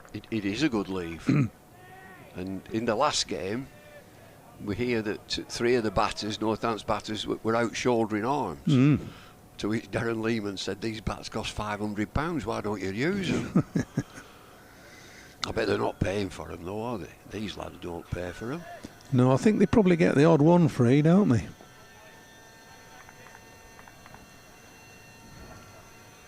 Turner in again. If you can hear a buzzing in the background, it's not David's car that started. What's that then? What is it? Is it anything to do with the... It'll probably be the fire alarm, don't worry. It's not. Is it air conditioning or something? These windows? No? No, I don't think so. Don't panic. We'll just have to sit here and carry on, David. Turner in to complete the over. Oh, brings about a false shot from Keogh as he spars at that outside off stump. Good round of applause then for Turner as he finishes his 8th over. 1 for 31 for him, getting his first wicket for Lancashire. That of Northants captain Luke Proctor, caught down the leg side by Matty Hurst. 158 for 3 then. Sale's still there on 54. Do you know, it's a decent crowd in today. It is, and all the stands are open. There's a bigger sign. That's it. I've not seen that before, the James Anderson end, so they'll have to change that. That's a bigger sign. Where's that? That's underneath the old. That's underneath the old committee room. Committee room. Yeah, coming to the office. That is. It's a new sign. Yeah, we'd like a word. Yes. Oh my goodness, here we go. You had to put the telephone directory down the back of your pants before you went in there, didn't you? Absolutely, that's where it was. Anyway, Balderson again now. Sales on strike nudges that away down to fine leg. Will pick up an easy and comfortable single. Tom Hartley down there. It's when you were captain or coach and you went in and they started with the words of the committee, I do. Can you explain? Oh my goodness, I'll try. Yes, let me tell you, we take a dim view. That was the other one, wasn't it? Yeah, we formed a dim view club. Yeah. Can you explain? And we have taken a dim view. Balderson into the new batter. Meets that with the middle of the bat, pushes it into the leg side. No run. I always remember when I was coach and I appointed, I wanted to toughen up the second 11. I appointed Peter Sleep, Australian leg spinner, as captain. We got that many complaints from the members about him swearing on the field. Swearing on the field. He said it as he found it, Sleepy, didn't he? Yeah, he did. Balderson again past the umpire. Again met with a solid forward defensive from Keogh. Yet to get off the mark. You're talking about the snow game in Buxton. I was looking at the question about Peter Lever and him not bowling. Yeah. He got 5 for 16 in the first. In the second innings. In the second, yeah. Did he? Yeah. Well, he had to be cajoled. Yeah. Yeah. probably just pitched it up and swung it away or whatever, as he could do. Balderson past the stumps. Keogh still can't get away. But there's two things about that, because he wouldn't be at full throttle because you couldn't run in. Was it covered ends? It did everything were uncovered, wasn't Was they? it just completely? We had covered ends. I can't remember. Covered run-ups. Covered run-ups. We had covered I can't ends at one in the 81, 80, Yes, something like that. But covering the ends was ludicrous. It meant the fast bowlers could run in and bowl it on a wet pitch. Balderson in. Oh, bowled him. No. LBW, that'll do. I knew it was out somehow. Might even be caught behind, actually. It's LB, I think. Anyway, we'll see. That was good bowling from Balderson. Keogh not able to get into his stride, not having any time at all. It's nipped back, hasn't it? I think he's LBW. It's nipped back. One brings two. You get the wicket of Proctor. It's brought another quickly. Rob Keogh not able to get going. I think he's LB. Well, we'll soon find out when it LBW bowl Balderson, it says on the scoreboard, so that we'll take that. It was a good ball from Balderson, nipping back, and he bowls that full length. Does George? It's his second wicket of the day, and he's got rid of Keogh without scoring. 2 for 39 for Balderson, 159 for 4 the total. No, that's different for Lancs. That's more healthy. 159 for 4. Getting to work, you get two batters quickly, and so you just feel that you've got a vulnerable end. Sales is there and playing pretty well, but you get a new batsman in. Yeah, it's LBW. It just nips back on him.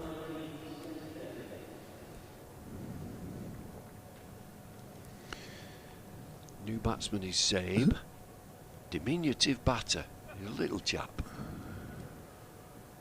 He's got a job to do. You've got to just steady things down. They were going so well, looking comfortable, and then two quick wickets just changes the complexion of the game.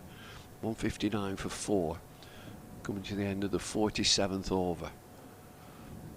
Bathed in sunshine here at Emirates Old Trafford. The crowd are in t-shirt and shorts order.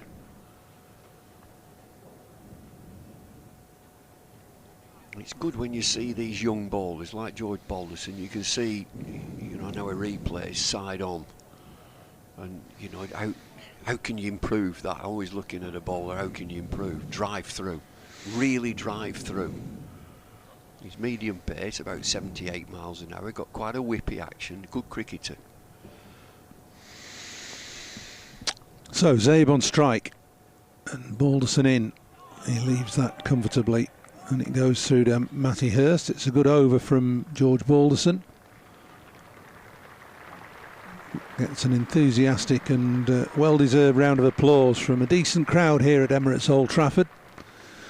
Northampton's 159 for 4. Keogh, the man out in that over, out for naught. But that lifted the mood on the field. For just looking at 140, 145 for 2. Why are we not batting? No, 159 for 4. No, leaders out there. Right, let's get to work. Come on, let's nip another couple out. The 6 down. Yeah, Lancashire feel if they can get rid of Sales, they'll be really in the box seat now. Midway through this session, they'll have come back well. It gives everybody a list, and we just see now that Keaton Jennings is working things out in the field, and he should be getting to work as to, right, what's my best combination, who's coming on next.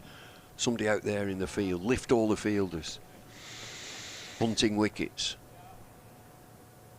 Yeah, just adjust it a bit more defensive for Sales, as Gully has gone back to squarish third.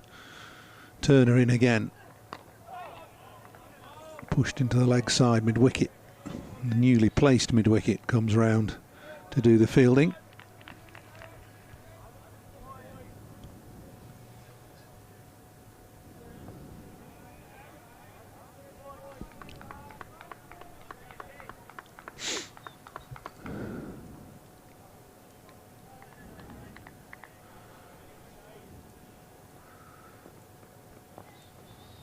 Turner in again. It's good, economical, but athletic run up. Good to pop over to the main pavilion and the vice presidents and just had a spot at lunch. The Northampton president was there. He was chairman, wasn't he? He was. Gavin Warren. Yes, and Ian Peck. Yeah. Who was? Did he play rugby for England? But he was a. Yeah. He said he played cricket against us, didn't he? Oh, definitely. Yeah. For Cambridge. He broke my nose. I remember. Playing rugby? No, crikey, no. No, I was fielding at leg slip and he flicked one round off Jack Simmons. It hit me straight on the boot. Well, he couldn't miss it, could it, really? No. It's in remarkably good nick, considering it's been broken. He had a few. He had a few breaks and bumps. And just had a front foot no ball from Turner.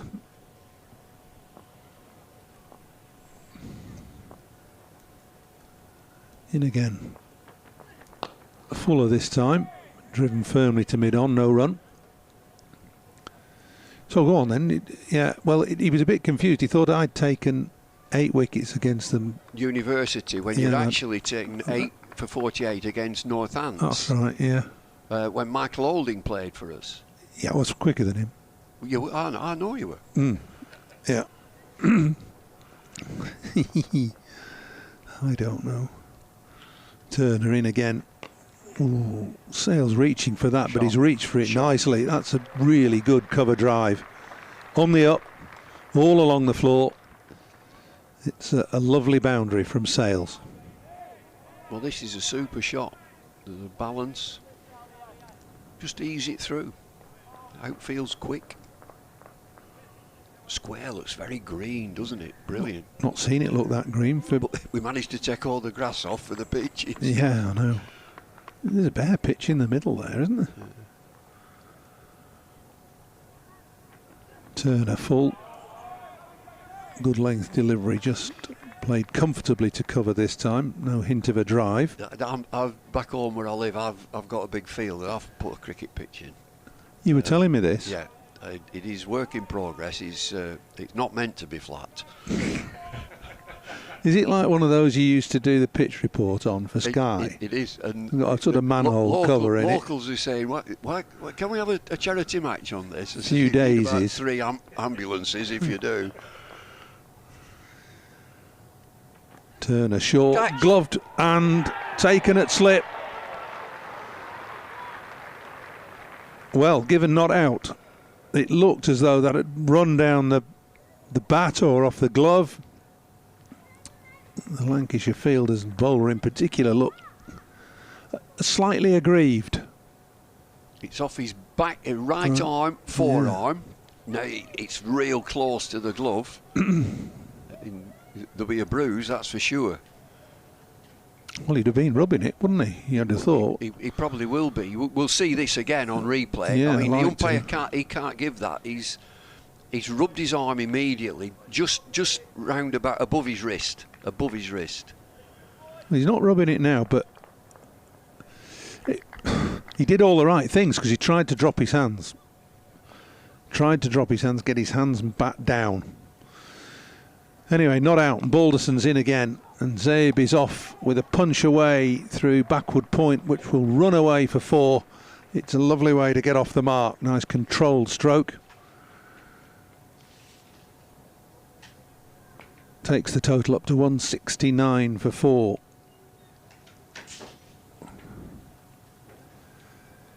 Bumble's taking leave, and Gaddy's come in again. Just getting all his kit together. It takes me a while, Paul. Yeah, all right, you've done well, that's fine.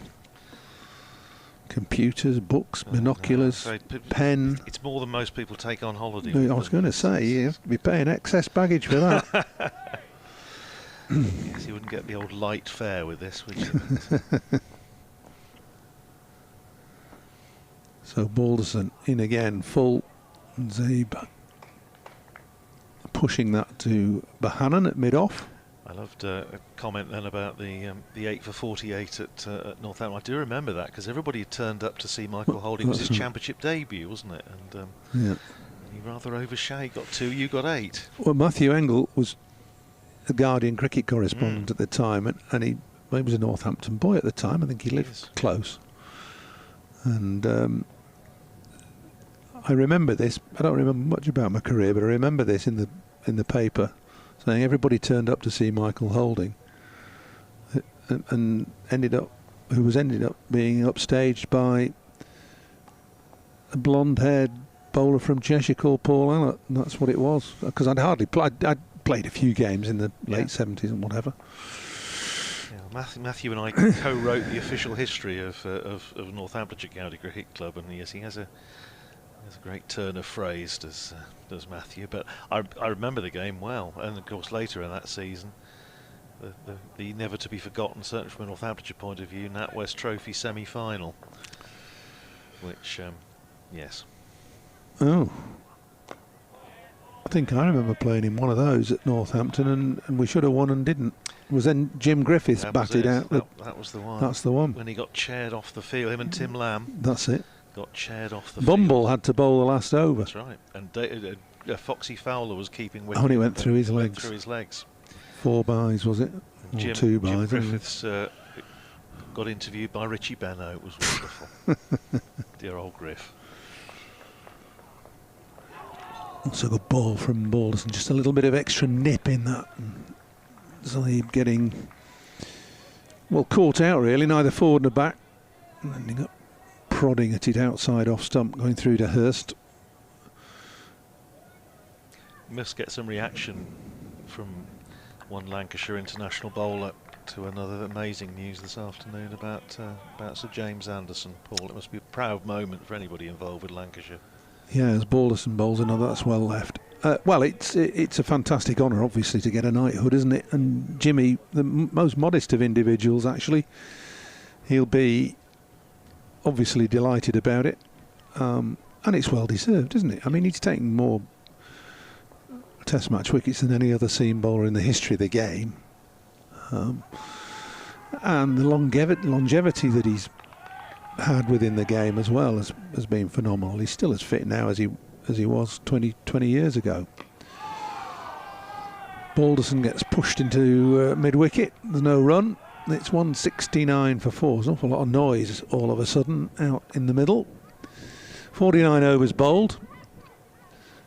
But back to Jimmy. I mean, yeah, I played golf with him last week at Wilmslow Golf Club. We played together, and gosh, he hits a good golf ball. No mention. He must have known then, mustn't he? No mention. Imagine he would have done. Yeah, it's not the sort of thing you don't get rung up in the morning and said, by the way, you're now Sir James. I wouldn't have thought so, but it's, as you say, hugely well deserved. And what's that, birthday honours? Is it? Must be, I suppose. Must be, yeah. Well, obviously, Lancashire King's birthday honours. Yeah, Lancashire come to Northamptonshire in about a month's time, and it will be, well, it'll put a few on the gate, put it that way, if Sir James is going to be playing. It would be the first time a Knight of the Realm has played at Wantage Row, because during the tour match against Northamptonshire, it was announced that Richard Hadley had been knighted back in 1990, and so it did actually appear on the scorecard as Sir R.J. Hadley, and it became a bit of a collector's item, as you might imagine. Going to be John Turner to continue from the Sir James Anderson end, far end of the ground. Just one slip in. Bowling to James Sales on 59, and Turner is in. Bowls to Sales, just helps it round the corner. Did he get bat on that? Maybe just thigh pad. Let's have a look, see if there's any signal. There is a signal from umpire Ben Debenham, so a leg by. One more onto the total, 170 for 4 after Northamptonshire losing those 2 quick wickets. Proctor for 64, Rob Keogh for 0. Second successive duck, sadly, for Rob Keogh. Now in his 14th consecutive season playing championship cricket for Northamptonshire. Not too many one-club men around now, Paul, but Rob Keogh's one of them. Yeah. Was your Stephen Croft here, didn't you? We did, yeah, he's retired. Yeah. Still around though, still doing some coaching. Turner to bowl round the wicket to save, wide outside the off stump, left alone, taken by Matty Hurst in front of Marcus Harris at first slip. I was going to ask you also about Peter Lever, of course. We did mention him earlier, and Another very sad loss to the game. Yeah, another fantastic servant to Lancashire cricket. But as a player, as a coach, and he will be sadly missed. Turner in and bowls to Zabe, again outside the off stump, left alone. Member of the Lancashire Hall of Fame, learnt his trade bowling behind Statham and Higgs in the 60s, and then spearheaded the attack along with Ken Shuttleworth and Peter Lee through the 70s. And he began life as a sort of fast medium away swing bowler and turned into a proper quick bowler. He extended his run on that Ashes tour down under and became quick. Turner in bowling full to Zabe, driven up to mid-off, no run. My two memories of Peter Lee, one of them strangely enough is batting. When I first started sort of following the game early 70s, he got 88 in a test match against India, I think, in 71. And the other thing was him running out Peter Willey, backing up at Northampton. I bet that went down well. He's Turner in and bowls to Zabe, who's again just dropping a bat on it, and Turner fields off his own bowling. Yeah, Sunday League game. Without warning him? I think he did warn him, but I mean, I was what, 11, 12 watching it. But 1974 was Jim Watts' benefit match. Oh, right. Pete was my first cricketing hero. Right. He taught me at junior school in Altrincham. Really? When in the days, of course, when cricketers had to find other employment through the winter months, he taught for 2 terms. And it was about the time I was becoming interested in the game. Turner bowls short, and has Zabe got a little feather on that? No, says umpire Debon. He was trying to get everything out of harm's way, and clearly he succeeded in doing so. Not out, says umpire Debenham. End of the over. 170 for 4. Zabe is 4. Sales is 59. We've seen 2 classic examples of how to evade the short ball in the last couple of overs. We've seen Sales drop his hands and get everything out of the way, and that time Zabe was sort of pivoting and pirouetting but getting his hands high. Both efforts were basically caused Lancashire to appeal, but it might have just been a flick of jumper or shirt and a flick of forearm on the other occasion as well. But it's a spirited little bit of bowling, this, from the Lancashire pair, Balderson and Turner. Turner's bowled a good spell. He's got figures of 10 overs, 3 maidens, 1 for 37. It's Balderson again now. Just to get your take on James Sales, Paul. I don't know how much you've seen of him, but he's obviously one of the young players who you feel Northamptonshire are going to look to try and build around in the years to come. And after a very strong finish to the championship last year, got a couple of hundreds. Obviously disappointing return against Kent, but he wasn't alone in that respect. No, it didn't look a classic batting pitch, that did it, down at Canterbury. He's looked pretty well organised here. I just wonder about him with the short ball. A couple of occasions he's got himself into a little bit of a mess. That's signalled wide, is it? It's called it wide. It's under the new law, isn't it, about short balls. We saw quite a number of them in the game against Kent.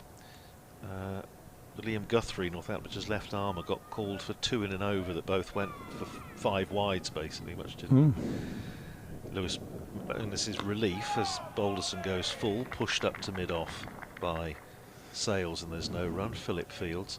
But yeah, he's I suppose I'm trying to think, you might not have played against his dad. I'm trying to work out eras, but might have been a little bit.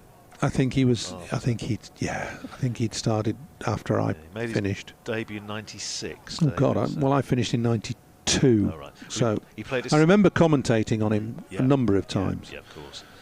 And always thought of as a prospective England batter, hard-hitting, aggressive player.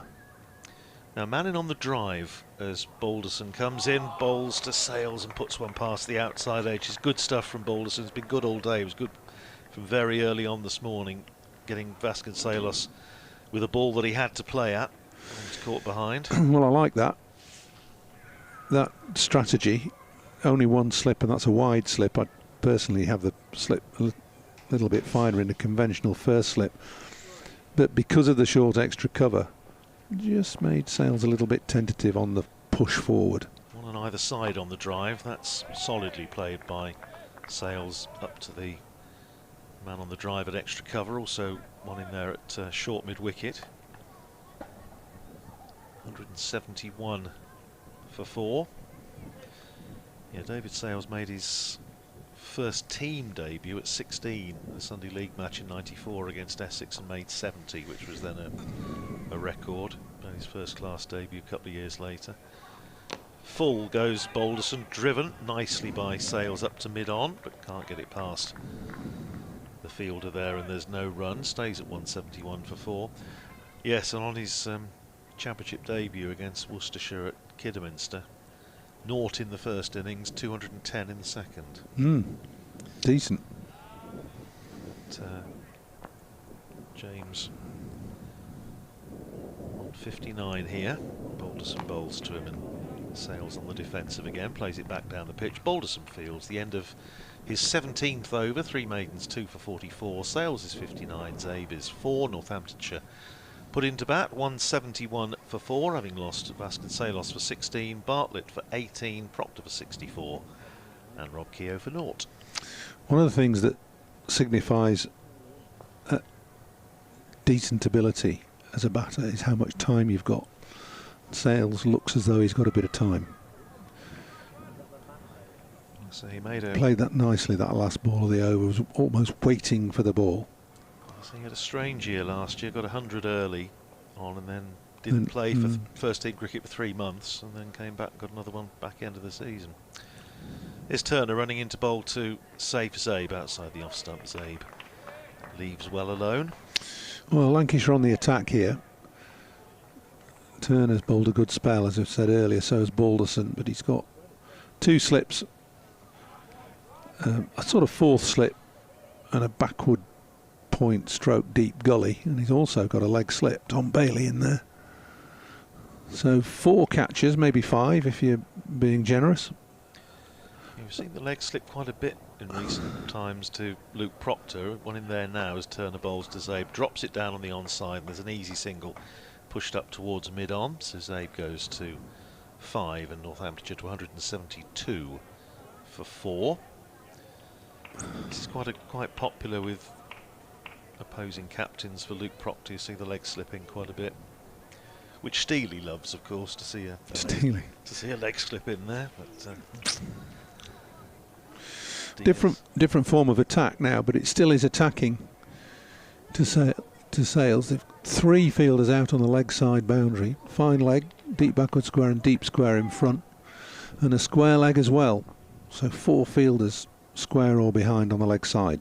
Turner in and bowls to Sales, who's on the front foot playing it hard into the ground, bounces up nicely for Turner to field off his own bowling.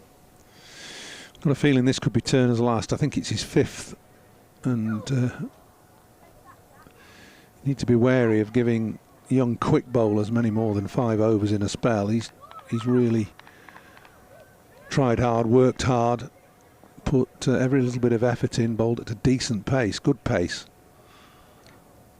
Here's Turner in again, and Sales just drops a bat down on the ball, a little bit short of a length outside off stump. There's big gaps in the offside. Bohannon trots across the field, but an easy single for Sales, who goes to 60, 173 for 4. What's your take, Paul, on these very short-term loan deals? We've got one on each side. Turner for Lancashire, of course, and Calvin Harrison coming in for Northamptonshire. Seems to be very much a thing of the moment. What's your feeling about it? I don't really have too much against it, to be honest. Turner in and bowls, and Zabe is on the back foot, dropping it down square of the wicket in the offside for a single. Philip Fields, Zabe to 6, 174 for 4. So what have you got here? You've got Turner from First Division Hampshire playing in the Second Division for Lancashire, not getting a game in the first team at Hampshire. Or why not give him some practice. Lancashire need, I've said it before, they need a point of difference on these pitches here at Emirates Old Trafford. They're flat. You need a bit of extra pace. Turner in again. Bowles and Sales has a rather a loose waft outside the off stump. Happily for him, doesn't find the edge, goes through to Matty Hurst. End of the over, 174 for 4, 60 to Sales, 6 to Zabe, and I wonder if, as you say, Paul, that will be the end of his work, at least for the time being. Well, you want to be careful about bowling him too much. I mean, you go out on loan. The county that pays your wages basically wants you to get practice, experience. He's only played half a dozen first-class games, I think, John Turner, before this one. So, and he's looking more than a good prospect to me. He's got pace. He's not bowled anything particularly loose at all. So it will benefit him. It benefits Lancashire. It probably puts a couple of noses out of joint, those guys that are on the staff at Lancashire who may have played. Here's Tom Bailey back into the attack and immediately beats Safe Zabe through to Matty Hurst, 174 for 4. Bailey took the new ball this morning with George Balderson. Yeah, that was a bit of a surprise. Not that Bailey took the new ball, that Balderson did. I thought you've got two other quick bowlers in Phillip and Turner. Maybe give one of those a go, but it wasn't to be. Bailey, a classic new ball bowler, though, isn't he? May not be the quickest, we know that, but he's got great command over line and length. In again and bowls to Zabe, turned away through mid-wicket, certainly one, could be two. In fact, there will only be one. Anderson Phillip is quickly to the ball, so Zabe settles for the single. He goes to 7, 175 for 4. Yeah, and Calvin Harrison, again, it's a similar sort of situation. First division player playing in the second division, but there's Northamptonshire don't actually have a lot of spin bowling resource at the moment. The leg spinner that they did have, Alex Russell, was surprisingly to many of us released before the end of last season. In comes full. Well, it looked like a full toss, and in the end it was a well disguised slower ball that dipped, and Sales played it well, just worked it out into the onside for 1. 61 to Sales, 176 for 4. Not seen Tom Bailey bowl too many of those. I mean, he's not even at the ripe old age of whatever he is, 30, 31 now, he's not played much white ball cricket. That was a white ball variation, really. Just dipped, and Sales played it in the end pretty well. 176 for 4. Bailey in again, bowls to Zabe, pushes out into the covers, and there's no run. And yeah, last 2 winters Alex Russell's been out playing first-class cricket in Zimbabwe, and I think I'm right in saying both seasons has finished as the leading wicket taker in the first-class competition out in Zim, playing for the Eagles. But no longer on the Northamptonshire staff. Got a 6 for in his second championship game against Kent. Here's Bailey in bowls to Zabe, driven crisply out into the covers, but straight to Luke Wells. Yeah, it seems a strange decision on the surface of it, with no real depth in spin bowling resource. No, it was a surprise. Well, yeah, it's. I think it's a disappointing one. I know there's a lot of Northamptonshire supporters would dearly love that decision to be reviewed, if you like, rescinded, yes, or yeah, with a new head coach in especially. But anyway, Calvin Harrison is in the side to bring a bit of leg spin for this game and the next one, which is at Derby next week. Now, a man's come across for Zabe out to mid-wicket, reinforced the onside field, and that's punched away by Zabe out to the offside. And Bohannon, having to make ground to his right at mid-off, allows a comfortable single to Zabe. And that was the last ball of the over as well, well counted. 8 to Zabe, 61 to Sales. It's 177 for 4. We've had 53 overs, so another 11 to go until tea. Couple might be a bit delayed today. Maybe. It is going to be a double bowling change, though, isn't it? Yes, as you... Turner finished. Yeah, Anderson Phillip is going to be back in the attack. I was saying, Paul, to Scott earlier in the day that in the reception in the hotel this morning, heard somebody say Anderson was playing, and I thought, oh, marvellous. Must have recovered a bit quicker than we thought. Wrong Anderson. So it is going to be Anderson Phillip back into the attack from the far end. The Sir James Anderson end, as we now have to call it. 2 slips in and a gully. Just getting his arm loose, bowling a few to Josh Bohannon at mid-on. He's going to be bowling to Saif Zaib, the left-hander, who's on 8. Phillip round the wicket to Zaib, who carves that to backward point. And there's no run. You're talking about people making debuts in James Sales's father. Zaib made his debut when he was how old? 15. First team debut. It was against Durham University. It wasn't a first class match. It was a friendly, but it was a first team game, and he is the youngest player to play for Northamptonshire's first team. 10 years ago, at least, was it? Yeah, it was 2014, I think. Right.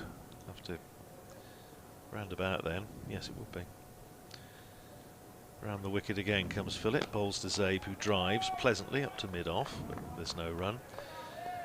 Yes, he's the youngest to play first-class cricket for Northamptonshire was a chap called Tommy Welch back in the 1920s, 1922, who was about a fortnight after his 16th birthday, still at Malvern College, and played in the championship match against Warwickshire. But yeah, Saif Zaib is the youngest first team player at 15 years old. Of course, Peter Willey was another very young one, played at 16 for Northamptonshire. Phillip in again and bowls and cut away by Zaib, and that'll be 4. Strong there, likes a little bit of width, cutting that away down through backward point for 4 runs takes Zaib to 12, 181 for 4 Northamptonshire. Good start from Zaib. He's been attack is particularly strong there. Got away off the mark with 4 through backward point. Repeated the stroke there off Anderson Phillip.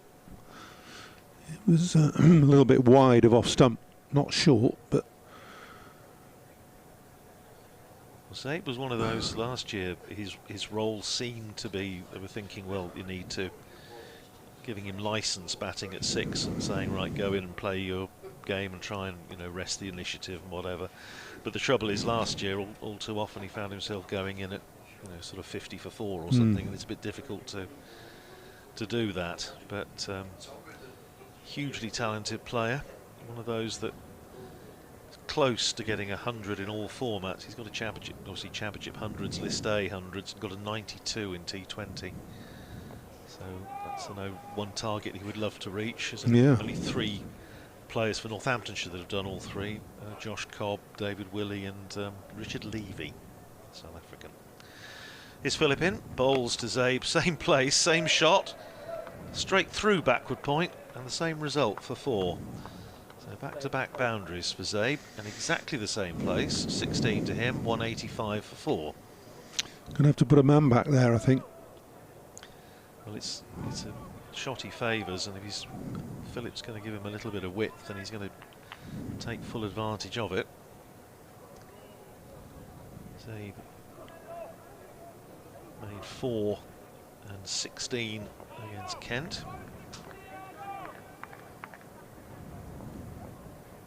Facing Anderson Phillip from Trinidad, who's in and bowls to him, and again he forces that off the back foot down to backward point. This time he can't get it past the fielder there, so there's no run.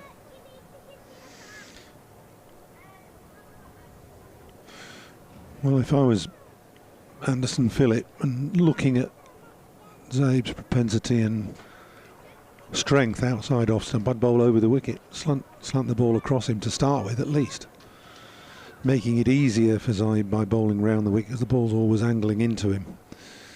Bowling over the wicket, the ball's always going away from you. That brings those fielders at slip and gully and cover into play. Staying round the wicket at least for now. Phillip comes very wide of the crease and is pushed up to mid-off by Zabe. Last ball of the over. Zabe is 16, Sales is 61. Northamptonshire are 185 for 4. And Scott Reed is about to come in place of Paul Allott. Thanks to Paul, we shall hear him again a bit later on.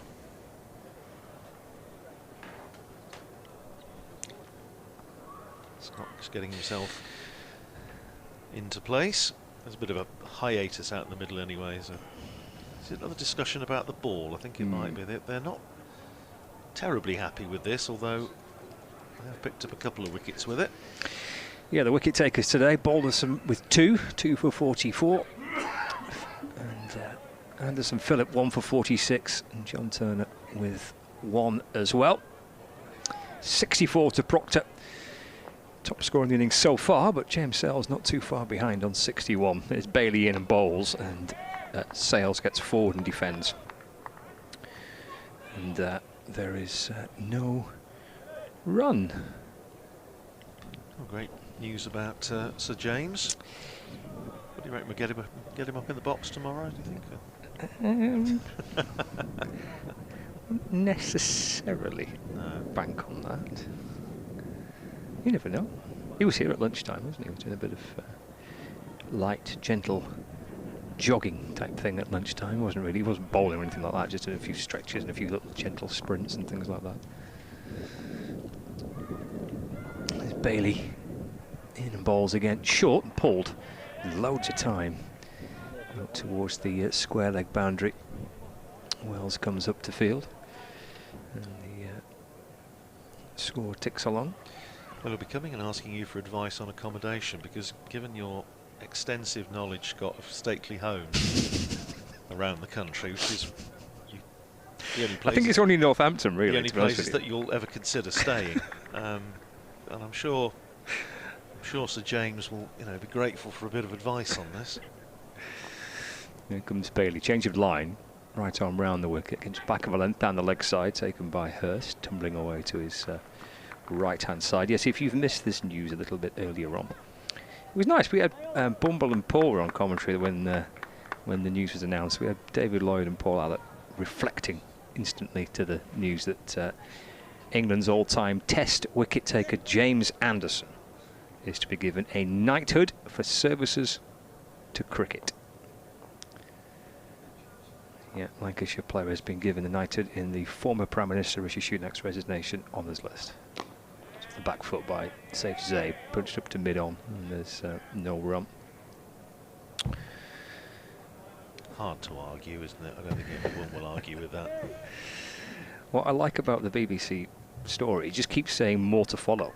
So we had 2 sentences to begin with the breaking news, with more to follow. We've now got a full kind of article there, but still there is more to follow. There'll be further reaction. Constantly updating.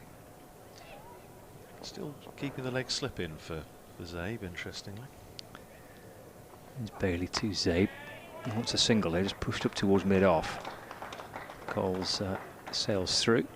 Been very much kind of a reflection of how they've battered the running between the wickets for Northamptonshire through the course of this innings, actually.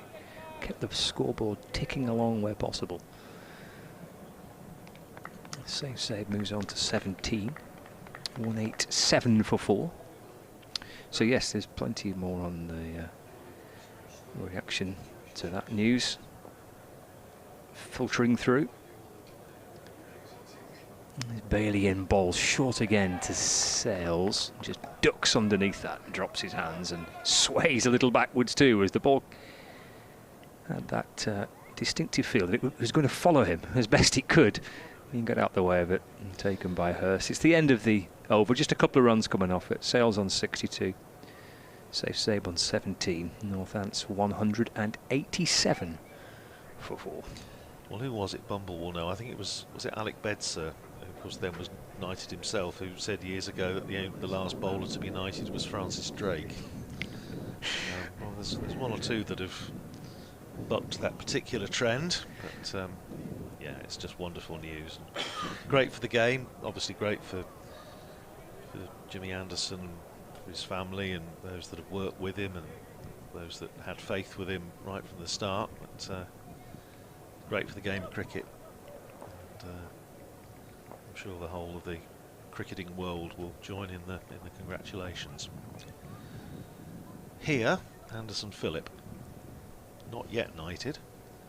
He's coming in round the wicket to bowl to safe Zabe. It's short and Zabe ducks underneath it, sails over his head to the gloves of Matty Hurst.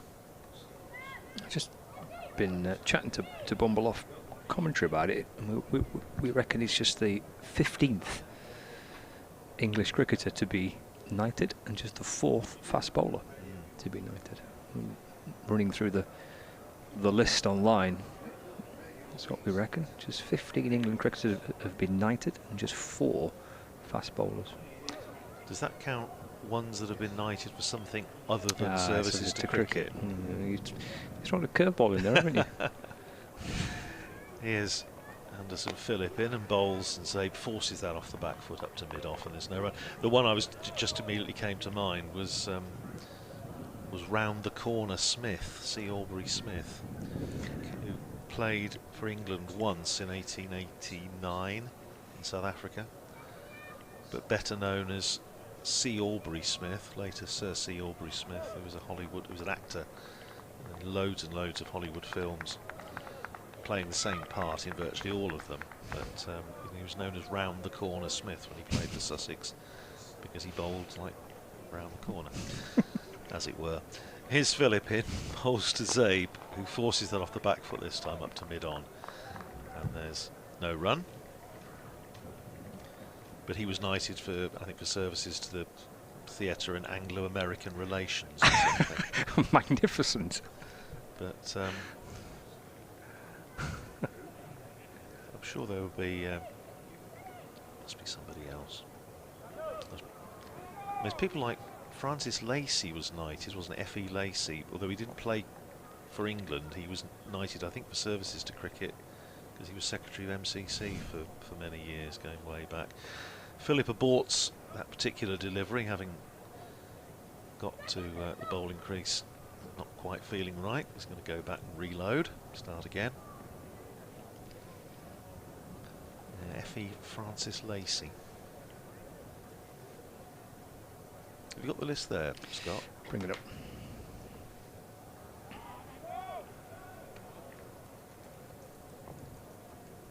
Phillip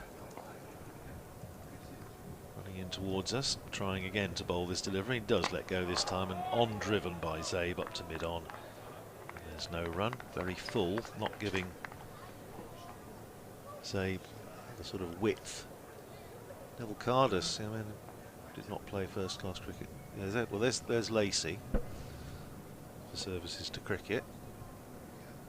Toone, who was England manager on a lot of, was heavily involved with Yorkshire cricket, and he was manager of a lot of MCC sides back in the 20s and 30s.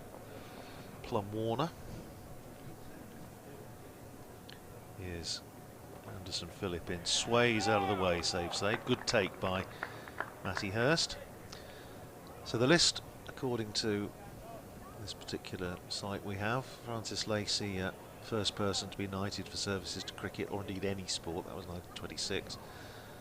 Francis Toone, Plum Warner, Jack Hobbs, Shrimp, Lucian Gore, Len Hutton, Neville Cardus, Gubby Allen, Colin Cowdrey, who became, of course, Lord Cowdrey, Alec Bedser, Ian Botham, Sir Alistair Cook. Leave our knights list there for the moment. Punched by Zabe, back down the ground, lovely shot, beats the bowler, running up towards the old pavilion, crosses the rope in front of it, and 4 more runs to save Zabe. He goes to 21, and at the end of the over it's 191 for 4. Then obviously the more recent ones, Alistair Cook, Sir Geoffrey Boycott and Andrew Strauss. So they haven't got round the corner Smith in there. But he wasn't, as I say, knighted for services to cricket. But he did play, he did captain England. So, although in one of those early games that are counted as test matches now, that nobody really regarded as test matches at the time. But we're going to see, the first time today, a bit of Luke Wells. the destroyer at Montage Road a couple of years ago with a 5-wicket haul. Coming into the attack from the Brian Statham end, bowling his leg breaks and bits and pieces of everything. Yeah, it's taken kind of decent way into the afternoon, hasn't it, to see Wells. He was up reasonably early last week at Lord's against Middlesex, but of course they've got fast bowlers here with Anderson Phillip and with John Turner having fair crack at it. Turner's bowled 7 overs.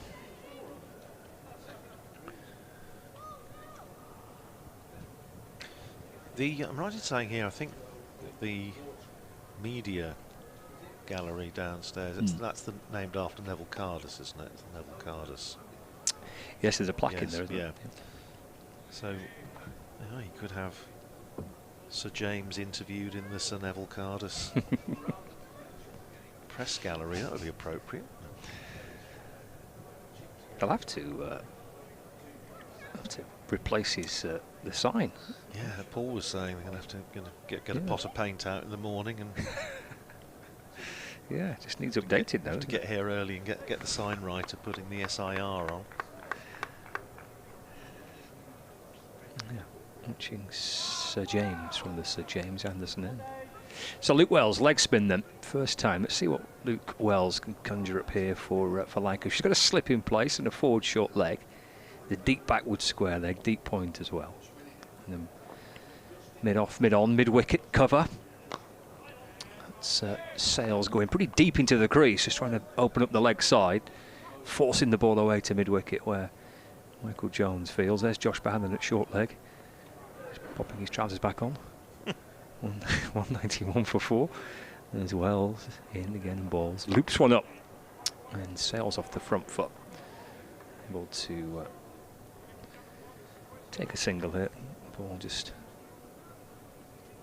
gently caressed away through point.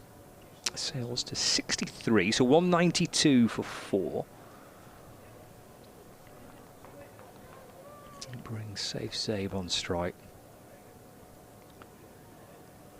There's a leg slip and a slip in place for Zabe. He's 21 not out. Wells in bowls. And eased away off the hip out towards square leg for a single where Bailey comes up to complete the fielding. Score ticks along, 193 for 4. Brings Sales back on strike. He's a run away from equalling Luke Proctor's total of 64, which is currently the top scorer in the innings. Hopping back into his crease.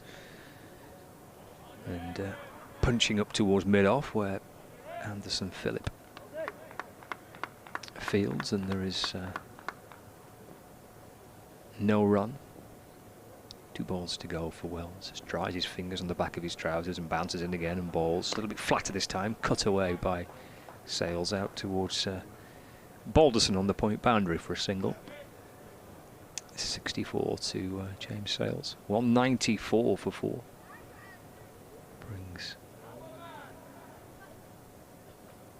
Zabe back on strike, just twirls the bat a little and settles into his crease. 1 ball to go for Wells, who's in and bowling. And turned out to square leg for the single. They're kind of flirting with the idea of 2. It's just rolled beyond, just past the square leg umpire, and they thought maybe by the time that Bailey and Balderson came up they could squeeze a second run out, but just a single. And it completes the over. 195 for 4, Sales 64, and Zabe on 23. Elsewhere, Durham 220 for 4 against Warwickshire at Chester Street. Ben McKinney, we were talking about earlier, is 82 not out. Nottinghamshire 171 for 6 against Essex. A bit of a recovery there with Carl Verraine 40 not out. Lyndon James made 45 for not. Surrey 196 for 5 against Hampshire at the Oval. Tom Sibley 63 not out off 163 balls. Magnificent. That's the sort of proper cricket. Absolutely. Tom Hartley is going to come into the attack, so spin from both ends.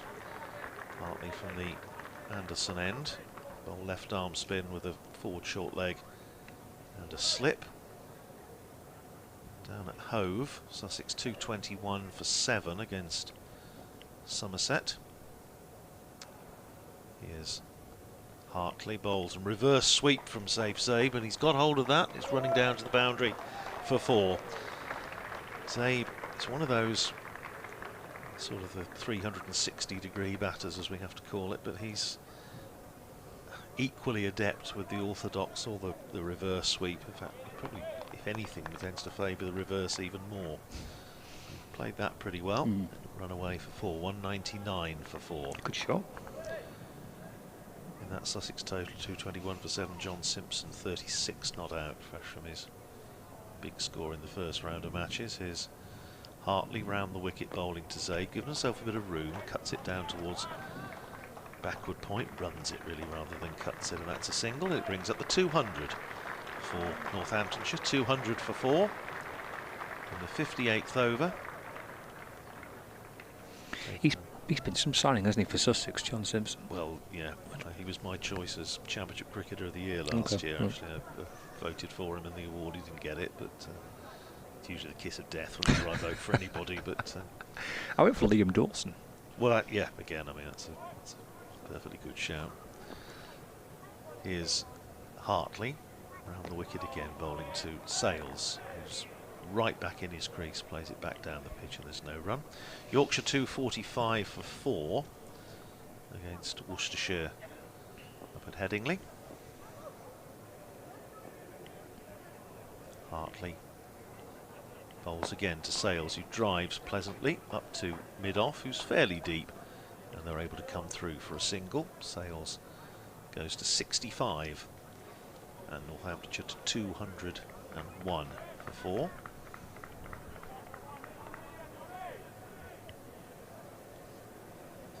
Field changes over for the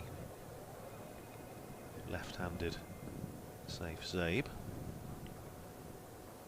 Zabe pushes that one up towards mid-off, and there's no run. In that Yorkshire total, 245 for 4. David Milan is 58 not out. Adam Lythe made 67. Here's Hartley in again, bowls to Zabe, plays it back down the pitch. No run, end of the over. 201 for 4. Zabe is 28, Sales is 65.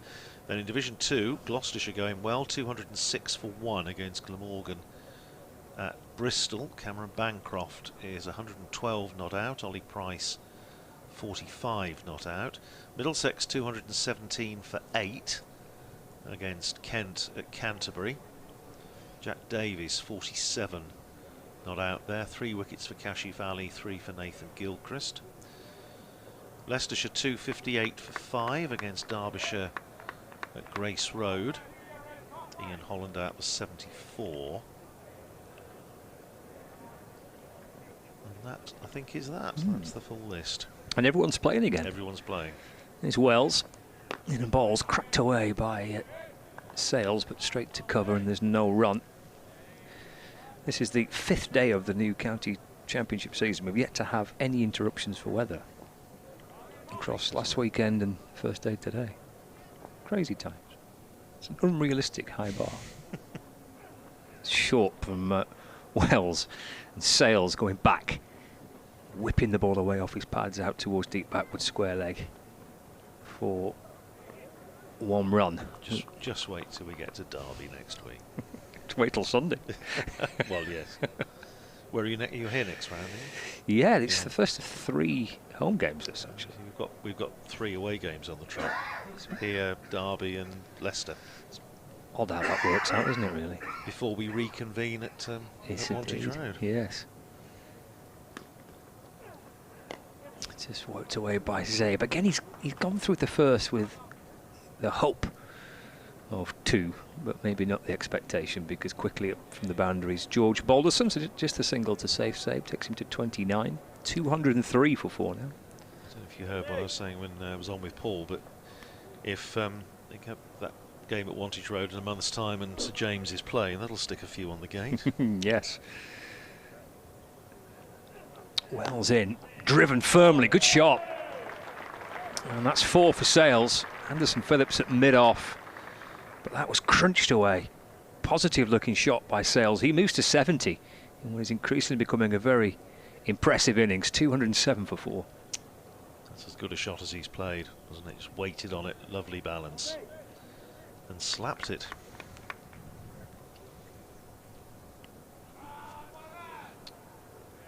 Yes, he did. Yeah, he meant that. 70 not out, 207 for 4. Wells back in with his leg spin, bowling to Sales, who plays back. Gets too excited around the bat as that's dabbed away into the onside. And there's no addition to the score. Luke Wells comes bouncing his way back in again, a little bit flatter and quicker. And Sales will take it off his pads down to fine leg, whips it down towards the boundary in front of the James Anderson end, sir. And comes back for 2. Moves on to 72 not out. 209 for 4, and that's the 50 partnership as well between James Sales and Safe Zabe. We've added 52 off just 74 deliveries and been batting for less than an hour as well. Yes, good positive cricket from these two since they've been together. 5 overs to go until tea. So we're going to be a bit late, but never mind. Cup is always worth waiting for. Hartley it's going to be to continue from the Sir James Anderson end. Far end of the ground. A little bit more, in fact considerably more breeze than there was first thing this morning when it was very still, but the flag's Union flag on top of the old pavilion just rippling away. First ball of the over is turned past Bohannon at forward short leg under the lid, and there's no run. Slip and a forward short leg, a deep backward square, deep mid wicket, man in on the drive at mid wicket, mid on, mid off, extra cover, and little paddle round the corner from Safe Zabe, the reverse paddle, and he picks up a run fielded by Anderson Phillip. Zabe to 30, Northamptonshire to 210 for 4. Sales waiting for Hartley, who gets there and then doesn't let go. Dead ball signalled by umpire Ben Debenham. Here's Hartley in bowls to Sales, drives nicely up to mid-off, go through for the single, shy at the stumps, hits the stumps, but Sales was comfortably home. I think for the first time in all the different shies at the stumps we've had today that one's actually hit. But that did.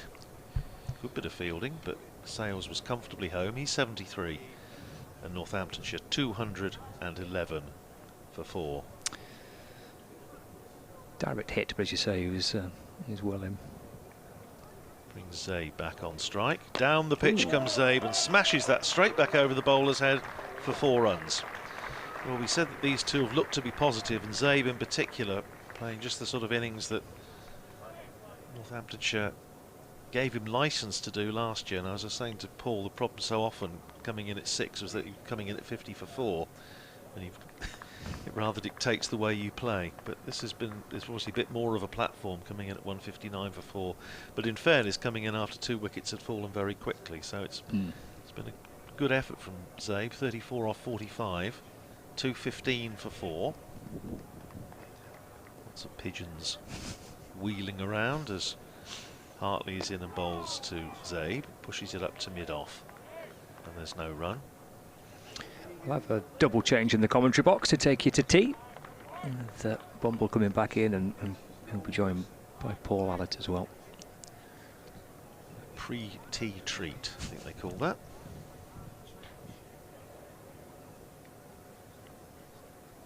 Here's Hartley. Over the wicket to the left-handed Zabe, goes for the orthodox sweep this time, gets hold of it. He's well fielded down on the boundary by Anderson Phillip. They're going to come back for 2. Going to have to hurry, but he does. Good throw over the top of the bails, but Zabe was back quick over the ground. That's a productive over for Northamptonshire. Takes Zabe to 36. Sales is 73. 217 for 4 at the end of the over. About 4 overs to go until tea. Paul Allett is alongside me, and Bumble will take my place. Yeah, just a little bit of a partnership developing for Northants. It's good between Sales and Zabe after those 2 wickets that boosted Lancashire's hopes mid-afternoon. 2 in 2 overs. But Northants recovering well. 60 overs have been bowled by Lancashire. 217 for 4. Lancashire putting Northants into bat at 11 o'clock this morning. Spin from both ends. Wells with his leg spin. And Sales on strike. Just 2 fielders catching at slip and short leg, and that's short from Wells and chopped away down to fine third, and will run all the way over the boundary for 4 runs. Just a little bit of width and a little bit too short, and Sales quick on his feet. I think he's played that really well. Lancs fielders think it's an outside edge. I don't think it is. I think he's played that. Gives himself a little bit of room leg side, opens the face and gets the ball down to third man 4.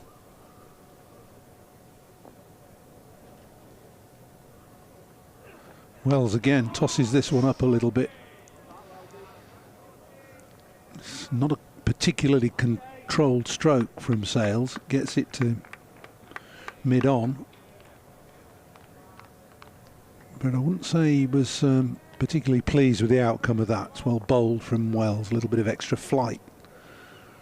Big tall man, Luke Wells, 6'4". One's just pushed away to extra cover. Tom Bailey doing the fielding. He's not a big spinner of the ball, is he? But he is tall, like you say. He'll probably get overspin. Bounce, yeah. Bounce. You'd hope he'd get bounce here. Big, firm pitch, hard pitch. It's just a little bit leg side this time and tickled away around the corner for a single.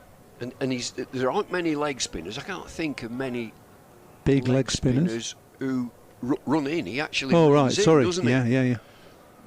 Usually, he was just thinking about Shane Warne and they just walk in, don't they? Adil Rashid. They just walk in and then gather and deliver. Wells runs in. He's a 10-yard run up, isn't it?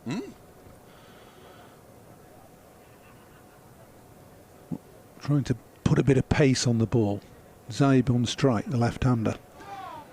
Back and comfortably defends away to Bahanan at short mid-wicket.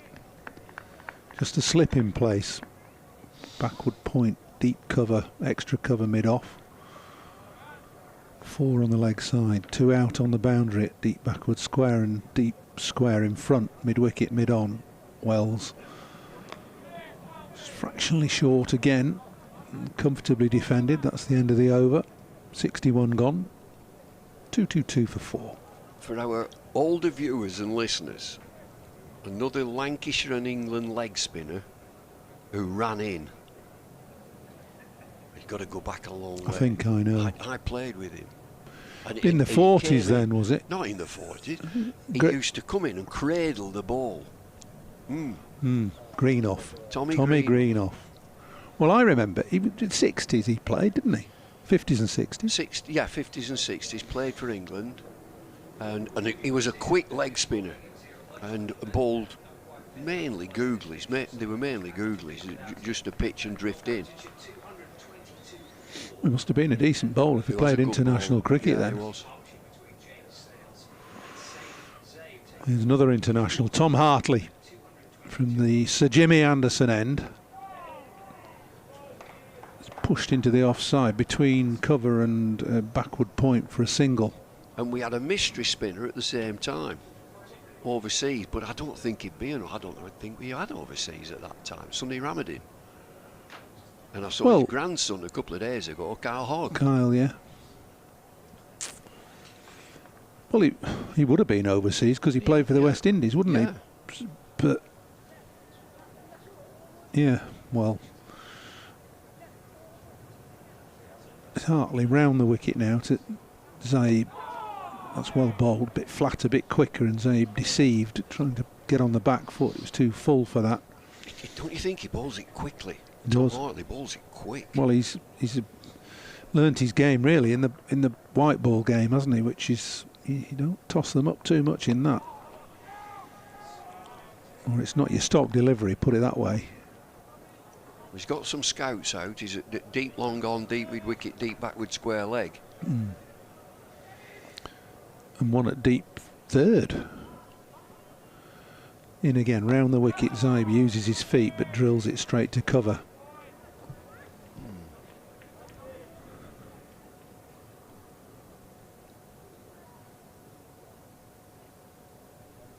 Six boundaries to Zaib in his 52 deliveries. Strong square of the wicket on the offside. Just a little nudge again away on the leg side to short fine leg. No run there.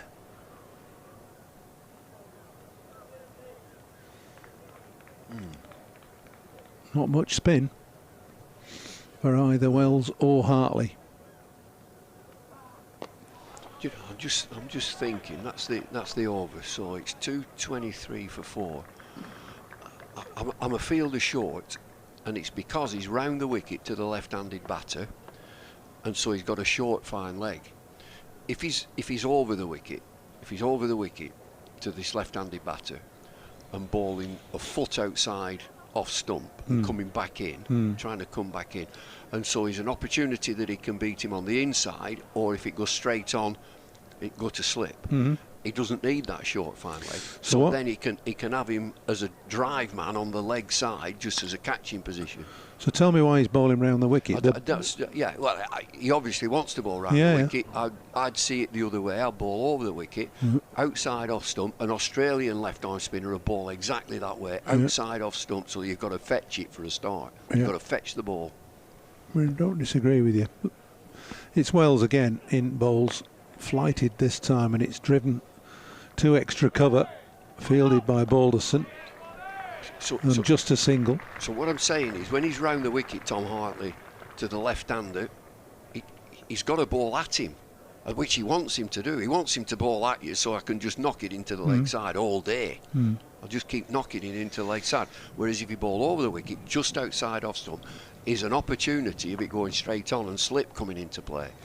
Yeah, I know we're only 2 sessions into the game, but there might be a little bit of rough outside the left-handers off stump. Not much, but there's a chance that the ball could grip in some of that.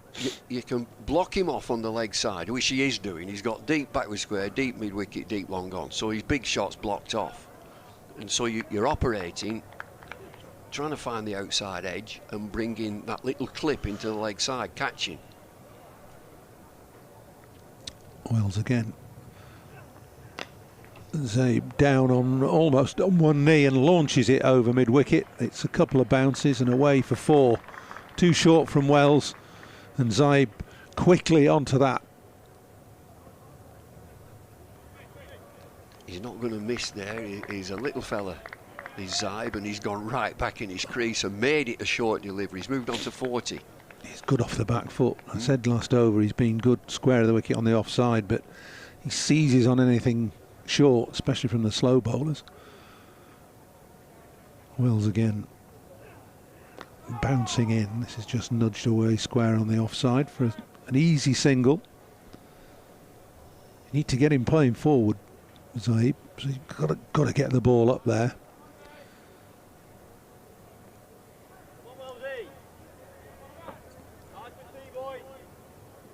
Sales on strike. 2 catches for Sales. Backward short leg and a slip. 7 strides from Wells. Well, it's a single in the end. Slightly clumsy piece of fielding.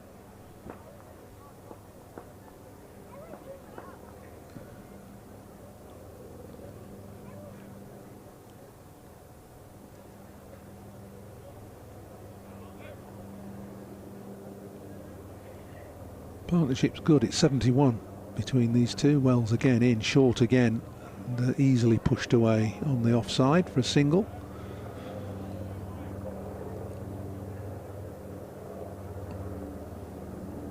Well, Wells, we mentioned Hartley's pace, and he drives it into the pitch, and Wells is the same. We mentioned he has this run-up, and he's not slow for a leg spin. He gets it through. Just dragging it down a little bit at the moment, isn't he? Changing the field. The short leg's gone to gully, so 2 catches. Slip and gully. Backward point, deep point. Too short again. Easy single to deep point to finish the over. 232 for 4, 63 gone. A brilliant international bowler was Anil Kumble, who also Tall, bowled he was quickly, tall. very tall, quick leg spin, devastating on pitches that would spin. He ran in a bit. He did. He ran relatively. In. And he played for Northamptonshire for a long time, didn't he? He was a wonderful overseas player. Yeah. They've had some absolute crackers. Sarfraz going back a bit. Mushtaq, Mushy, lovely. Some good ones. Hilton Ackerman. Oh yeah. He were a biffer. It's Hartley from the Anderson end round the wicket, just a slip and a short extra. The catches.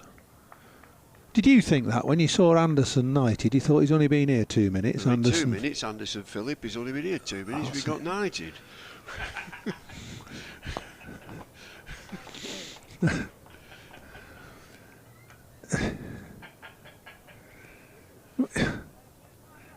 It's one of the Commonwealth job, that, wouldn't it?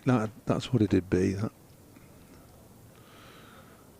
From Trinidad, I saw it, big beaming this smile this morning from Anderson Phillip. I said, you brought the sunshine with you. Yeah. I was telling him about Croft. Colin Croft had 7 sweaters on in April. Did he ever? He was still quick, mind. Hartley persisting with round the wicket to Zaib. And that's just easily played, isn't it? I never, in doing this job, I'm not here to criticise, but No. I'm intrigued as to. Yeah, same here. I would never say, well, what I'd do. No. But I thought, why is he doing that? Because if he did this. Well, he's in again, 2 or 3 paces round the wicket. No spin, it's just pitched on leg stump. Nice, easy little nudge away to mid wicket. I've never been into that, so being critical. Well, I don't know what he's doing. I wouldn't do that. It's not to do with me. I'm just here to say what he's doing, but I can say, well, there's an alternative if you did this. And it's sometimes strange that the alternative, if you like, as it comes in again and it's pushed away to Phillip at backward point for no run. The alternative, or what we consider the alternative, is the first option for some of the modern day bowlers, younger bowlers. Whereas you tend to, as you say, you try to bowl over the wicket at the left-hander and see if that worked. And if it wasn't working, then you'd vary it and go round the wicket. But again, I'm not saying, you and I were not saying it's wrong. It's just an interesting approach as Hartley comes round the wicket to Sales. It's another dot ball. 64 gone.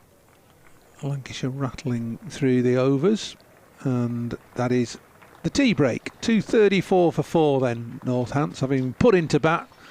Sales goes into tea, 83 not out. Zabe 43 not out. It's a good partnership between these two. After those 2 wickets in mid-afternoon would have given Lancashire hope that they could make further inroads. They've not done that. And the Northants pair go into tea very satisfied on 234 for 4. I think they've been excellent, Sales and Zabe. 2 wickets fell very quickly early on in that afternoon session.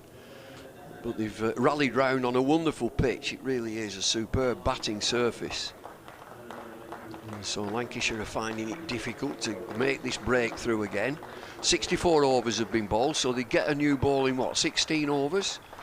You get another opportunity with a new cricket ball. But hats off to Northants, having lost the first game in a low-scoring match against Kent on a tricky pitch. And get up to Emirates Old Trafford. And they were inserted by Keaton Jennings this morning, and they're going okay. 234 for 4. Yep, so everybody off the field for tea.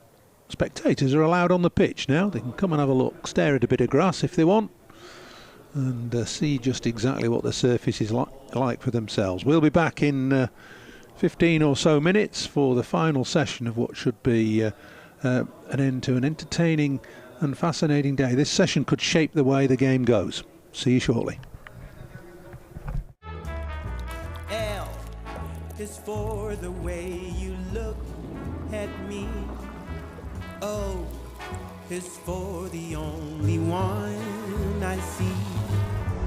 V is very, very extraordinary. Welcome to the opening day. Oh, that is a wonderful shot.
This is a call for hungry dreamers and hard-working self-believers.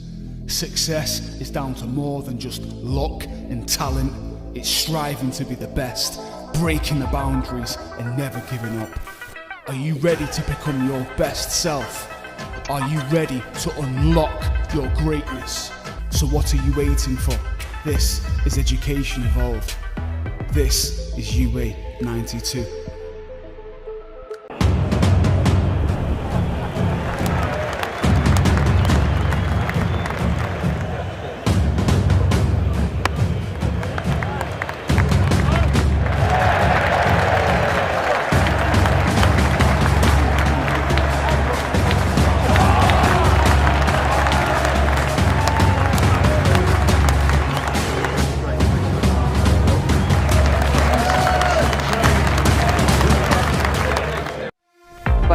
There was no professional women's cricket.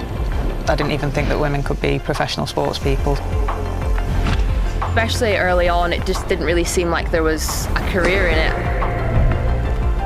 To support myself around cricket, I had to work at the petrol garage. I was the only girl, so I stood out. I'd love for young girls to be able to dream about being an athlete and it to be achievable. Thanks to the Hilton funding my contract, it's allowed me to play the game that I love all day, every day. We're like an engine and we need to be fueled with the right gas. Without funding, we can't be visible. You can't be what you can't see. As a team, it feels like we're breaking boundaries. Thunder and Lancashire always want to put women's cricket at the forefront, and now I think that's really shining through. It's mad to think that without the Hilton funding, like, we wouldn't be playing cricket every day, training. Well, we could be, but we wouldn't have any money. We wouldn't, yeah, true.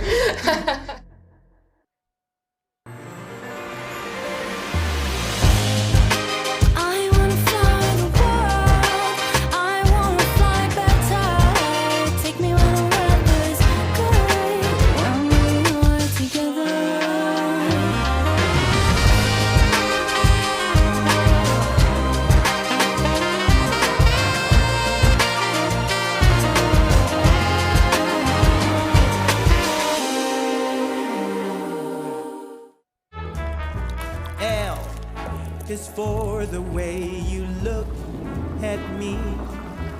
O is for the only one I see. V is very, very extraordinary. Welcome to the opening day. Oh, that is a wonderful shot.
This is a call for hungry dreamers and hard-working self-believers.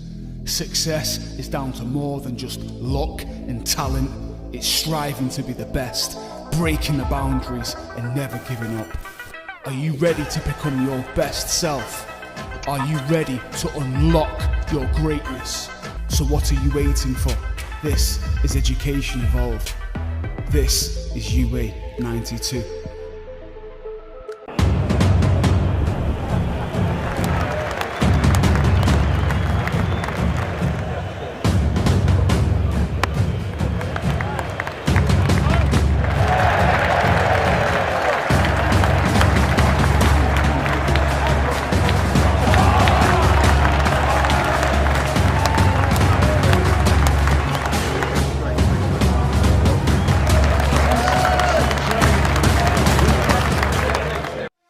When I was a kid, there was no professional women's cricket. I didn't even think that women could be professional sports people.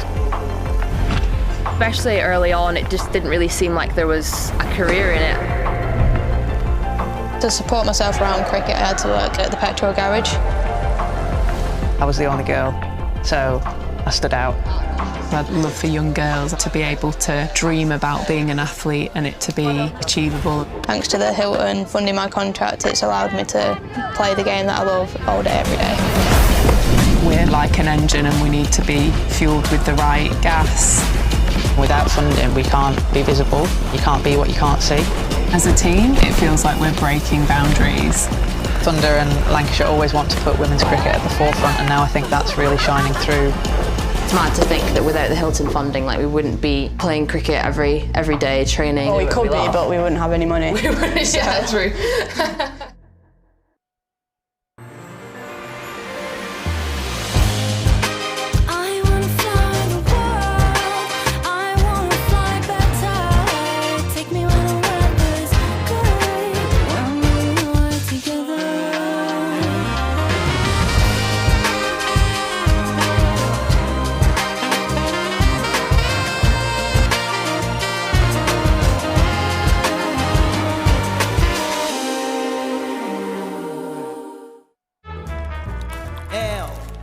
Is for the way you look at me. O is for the only one I see. V is very, very extraordinary. Welcome to the opening day. Oh, that is a wonderful shot.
This is a call for hungry dreamers and hard-working self-believers.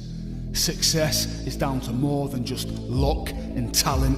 It's striving to be the best, breaking the boundaries and never giving up. Are you ready to become your best self? Are you ready to unlock your greatness? So what are you waiting for? This is Education Evolved. This is UA 92.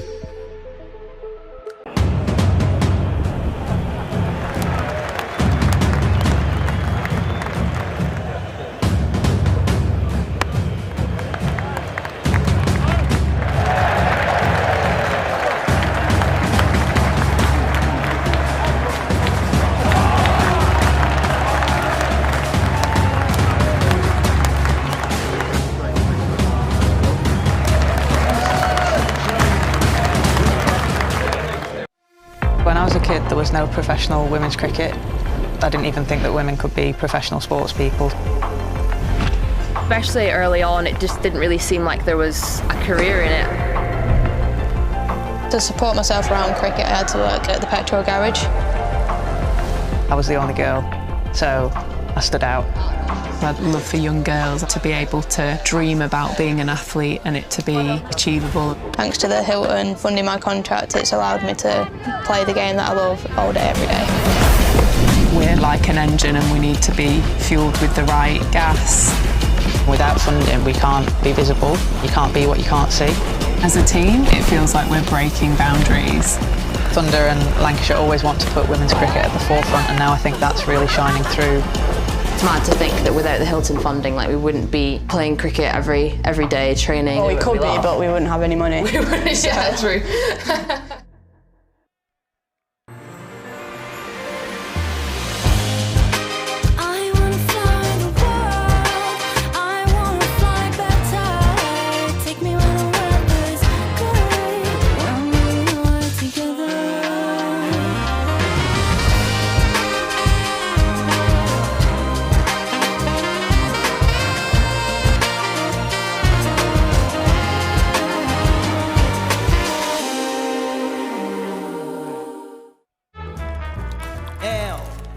Is for the way you look at me.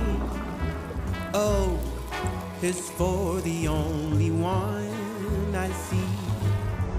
V is very, very extraordinary.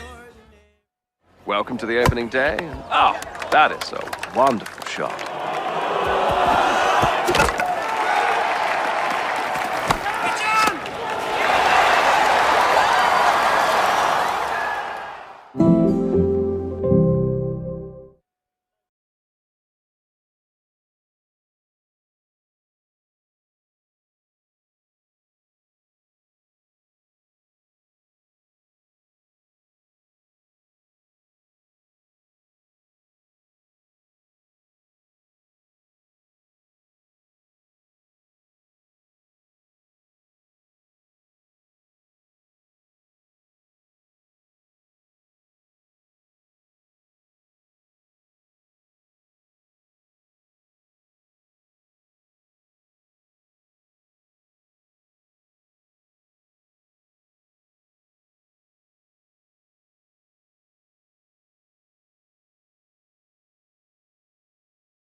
This is a call for hungry dreamers and hard-working self-believers.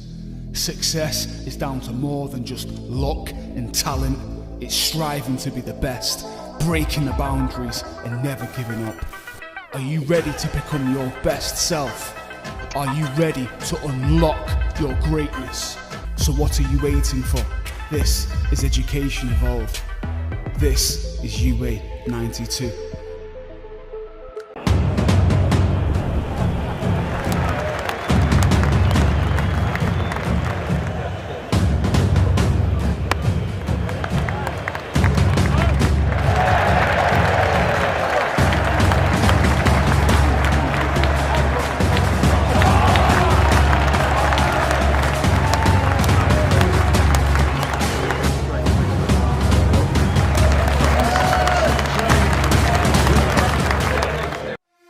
I was a kid, there was no professional women's cricket. I didn't even think that women could be professional sports people. Especially early on, it just didn't really seem like there was a career in it. To support myself around cricket, I had to work at the petrol garage. I was the only girl, so I stood out. I'd love for young girls to be able to dream about being an athlete and it to be achievable. Thanks to the Hilton funding my contract, it's allowed me to play the game that I love all day, every day. We're like an engine and we need to be fueled with the right gas. Without funding, we can't be visible. You can't be what you can't see. As a team, it feels like we're breaking boundaries. Thunder and Lancashire always want to put women's cricket at the forefront, and now I think that's really shining through. It's mad to think that without the Hilton funding, like, we wouldn't be playing cricket every day, training. Well, we could be, but we wouldn't have any money. We wouldn't, yeah, true.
This is a call for hungry dreamers and hard-working self-believers.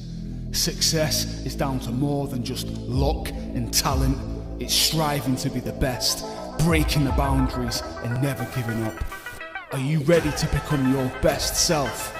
Are you ready to unlock your greatness? So what are you waiting for? This is Education Evolved. This is UA 92. Welcome to the opening day. Oh, that is a wonderful shot.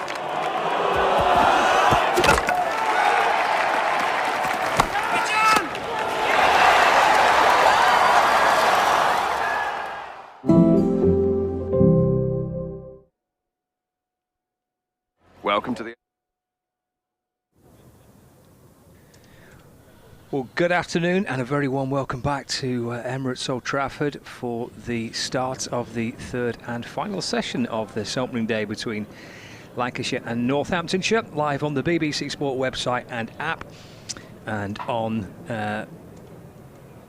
BBC Radio Lancashire, BBC Northampton, and on Lancs TV as well, where we can see the umpires getting themselves ready for the start of this evening session. And what, 2:34 for 4 is the Northants score at tee. Safe Zabe on 43 and James Sales on 83. And a pretty solid afternoon session for Northants. Scott Reed and Paul Allett with you to kick you off in this evening session. And Lancashire after tea, Paul, having inserted Northamptonshire this morning, need some wickets. They do. There was a glimmer during the afternoon session, 2 wickets in 2 overs. Really good spells by Turner and Balderson. Very encouraging, actually. John Turner on loan from Hampshire for this game, and I think one other perhaps. Bowled with pace and aggression and purpose. So too did George Balderson. 2 wickets went down, but then a really good partnership between these two, Safe and Sales. Safe Zaib and Sales, and Northants looking in charge at the moment. Things may change though after tea. Here is Anderson Phillip from around the wicket after tea, bowling full, going for that Yorker again. We saw that early on in the match, firing one in full in towards the pads of Safe Zaib, who defends, and there is no run. Yeah, these two have added now for this 5th wicket 75 runs. And to keep the healthy partnerships still progressing for Northamptonshire. In comes Phillip again, off the back foot this time, punched away just to the right of mid-off. Marcus Harris catches up with the ball. First run of the evening sessions at 2:35 for 4. Yeah, we've seen a century partnership in the game between Luke Proctor and James Sales, and Sales is still going with 83 to his name. Well, it's a very placid pitch now. It's evenly paced. Not much bounce or carry for the quicker bowlers. Time to strike, really, and I think Keaton Jennings was thinking this in the first 2 sessions of the day.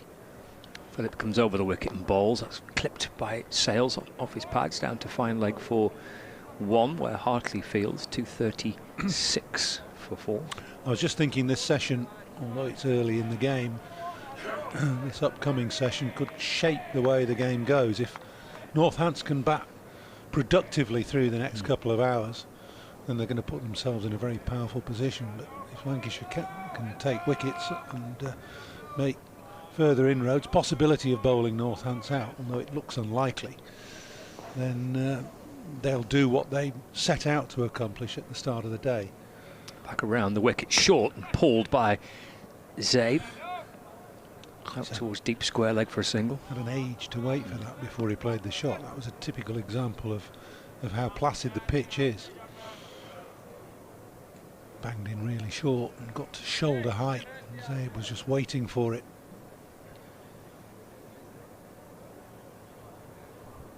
Moves to 45, not out. 237 for 4. Didn't appear to be a great deal of spin for the spinners, neither, for a turn for either Hartley or for Wells. I guess not that you'd expect too much on the first day. Sales on 84. Here's Phillip in bowls off the back foot again, driven to mid-off. And there's no run. Bowlers used so far by Lancashire: Tom Bailey, 13 overs for 46. George Balderson, 17 overs, 2 for 44. Anderson Phillip into his 14th over, 1 for 53. And then John Turner on debut, 11 overs, 1 for 40. And then between them, 10 overs of spin from the left arm of Tom Hartley, 6 overs for 21. And Luke Wells and his leg spin, 4 overs for 26. Phillip in again, it's short, and Sale just rocks gently onto the back foot and then is able to safely pull it behind square on the leg side for a single, but again with plenty of time just to manoeuvre the ball behind square on the leg side for 1, and he keeps the strike as well. So that's the first over after the tea break. Sales on 85, Zabe on 45, and Northamptonshire bobbing along quite nicely on 238 for 4.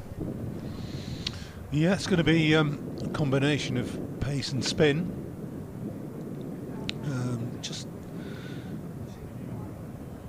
a bit of a warning sign really for Lancashire in that last over. The intentions obviously to still take wickets, but only a slip and a gully in place in terms of attacking fielders. And now it's a sort of in-out field for Tom Hartley with a slip, short extra cover. There's a deep cover and a deep mid-off, supplemented by 2 further fielders on the offside, an extra cover and backward point. Just 3 on the leg side. He's around the wicket, is Hartley, and played by Sales back towards him. And there's no run. Jennings at slip, short catcher on the offside. Deep covers come up. Sales drives away on the bounce to Michael Jones at short extra cover, no run.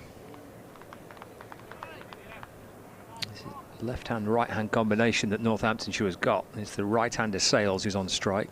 Hartley with his left arm spin from around the wicket to him. That's driven away again from a fullish length. Good tumbling stop by Jones. Yeah, he's a good strong driver, Sales. I wouldn't have started with a long off. I'd have that man up at mid off with the catcher in at short extra cover. If Sales wants to start aggressively, let him have a go.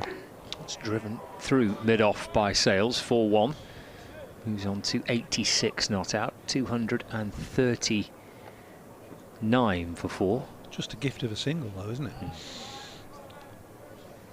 You don't have to take any risks, it's just an extended push. Field will change now for Zaib. 3 men out on the leg side already. Deep long on, deep mid wicket, deep backward square. Nobody catching on the leg side. There's a mid wicket. Short, fine leg with the slip the only catcher. In bowls, driven away through the offside to the right of mid-off. There's Harris chasing after it. By the time he's managed to scramble it under his control, he's come back for 2. See, what I don't really like about this, it's easy. We're in the second over after tea, and it's easy for the batters. The field is spread wide. Hartley in, balls punched firmly through straight mid-on for a single. 48 to save Zaib, and 242 for 4 now for Northamptonshire, and that is the end of Hartley's first over of the afternoon session, or evening session. When you're faced with the prospect of bowling on a pitch like this, which isn't giving you much help, you still have to make the best of the batsman's insecurities, and that insecurity only really features when batsmen are in, when they're just resuming their innings. They've had 20 minutes sitting in the pavilion, they've had a cup of tea, they know that this is a key session. Now, as a fielding side, as a bowler, you need to put a little bit more pressure on in the first half hour of a session. You've got a slip and a fourth slip, backward point, not even a gully, and that's it. There's no real worry for the batter. Anderson Phillip continues from around the wicket, driven by Zaib to mid-off, and there's no run. It's almost a little bit like a holding pattern. Maybe just almost waiting for a mistake, but well, potentially. You do that later on in the session if you haven't got a wicket early doors. You know, deep fine leg, deep square leg. 2 slips is probably enough. Maybe a man short on the offside catching. Maybe even a short leg, just to sow a seed of doubt in the batsman's mind. And forced away by Zaib. Bohannon's quickly across the ground to his right at mid-off to field. No run. 242 for 4. Anderson Phillips probed away all day. Tried spells from the Statham end and from the Anderson end. He's got 1 wicket so far, which was the LBW of George Bartlett. Going for the Yorker and trapping him on the pads low down in front. No hesitation by the umpire to give him out. It's played straight by Zaib. Across comes Bailey from mid-on to field, and there's no run. 242 for 4. I know it's only the very first day of a long season, but there are challenges here for Lancashire to try and force wins at Emirates Old Trafford, try and find ways to win. Keaton Jennings at the toss this morning suggesting that with a bit of bad weather around on day 3 and 4 potentially, trying to get 10 wickets today and then bat long. It's pulled by Zaib towards deep backward square leg for a single. He's slowly nudging his way towards a half century. 49 not out, 243 for 4. Well, with all due respect, I mean, he would say that, wouldn't he? I mean, that has to be the philosophy if you're going to win the toss and bat and bowl first. And we think that there's going to be, if there's something in this pitch for the seam bowlers, it's going to be in the first couple of sessions. That's fine. Okay. History says that, well, recent history, to be fair, says the second day's better for batting here at Emirates Old Trafford, but we haven't had rain for 4 weeks, have we? It's been a while, hasn't it? 3 weeks, certainly. Phillip to Sales. It steered out to mid-wicket where Michael Jones fields, and there's no run. 2-4, 3 for 4. Field well spread now. There's one slip. 4 on the offside. Yeah, it may have been that the availability of Phillip and the signing of Turner, giving a little bit of pace to the attack, also tilted the balance of the decision towards bowling first. Phillip in to Sales. That's defender, just drops it into the offside. Gathered by Harris at short cover, and there's no run. End of the over, just a single coming off it. 2-4, 3 for 4. Yeah, Lancashire making 3 changes from that performance. The team at Middlesex with Williams out, Sutton and Aspinwall. So Turner on debut, Anderson, Phillip for the first time this season, having played at the back end of last year, and the return of the spinner Tom Hartley as well. The change is made by Lancashire. Turner signing a 2-game deal. I think it's a 14-day short-term loan deal. So yeah, this game and then the next one against Leicestershire over the course of the Easter weekend.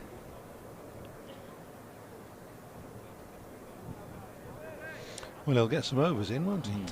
He's bowled well today. I was impressed with that spell between lunch and tea.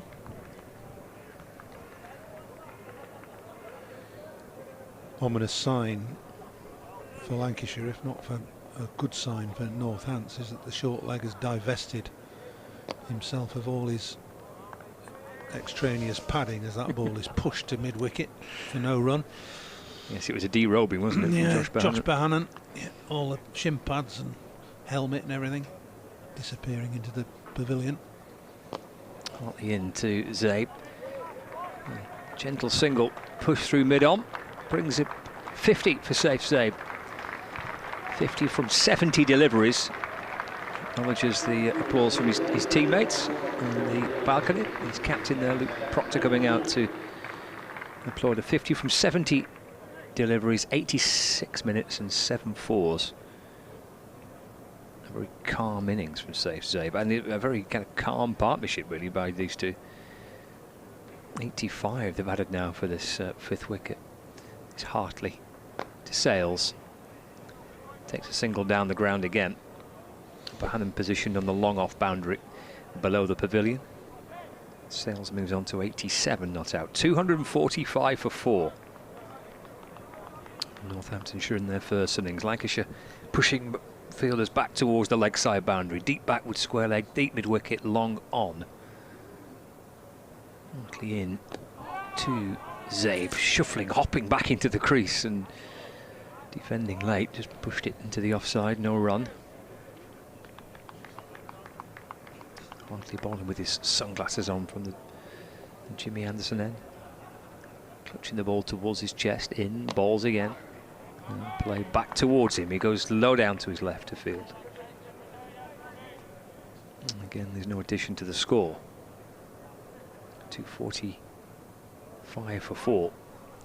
1 ball left of the 68th over. In and bowls, and defender by Zabe. And there's no run. So 245 for 4 with 12 overs away from a second new ball being available for Keaton Jennings. You're almost half thinking actually that's the next approach here. I know. Yeah, I mean there is a bit of a hint of that, isn't it? Waiting for the new ball. Well, I don't think you can afford to do that, especially not straight away after a break. But anyway, that's what Keaton Jennings has decided to do. Very defensive mode that Lancashire are in, and I do admit that the pitch looks as flat as can be. But you have to try and make the batsman feel uncomfortable, even if there's a degree of comfort there in the pitch, and it's not looking that way to me at the moment. They can just stroll along their singles around the place, certainly on the leg side. It's Phillip in the balls. Yorker attempted again. It's driven firmly by Sales. Cross comes Bohannon away to his left of field, no run. It's been his ploy for most of this this opening day, Anderson Phillip. He'd either gone for the full ball or dropped it short. He's been aiming for the fuller length for the majority of the day. He arrived this week. Straight into it. In from the Statham end.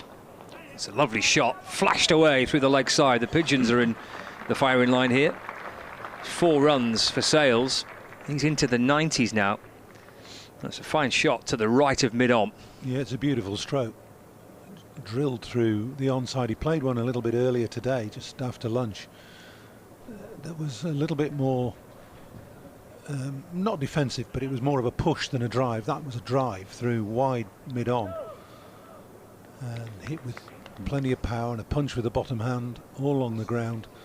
That in itself is indicative that the pitch holds no worries, no demons. Anything that is angled in towards middle and leg can be worked away with impunity, and Sales is strong there. Raced away to the ropes for 4. Northamptonshire inching towards 250, and Sales with that moves to 91. Phillip balls again short this time. He's got time just to ride the bounce and then drag it out towards square leg from outside off stump. It's fielded by Luke Wells coming up from the square leg boundary. And that is the 250 on the board for Northamptonshire. And a batting bonus point. 250 for 4. Sales moves on to 92. Brings Safe Zabe back on strike. 50 not out. And Keaton Jennings, who is the solitary slip fielder, is being relocated to square leg. So there's a fine leg, a deep square leg mid-wicket, mid-on, mid-off, cover, extra cover and backward point. Here comes Phillip in. It is short and it's swatted. Leg side all the way for 6. He took it on, Safe Zabe. Anderson Phillip went short again, and Zabe seemed to have all the time in the world to swat it out towards a square leg boundary for 6. Well, he did have all the time in the world, didn't he? It's not a particularly long boundary, that over square leg. He just rocked back onto the back foot and punched it away. 2-5-6 for 4. Phillip goes short again. That's a sharp delivery. And this time Safe Zabe ducks and sways out the way of it. And through to Matty Hurst. Put a bit extra into that, did Anderson Phillip. They're going to strengthen the leg side even more now. So we've got 4 on the leg side boundary. We've got bouncer warfare here, haven't we? Deep fine leg, deep backward square, deep mid-wicket. Man at square leg. Third man, deep cover. Half volley on off stump. Phillip in, balls go short. Zabe comfortably, with time to spare, gets just nicely in behind it. A ball that doesn't really get up, and defends it safely towards the onside. End of the over, 256 for 4. Zabe on 56, Sales on 92. And looks a picture as Emirates Old Trafford with blue sky and sunshine, and the pitch looks a belter to battle. It certainly does. It looks benign. It may be better waiting for the new ball before we start bowling this, or trying this short ball ploy. Although I suppose there's nothing really to be lost at this stage by banging a few in halfway down with the field set out. And Zabe likes to play that shot.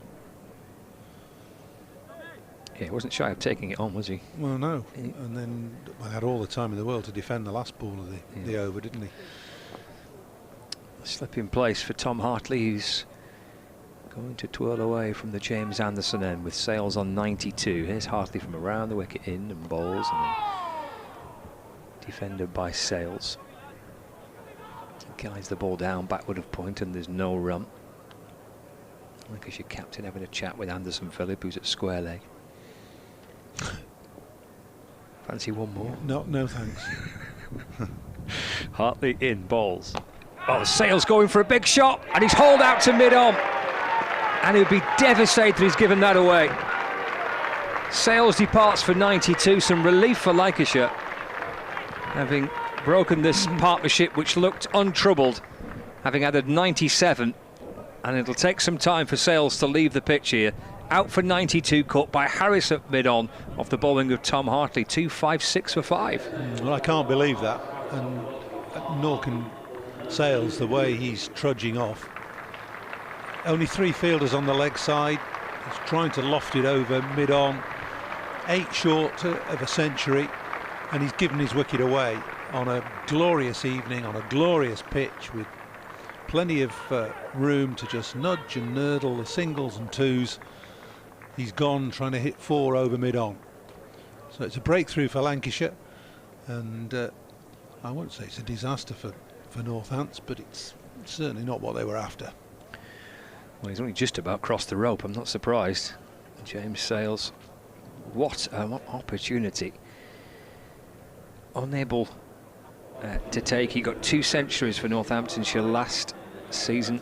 He played about a half a dozen games, and staring down the barrel of a century in just the second game of the season. He's batted really well to compound the fact that he has largely given that away. But a bit of relief for Lancashire. Not sure where the wicket was going to come from, but they've broken this partnership. 97 added between Sales and Safe Zabe.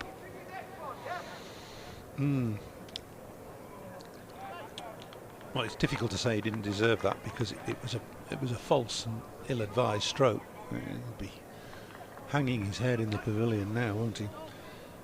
8 away from a century. It might just be the spark that Lancashire need. Lewis McManus is the new batter. He's out there now. As Hartley is in, and forward goes McManus in defence. Well, now is the time to attack a little. Man on the line at short point or a short leg, at least, for the new batter. There's only a slip. In comes Hartley, balls forward. McManus right forward, gets a good stride into that and drops the ball defensively away into the offside. And there's no run. It appears that the chat between Keaton Jennings and Anderson Phillip has resulted in a change of bowling from the Brian Statham, because John Turner's limbering up at mid-wicket. In comes Hartley again, works the ball to Turner at mid-wicket, and there's no run. 256 for 5. Final ball of the over. Hartley on the brink of a wicket maiden here. Slowly creeping in and bowling. McManus does carefully play off the front foot in defence. That is indeed the end of the over. It is a wicket maiden for Tom Hartley, who's bowled 9 overs, 1 maiden, 1 for 27. And Northamptonshire 256 for 5. McManus on 0, Safe Zabe on 56. Looks like we're set for a bowling change with John Turner set to replace Anderson Phillip from the Brian Statham end. And I'll bring Rathers in for me as well, Paul. Okay, yeah, it was a gifted wicket really, wasn't it? Well, no other way to describe it. But Lancashire will be really grateful for that. It's given them a little bit of hope. The new ball, only 10 overs away now. John Turner, who's bowled well in mid-afternoon, coming on for another spell. Bowl that 5-over spell from the James Anderson end, in between lunch and tea, with a great degree of effort. 1 success. And he's on now, bowling at Safe Zabe with just a slip, and There's a gully or a backward point in place. I'd like to see Lancashire attack the new batter, McManus, with a little bit more of an attacking field. Anyway, it's Turner in now.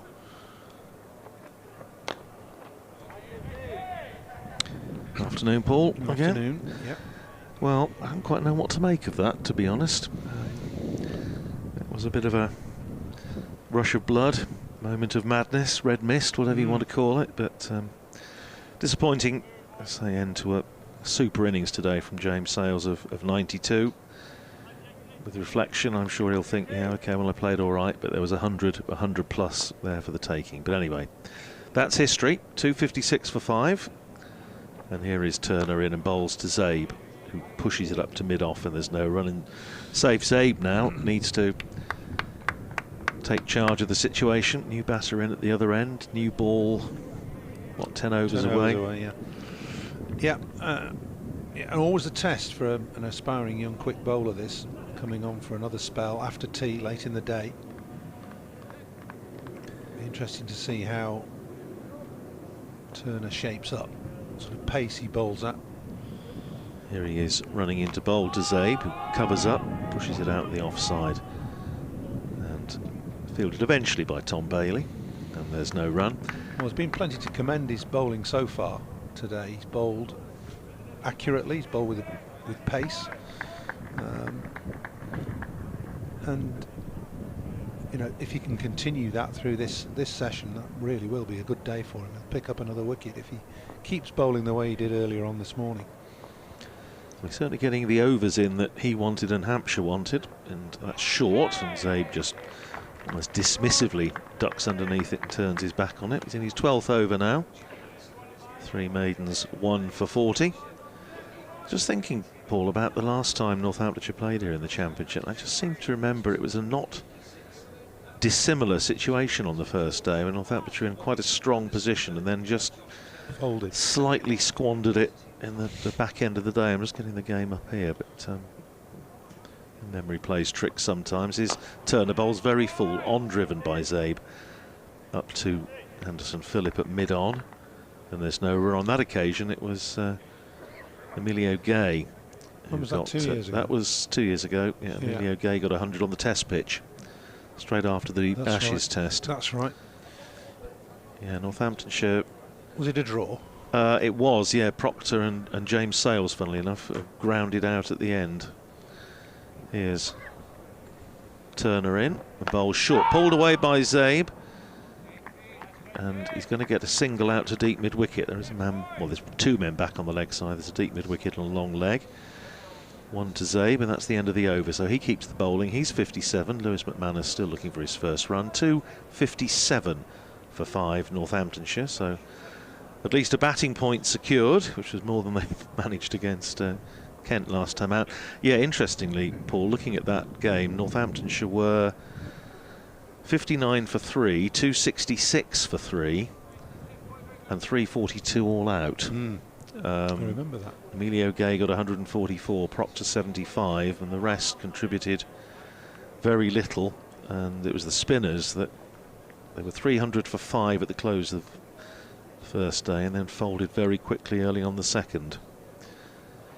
And here's Hartley starting a fresh over to Zabe, driven up to long off for 1. Zabe to 58, 258 for 5.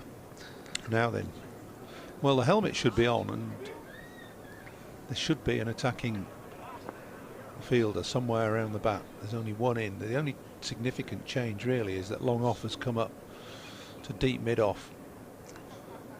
Slip in as Hartley bowls to McManus, who's forward, pushing it out into the offside, and there's no run. And it's not so much the fact that there may be a wicket, a catch go to silly point or short leg. It's the psychological effect it has on the batter.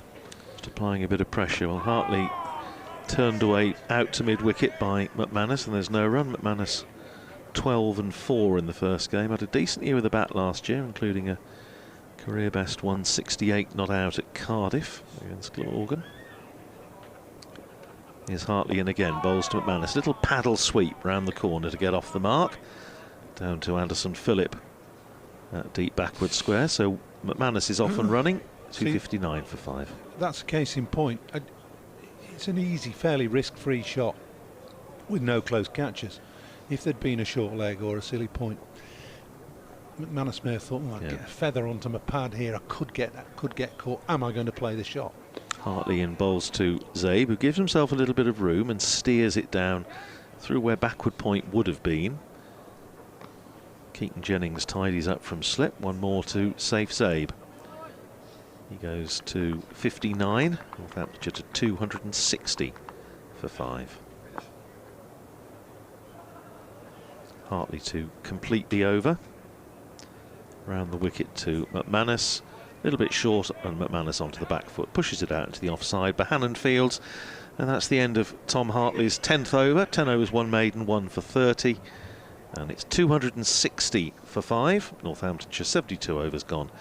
Safe Zabe is 59, and Lewis McManus has a single to his name. The new ball due now in 8 overs time.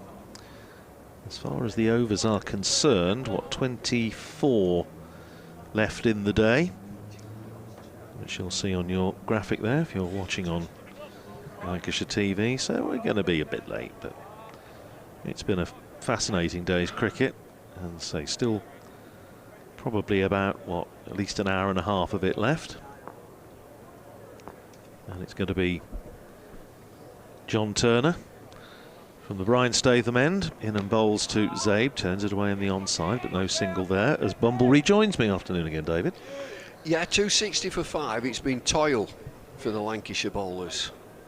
I thought Sales played so well, itching to get to his century and looking for that big shot over mid-on like a slog sweep, just got it wrong.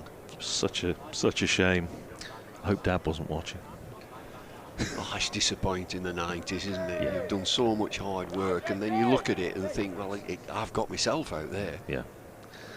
Yeah, absolutely true. Here's Turner in round the wicket, bowls short, and Zabe ducks underneath it.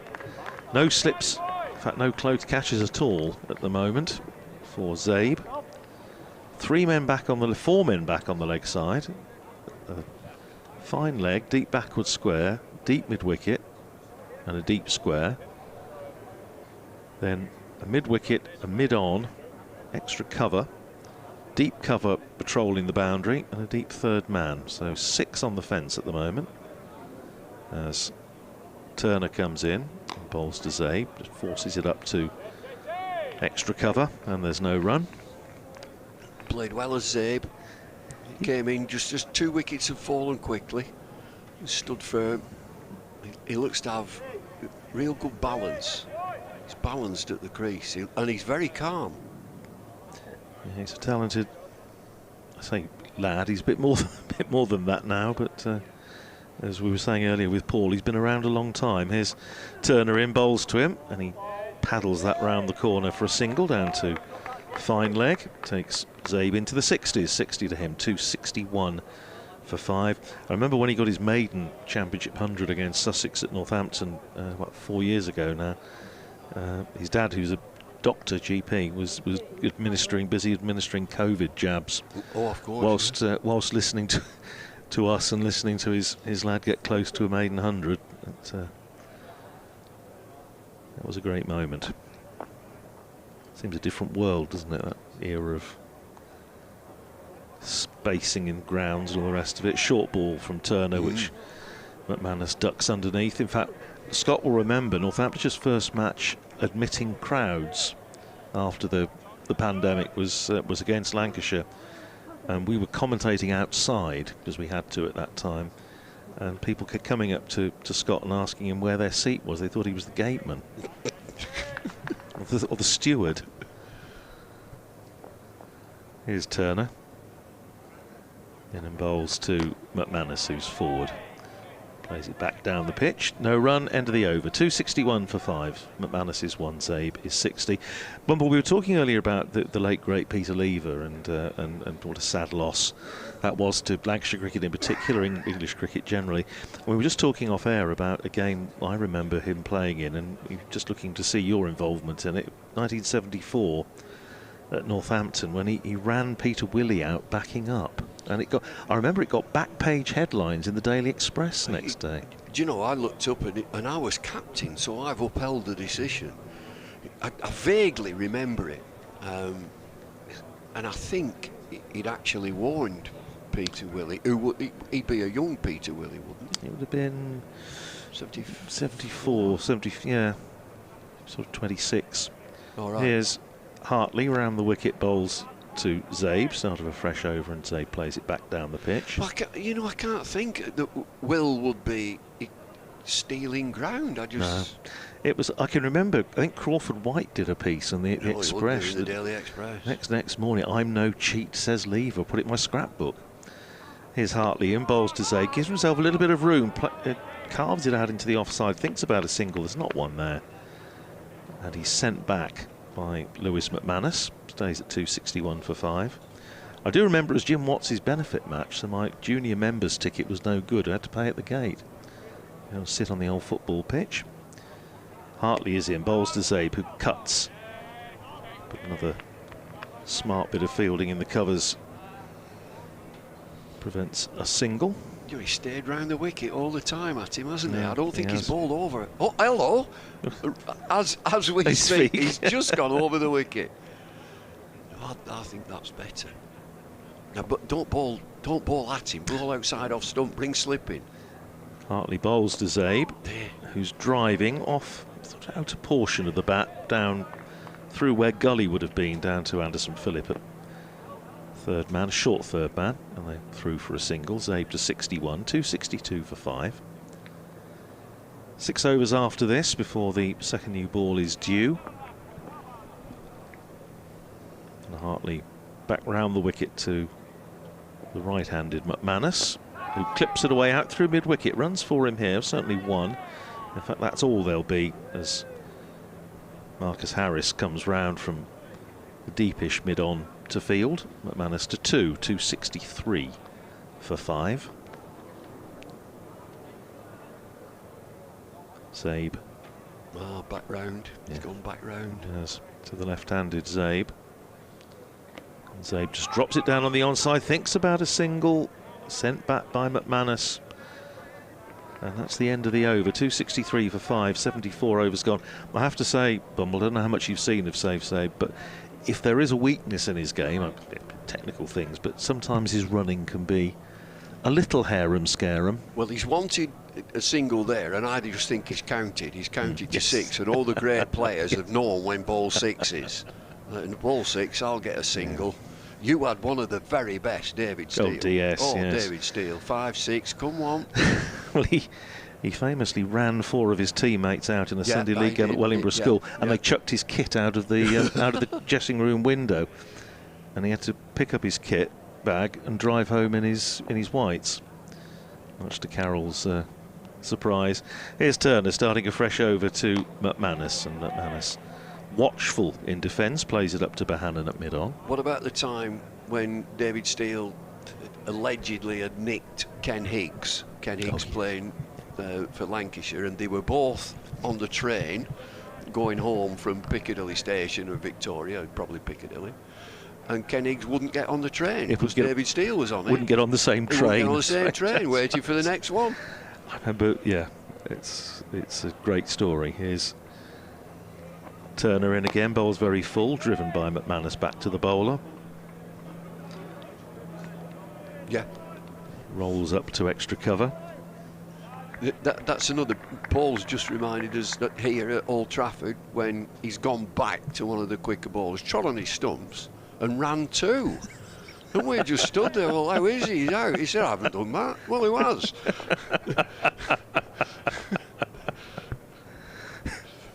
Here's Turner.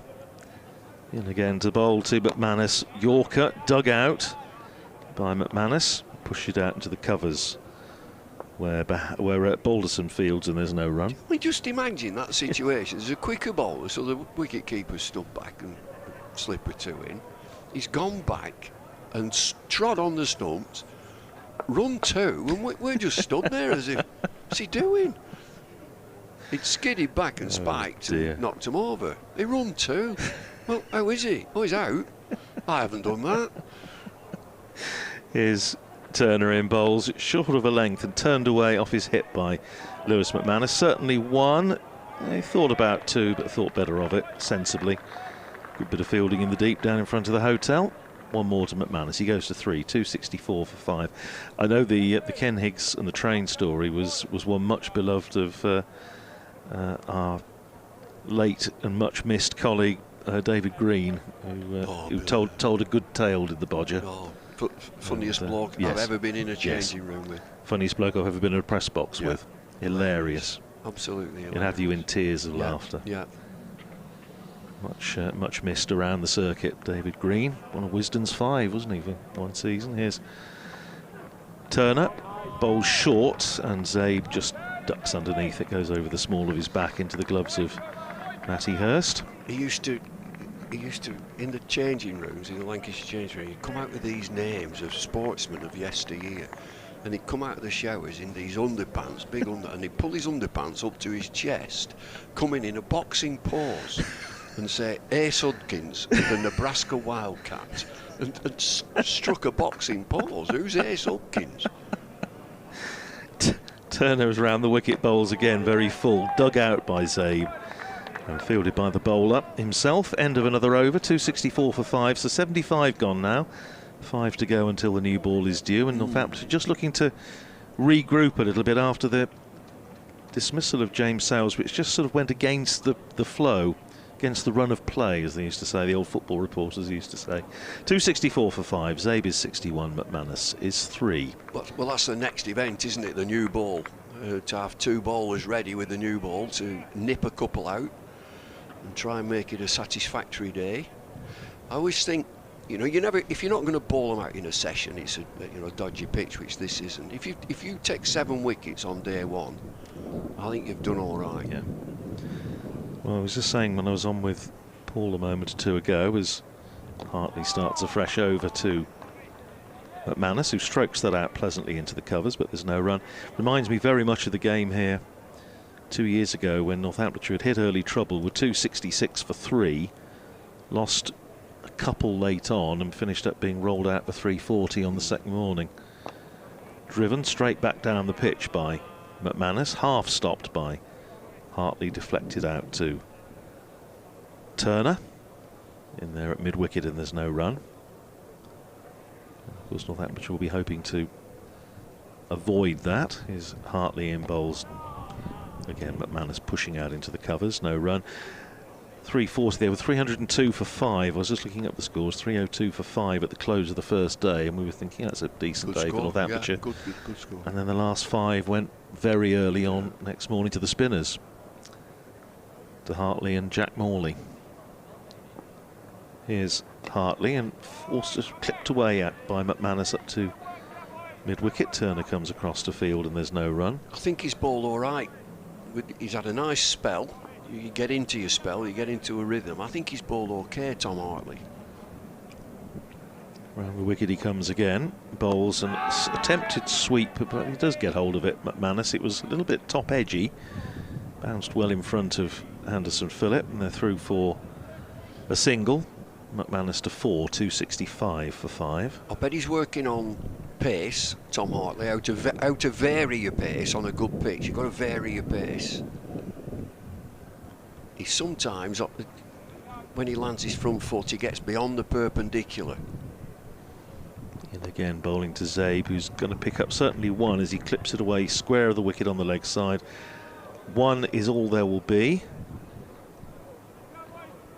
Fielded out there by Will Williams, who's on as substitute fielder. End of the over, 4-2 McManus, 62 to Zabe, 266 for 5. New ball due in 4 overs. Getting back to David Green and his great wit, he had names for everybody in the changing room. You know, dear old Peter Lever, Peter Pimple, because he had a few spots. Here comes Peter Pimple. You know, Ken Shuttleworth, he's always contemplating, was Ken. He's always sort of contemplating and looking out in the distance. He's Kenneth Dull. Turner is in round the wicket bowls to Zabe, who's again in behind it, plays it out on the onside. Am I right in saying that when he got the year that David was one of Wisden's 5. He got 2,000 runs without getting a century. Top score 83. Yeah. It was, Harry Pilling, Harry Dirt. Hector Emmanuel Pilling, he called him when we went down south. We went to Hove. Introduced him as Hector Emmanuel Pilling. Here's Turner. In and bowls and clipped up to mid-on by Zabe for a single. Fielded there by Anderson Phillip. One more to Zabe. 63 to him, 267 for 5. He kept mentioning an athlete called Harrison Dillard. Some Olympic athlete from 1920s or something. And we had Bob Bennett, who's a dear friend and former chairman and ECB and all that. And Bob had a very upright stance of running. And Greeny said he runs like a number 9 knitting needle. Turner is in and doesn't let go of it in the end. Finds himself just looking at his spike, so maybe just slipped a little bit. The thing was with David, he was as I say, he was the funniest man I've ever come across in the press box. But it never seemed to get in his writing. Never, no, his writing. He opened with Jeff Puller, and again down south, he would introduce him as Sir Nodris. He would call Noddy. He was nicknamed with Noddy Puller. Can I introduce you to Sir Nodris Puller? His Turner in bowls to McManus, pushing out into the offside, and there's no run. He had a sort of slightly, almost like a Python-esque, surreal sense of humour. Way before Python was even a thing. Very funny man. He did do a book, didn't he? I think it was a handful of confetti. Because that was what he always used to say if somebody was bowling all over the place early on. He's bowling a handful of confetti. Yeah. Great company.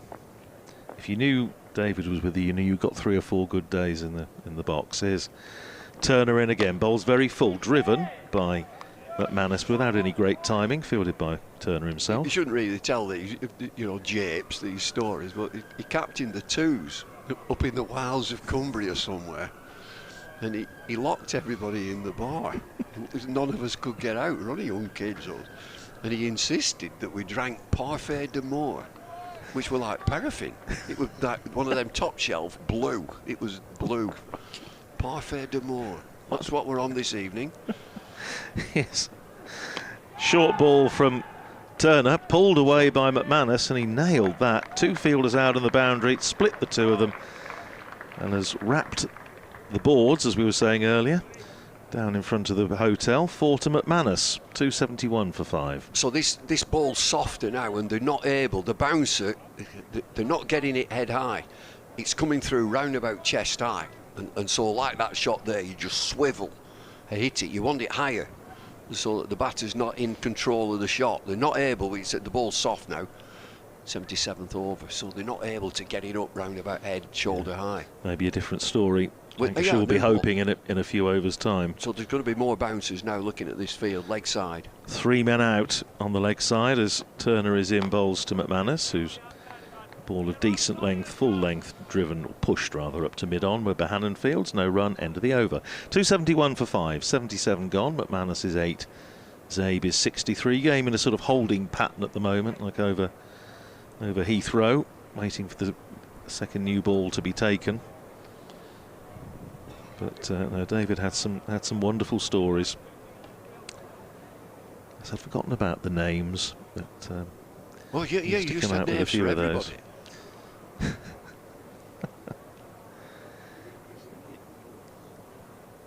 Yes, I think it was. We were talking about Peter Lee earlier, weren't we? One of the few Northamptonshire-born players we were talking about earlier to play for. He was brilliant for Lancs, absolutely box office. He had a couple of amazing seasons, didn't he? One of which he was 112, 101, and in the middle, in between that, 75 wickets. Championship. Tom Hartley continuing from the Sir James Anderson end, bowls to Safe Zabe.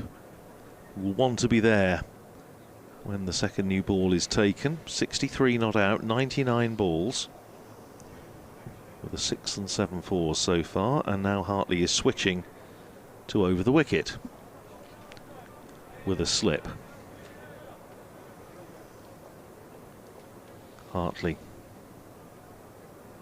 in again to bowl to Safe save, goes for the reverse sweep, doesn't make contact. So he's bowled over now, he's changed, and it's prompted that shot, which is not easy. High Terriff.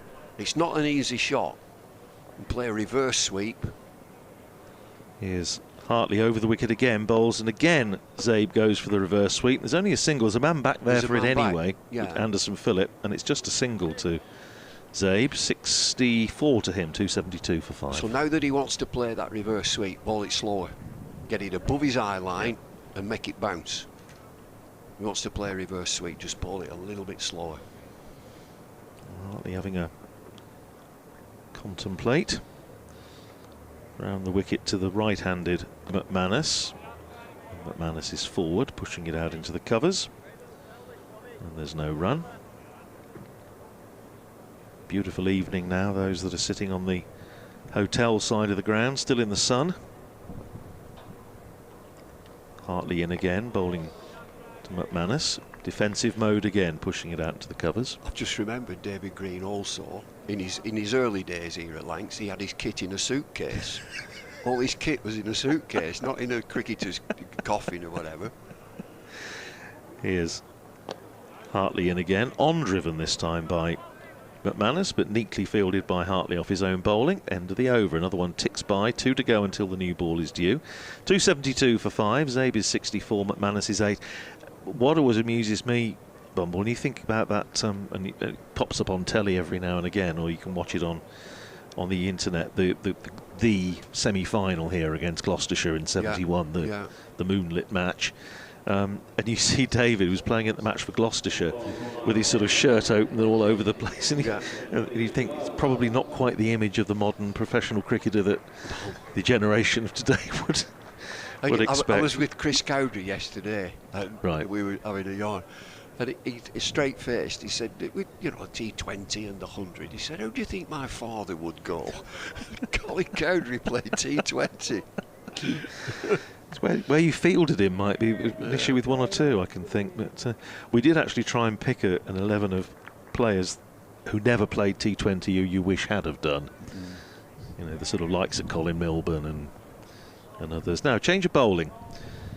Luke Wells coming into the attack. 4 overs for 26 earlier on. Presumably just a short spell just to get through to the, well, 1 over probably, just to get through to the new ball a little bit quicker. Here is Wells with a slip in, bowling to Safe Zabe, who cuts it away square of the wicket in the offside out to deep point, where there's a fielder and there's a single. Zabe to 65, 273 for 5. We did an April Fool's on one of the commercial stations. It didn't see the light of day, which is a great shame about T20 cricket. And who would have been absolute box office. Here's Wells, bowls to McManus, who drives out to deep cover. Another single to the total. McManus to 9, 274 so for 5. The subject was Geoffrey Boycott. He'd been absolute box office, certainly with his bowling, with his cap on back to front. He'd never have been hit. I mean, little in swingers, and his reverse sweep and the ramp. He'd have played them with gay abandon. I mean, he'd have been worth millions. We did it on April 1st. It didn't see the light of day. So Geoffrey would have enjoyed that one. He's probably out of the country. Here's Wells round the wicket and bowls to Safe Zabe, runs it down to backward point and there's no run. Rory Kleinveld was saying that the bowling coach, obviously with Northamptonshire, was saying that he'd seen Sir Geoffrey out in Pall during the winter on the Pearl Valley Golf Course. Here's Wells again, round the wicket, bowls to Zabe, watchfully forward, plays it back down the pitch. Wells fields and there's no run. 274 for 5. New ball due in 8 balls time. Wells in again to Zabe, who goes for the little paddle sweep. He's going to get a single down to deep square, deep backward square rather. One more onto the total. Zabe to 66, 275 for 5. I wonder who'll take the new ball. It's due in another over after this.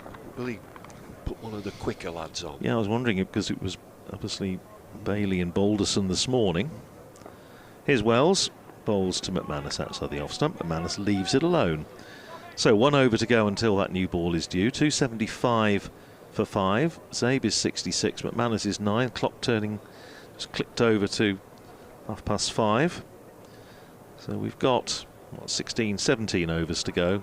Around about 6:30, maybe 20 to 7. But I don't think the light's going to be a problem. It is absolutely glorious. It's glorious. I mean, the over rate's not bad, is it? It's okay. Yeah, I think I saw -3. Oh, it needs a little bit of stepping up. That's -3 from 16 overs an hour. Is that what it should be? 16 an hour. Yeah. Well, here's Hartley then, bowling the 80th over of the innings, starting round the wicket to the left-handed Zabe. Plays that one out into the onside, no run. I'm going to have a little word with Tom tomorrow, Tom Hartley, and I'll just ask him, over, round, what do you think? Over the wicket to the left-hander or round? He's mainly round. Round the wicket to Zabe, who's going to pick up a single, driving that up to long off. Emerges from the shadow of the point. One more to Zabe, 67 to him, 276 for 5. I mentioned earlier that we pull him round the wicket, so his arm is giving a massive angle, but he has to bowl straight at the batter. That's on driven by McManus. The next ball out to deep-ish mid-on. All the great sort of left arm spinners will work the batter and start with a 6 over set of there, a bit wider, there, a bit wider, and keep dragging him wider, bring him wider and wider, make him fetch the ball. 277 for 5. Hartley over the wicket to Zabe, who drops that down through backward point for a single. Zabe to 68, 278 for 5. 2 balls remaining in the over. I was looking to see which of the seamers is sort of limbering up Bailey. Yep, Tom Bailey down below us at backward point. Hartley round the wicket to McManus, back of a length, McManus in behind it. Pushing it up towards mid-wicket where the substitute Will Williams is fielding. So the last ball of the 80th over, here is Tom Hartley to bowl it. Bowls to McManus, pushing forward. He's going to get a single down just behind square on the leg side. So that is 80 overs, 279 for 5. McManus is 11, Zabe is 68. And I will take the opportunity. Oh, I'm here. Right, I'm staying here apparently. So Bumble will take a blow. He'll be back with us a bit later. And Paul Allott is coming in alongside me just in time, very appropriately, that a Lancashire and England fast bowler should come in and just in time for the new ball. Which end do you fancy, Paul?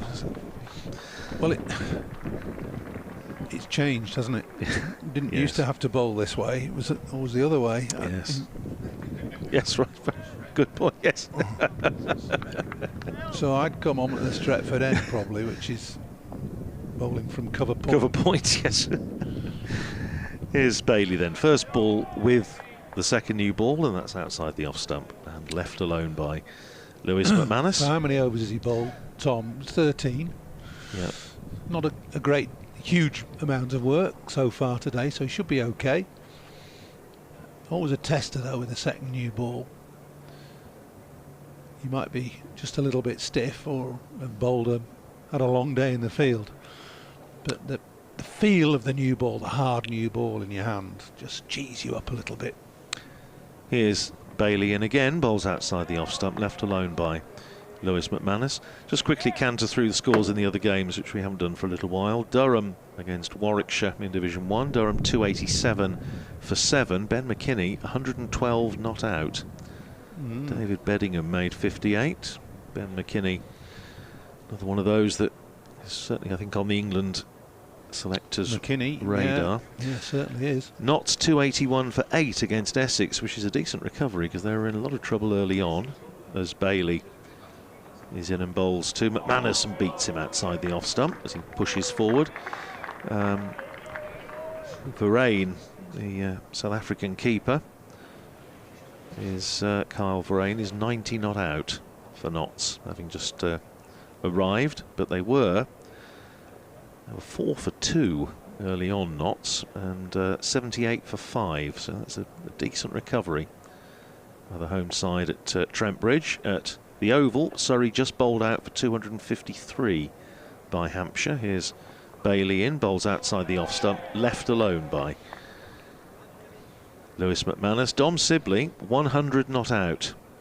He's carried his bat 100 not out off 217 balls, 253 all out, and Sibley carries his bat. Brad Wheel, 4 for 65. I mean, good start to the season.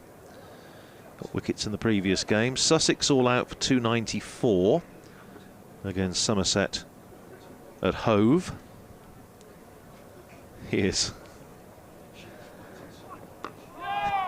Bailey in, bowling to McManus, just opens the face, runs it down to backward point, and there's no run. Sussex, I say, 294 all out.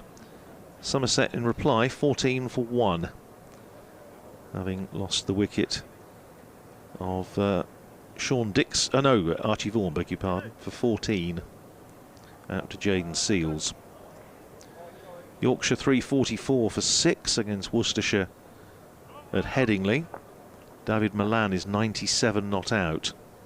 George Hill made 63. Adam Lyth 67. Bailey in again, bowls to McManus. Defensively forward, back down the pitch. Bowler Fields, end of the first over with the second new ball, safely negotiated by Lewis McManus. 279 for 5, 68 to Zabe, 11 to McManus. And in Division 2, Gloucestershire 302 for 2 against Glamorgan at Bristol. Cameron Bancroft among the runs there, 139 not out. Ollie Price made 101 before he was dismissed by Shoaib Bashir, playing for Glamorgan in that game. Somebody said yesterday, I wonder how long it will take him to play for all 18 first-class counties. It's a bit unkind. It is a bit unkind. It's going to be George Balderson, so it's the new ball pairing as was this morning. He's going to run in with the second new ball from the far end, the James Anderson end. And Balderson is in, outside the off stump, left alone by Safe Zabe. At now, have you more? Wickets, more. I have just a little bit more. Yeah. Wickets clattering at Canterbury. Middlesex all out for 222. Kent 79 for 5 in reply. Ben Compton 32 not out. Zach Crawley out for a duck. Jack Leaning out for a duck. Used to be one of the best batting pitches in the country, that. Well, come back to that in a second as Balderson is in, bowls outside the off stump, left alone by Zabe. Has it been raining in Kent? Is it not rained anywhere else? I don't think it's raining. They've. I mean, it's interesting. Darren Lehman said after the Northamptonshire's game against Kent that he thought neither side had batted particularly well in that game. Well, Kent obviously in the trials and tribulations today. And at Grace Road, Leicestershire 351 for 7 against Derbyshire. Sol Badinger made 81 early on. Ian Holland 74, Peter Hanscom 63. Here's Balderson in, bowls to Zabe, who takes a step down the pitch and then leaves it outside the off stump. So that's bringing you up to date with what's happening elsewhere. But as Scott was saying earlier, the joy of it is that this actually everyone is playing. Second round of matches. Yeah, very good. It's very, very good to see. Not had a minute of interruption, have we? Well, Lancashire have employed the two seam hitters here with this second new ball, Balderson and Bailey. Not the quickest. 2 slips and a gully in as Balderson bowls to Zabe, who pushes it up to mid-off, and there's no run. But both very accurate. Bailey did what Bailey does in that first over with the new ball, just getting the ball to swing away a little bit, taking it away from the right-hander. And Balderson nibbles it round. Even on a pitch like this with a new ball, you will get a little bit of seam movement. Not much, but he keeps batsmen as they say, keeps him honest. Zabe trying to knock him off his length by charging. Balderson in, bowls to Zabe, puts that past the outside edge. Zabe thought about something expansive, in the end decided against it. Well, it was a poor shot. It was. I'm not sure what he was. Well, he was sort of half trying to steer it, drive. He thought about driving it, then he thought about steering it down to sort of third manish. In the end, just wafted. Yeah, missed it. Wafted at it. 279 for 5. In comes Balderson and edged by Zabe, wide of second slip, and it runs down to the third man boundary for 4. So 4 off the edge for Zabe to finish the over. 72 to him, 11 to McManus. 283 for 5. Yeah, Zabe knew that was. Oh dear, sorry. Well, it's a gift to third slip. Yeah, and there's no third slip. No, there's no third slip. And I suppose looking at the context of the game and the score and the way the pitch has been, third slip was probably only thought about fleetingly by George Balderson and Keaton Jennings. Although the ball has gone past the outside edge from Tom Bailey, there's still only 2 slips and a gully. It may be worth just trying a third slip instead of a ring of 3 on the offside. And Bailey is in, bowls to McManus, who's also thinking about something fairly flamboyant, a little uppercut maybe, goes past the bat, no third man. And Jennings talking to Balderson now from second slip to mid-wicket with a sort of outstretched hands to say, well, what do you want? Do you want another attacking fielder? I think Tom Bailey could take his extra cover out, put him as third slip. Just for a couple of overs, just to see. At the moment it's still 2 and a gully, and that's on leg stump, turned away by Lewis McManus. Certainly 1, and they'll settle for 1. Fielded down in front of the Hotel Mark 1. Down at fine leg, 1 more to McManus. He goes to 12, 284 for 5. Important from Northamptonshire's point of view that they try and see it through to the close. 1 more wicket down at the most. Just don't want to fall into the trap that Northamptonshire supporters have seen so often in the last couple of seasons, when they get themselves into a decent position and then the tail offers nothing, or the lower order offers nothing, and they finish at short of expectations. Outside the off stump from Bailey, left alone by Zabe. Well, get to 300 plus for 5. They'll think they've had a good day. Absolutely, having put in. They really will. It's almost a carbon copy of the game here 2 years ago. Well, yeah, but you know, get to 300 tonight, 350 minimum tomorrow. That's not bad. No. I will certainly say, considering what happened in the previous game. Now we do have a third slip in. Gully has come up to third slip as Bailey is in and bowls to Zabe outside the off stump. Zabe drops the hands out of danger. Applause from Matty Hurst for the bowler. Those spectators, is anybody obvious signs of people flocking to the gate yet? It's just a beautiful opportunity to watch some cricket in the evening sunshine here in Manchester. There's quite a few sitting in the shade though, aren't there? Here's Bailey in, bowls, and Zabe has a little fiddle at that outside the off stump. He'll say he left it. He will. He'll say he did. It's a good line though from Tom. A little bit of extra bounce, carries good. Yes, there's a few. It's one of the great things about this ground, actually. If you are a sun lover or a rain prefer the shade. No, I wasn't going to say. That's perpetuating a cliche about Manchester, which I don't intend to perpetuate, but it's sort of something to suit everybody.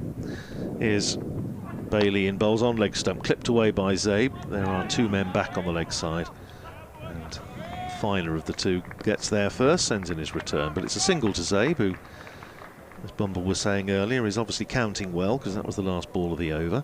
284 for 5, 285 for 5. Zabe is 73, McManus is 12. We have 13 overs left in the day's play. And still the most glorious day here in Manchester. Well, forecast to be this tomorrow. It as is, well. yes. Well, Well, you never know. It might not get any showers on Sunday. I think that was what they were saying. I don't think it was like sort of proper rain. It was. I think Keaton Jennings has said there was some rain on the app. But here's Balderson in and bowls to Zabe, pushing it up to mid-off, and there's no run. Pigeons are having a wonderful feast immediately down below us. There's like a sort of scarified area.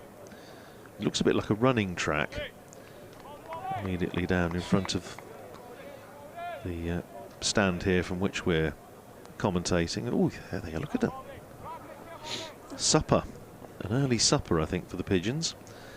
Here's Balderson bowling to Zabe. No ball called by umpire Ben Debenham, so 2 more onto the total. 287 for 5, left alone by Zabe. The forecast has changed for Sunday. Oh right, okay. Bit of a shower at 7 in the morning, and then fine for the rest of the day. Okay, oh that's good. Go on. Monday, the odd showers and sunny intervals. Well, the sun shines on the righteous, so we should be all right. Yeah. Here's Balderson in again, bowls to Zabe. Got to work it in the onside, takes a hand off the bat. Rolls up to mid-on and there's no run. 287 for 5, it stays. Still the pigeons gorging themselves. It must be grass seed down there or something, but they're having a wonderful time. There's a lot of them as well. Balderson running in again to bowl to save Zabe outside the off stump. Zabe leaves it alone, goes through to Matty Hurst. Balderson starting his run just about in the sunshine, but the shadow of the old pavilion and the point now starting to encroach the playing area at the far end of the ground. It's always been it's been a bit of a problem, this end of the ground, the Statham end, in the shadow of the players' pavilion building. Balderson in again, bowls to Zabe, who drives up to mid-off, but there's no run. Stays at 287 for 5. Gets no sunshine in the winter at all, and the drainage has been redone. Right. So that's why. That's what that is. That's what that is. Those lines, the running track. Yeah. But the ground looking in wonderful condition, and it's a decent first day crowd in. Driven by Zabe crisply, and it's gone straight through mid-off, and that's going to run away for 4, and George Balderson will be less than chuffed about that, and I think with some reason. Bit of a bonus, bit of a Brucey bonus for Save Zabe, who goes up to 77. Let's have a little look at this. Back into his crease, drove, little punch drive, check drive. He thought that was a dot, but it just went straight through mid-off and raced away for 4. 291 for 5. Tom Bailey, the guilty fielder. 3 slips in as Balderson is in bowls and just squares Zabe up a little bit. He pushes it out into the covers and there's no run. Turner fields. End of the over. 291 for 5. McManus is 12. Safe Zabe up to 77 off 125 balls. Frustrating couple of overs for George Balderson. He got nicked through catchable height at 3rd slip for the last ball of his previous over, and then had 3 slips in there all over, only for Tom Bailey to miss one completely at mid-off and concede 4. So he's gone for 8 runs that perhaps should have yielded a wicket and a dot ball. Can be a very unfair game sometimes, can't it? It's going to be Bailey to continue. See if he can make amends for that. Starting poor his bit of fielding. 16th over, 3 slips in, bowls to McManus outside the off stump, cuts it to backward point. And Luke Wells fields, and there's no run. McManus, 2 years ago, Paul, had an absolute shocker with the bat. Couldn't buy a run, and took himself off to India at his own expense during the winter to work on his batting. Came back last year and looked a different player. So I've always regarded he was always a run scorer though when he was at Hampshire, wasn't he? Yes, that's right. Yeah.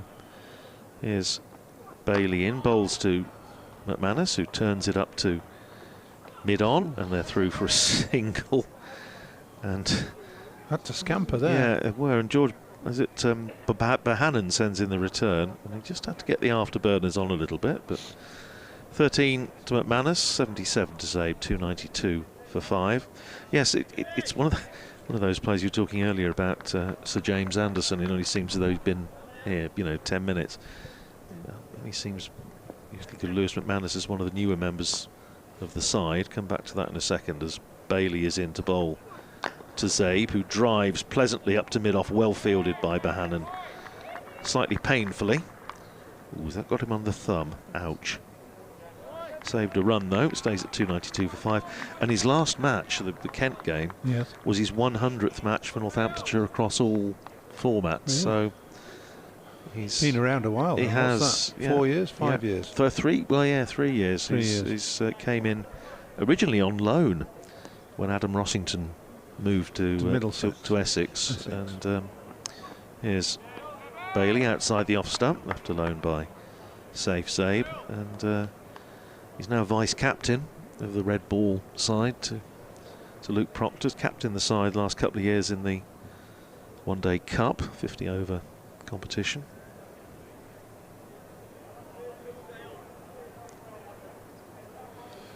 Luke Proctor's been at Northampton a while now, since he left. He has, 2017 came to Northamptonshire. Good day's business from Northampton's point of view. Down the leg side, Zabe trying to just clip it down to fine leg, doesn't get anything on it. And I think it was Wimble made the point earlier that he actually came to Northamptonshire at a time when they were desperate for an opening batter, and he played a couple of games, opened the batting, got runs, and on loan, and Northamptonshire said, yeah, okay, he'll do. And I think David Ripley, it was a very, very good bit of the business from him and Nigel Felton, who was then cricket chairman. Here's Bailey in again, bowls and just makes Zabe hop a little bit. He plays it down into the ground. Bailey fields in his follow through, and that's the end of another over. 292 for 5, 85 gone in the innings. So we've got 11 more to go today. 77 to Zabe, 13 to McManus. Well, the Northants pair getting through this the early stages of this second new ball, not without the odd play and miss. A couple of balls flashing through slip, but generally this continues to be a fairly benign 22 yards, this. Well, it's Northamptonshire, of course, do have a leg spinner in the side for this game, with Calvin Harrison coming into the side, and Safe Zabe had a decent match with the ball, previous one against Kent. Here's Balderson, and McManus drives, and you could tell he was pleased with that because he held the pose a little bit. It was only a single, half stopped at extra cover, but I think he rather enjoyed that. It looked good. I think he thought that had beaten cover. I think he had. Good half stop. 14 to McManus, 293 for 5. Zabe just checking his guard with umpire Ben Debenham. 3 slips in now. Go down as Balderson is in, bowls to Zabe, pushing it up to mid-off where Bailey fields, and there's no run. It's very still again. It was first thing this morning. Hardly a breath of wind, is there? It sort of got a little bit more noticeable earlier on in the day, but no, it's right now. It's, you see the flags on top of the old pavilion in the hotel, hanging fairly limp. Here's Balderson in and bowls to Zabe, and covers it up defensively back down the pitch for George Balderson to field in his 20th over now. 20 overs, 3 maidens, 2 for 55.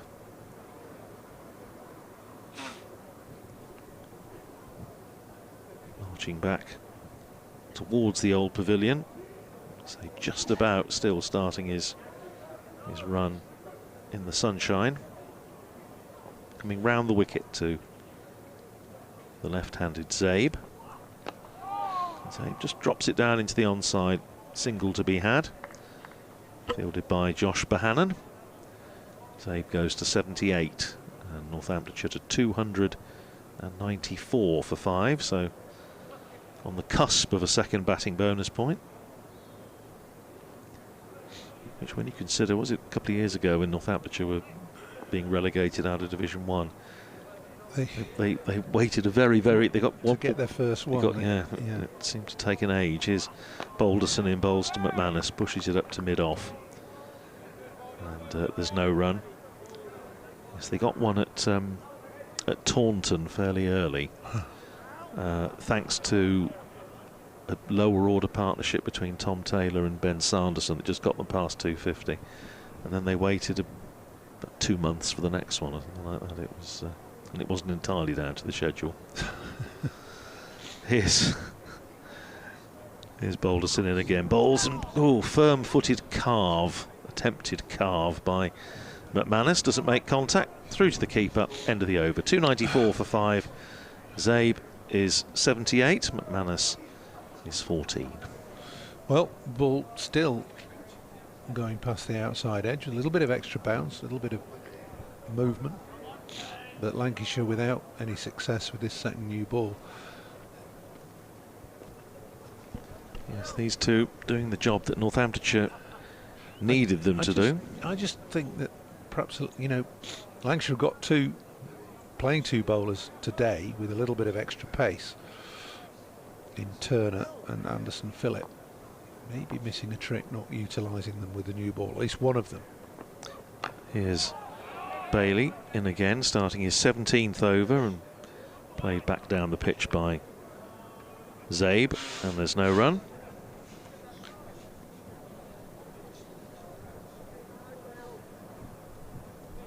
Well, haven't got any problem at all with Tom Bailey taking the new ball. He does. I mean, that's what he's done for years. That's fine. But George Balderson, well, I wouldn't have said he was an opening bowler. Nothing wrong with his bowling at all. He's a good seamer. Well, here's Bailey in, bowls very full, driven in the air for a while by Zabe, lands in front of extra cover. Slower ball, that. It was held back, and it did deceive Zabe, who rehearses the stroke. He only bounced. Oh, he's bowled a couple of. He You has. were talking earlier, weren't we, about him bowling slipping the odd slower ball in there. Here's Bailey. In again, bowls, and that's driven down the ground by Zabe for 4. That's a handsome shot. Scatters the pigeons in all directions. And 4 runs. Zabe is very full, and Zabe driving it back past the bowler. Well, no holding back there, was there? No. And it was just a genuine half volley from Tom Bailey. And it's good that he's in the mindset, Zabe, that if he does get a ball like that, he's going to try and put it away, but mindful of the fact that Northamptonshire obviously do need him, if possible, to be there at the close. 82 not out now, 298 for 5. Here's Bailey and round the wicket, bowls to Zabe down the leg side, taken by Matty Hurst. Zabe 6 and 10 fours, but he's faced 136 balls, so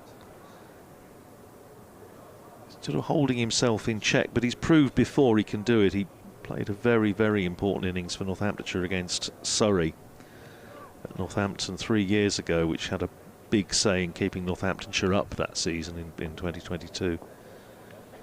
Saving the game against a strong Surrey side at Northampton. That's chopped away down past the slip cordon by Zabe. 4 more.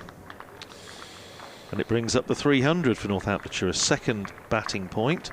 302 for 5, which was the exact score that they were at the close of play here a couple of years ago. So it's going to go beyond that. And that is, well, 302 runs in the 87th over. Well, he's had a little bit of good fortune against this second new ball. Played and missed a couple of times, flashed a couple through the slips. But still there, and that'll encourage Northampton's bowlers. It will. For a start. Here's Bailey round the wicket, bowls to Zabe, who on drives up to Anderson Phillip at mid-on, and that's the end of another over. 302 for 5. McManus is 14, saves Zabe up to 86, and he'll be just thinking about how long there is to go in the day's play, but he's got a job to do. Balderson it will be to continue. He'll also be thinking about that 3 figures, won't Yes, he will. And I shall make way for Bumble and leave you with Paul and Bumble to take you through for the next half hour or so.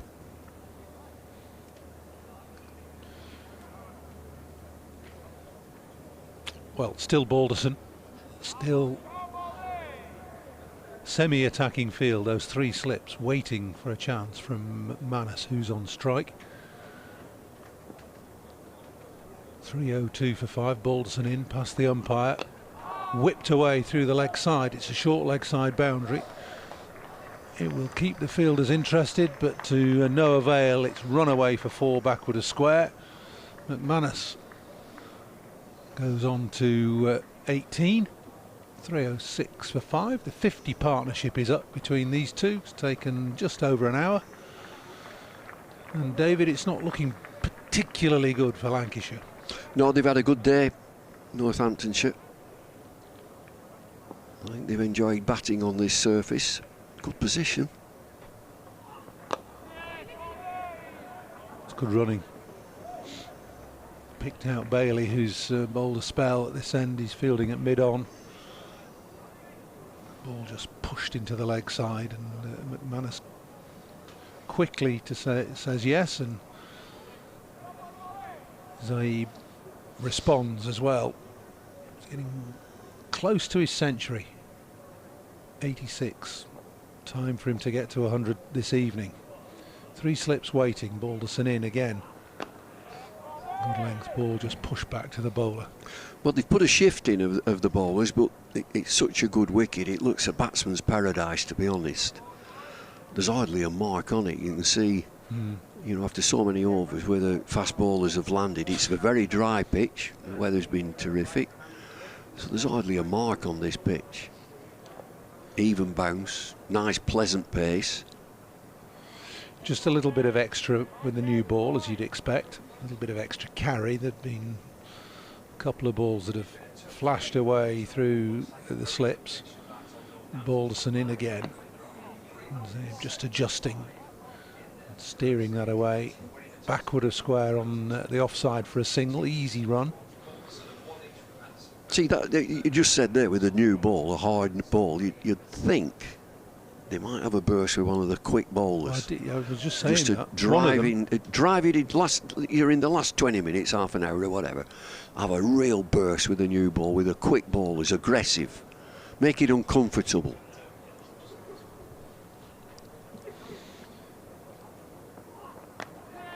If there's one criticism I would make of Lancashire, is that they haven't made it uncomfortable for the batters at all. They haven't really made them think too much.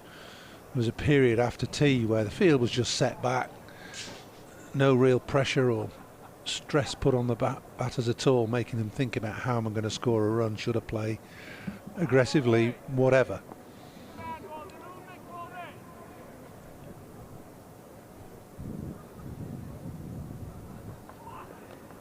Edged between second and third slip from Balderson, and the way Jennings has stayed down on his haunches, that was a chance. To second slip's right hand. Have another look at it. Short. Just bouncing short. Yeah, I think. it's bounced. It's a quick outside edge that goes down.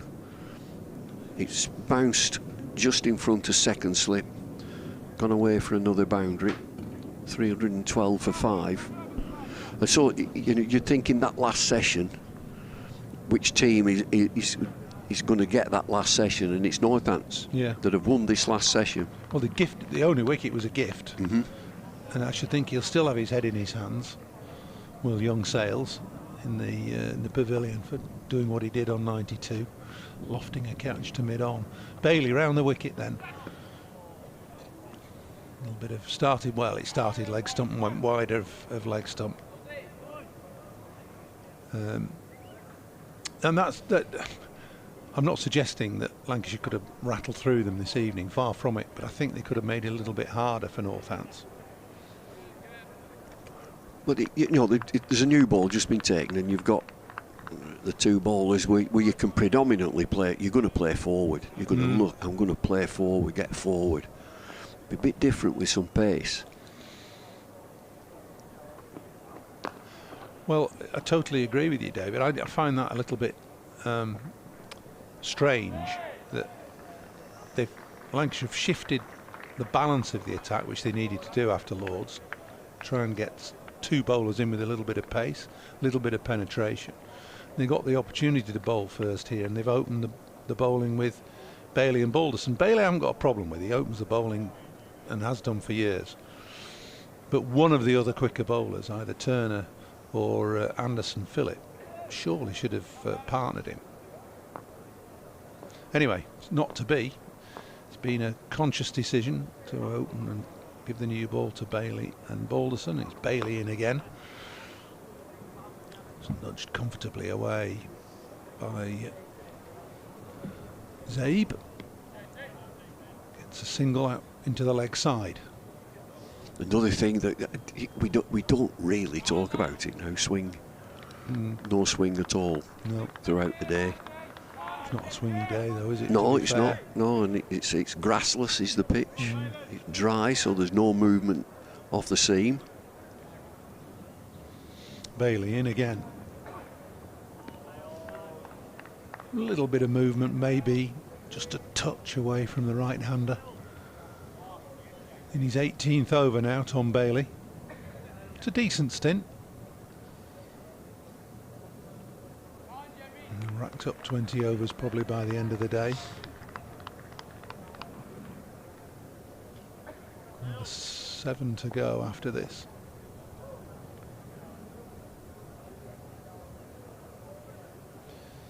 Bailey back at the end of his mark. Comes up past umpire Richard Illingworth. On a length and pushed into the leg side. I think he's got it worked out. In fact, both of them do. McManus and Zabe batting out of the crease. I think that's the way to do it against medium pace. Bat out of your crease, forward, get forward, and sort of negate LBW, take the LBW out of it.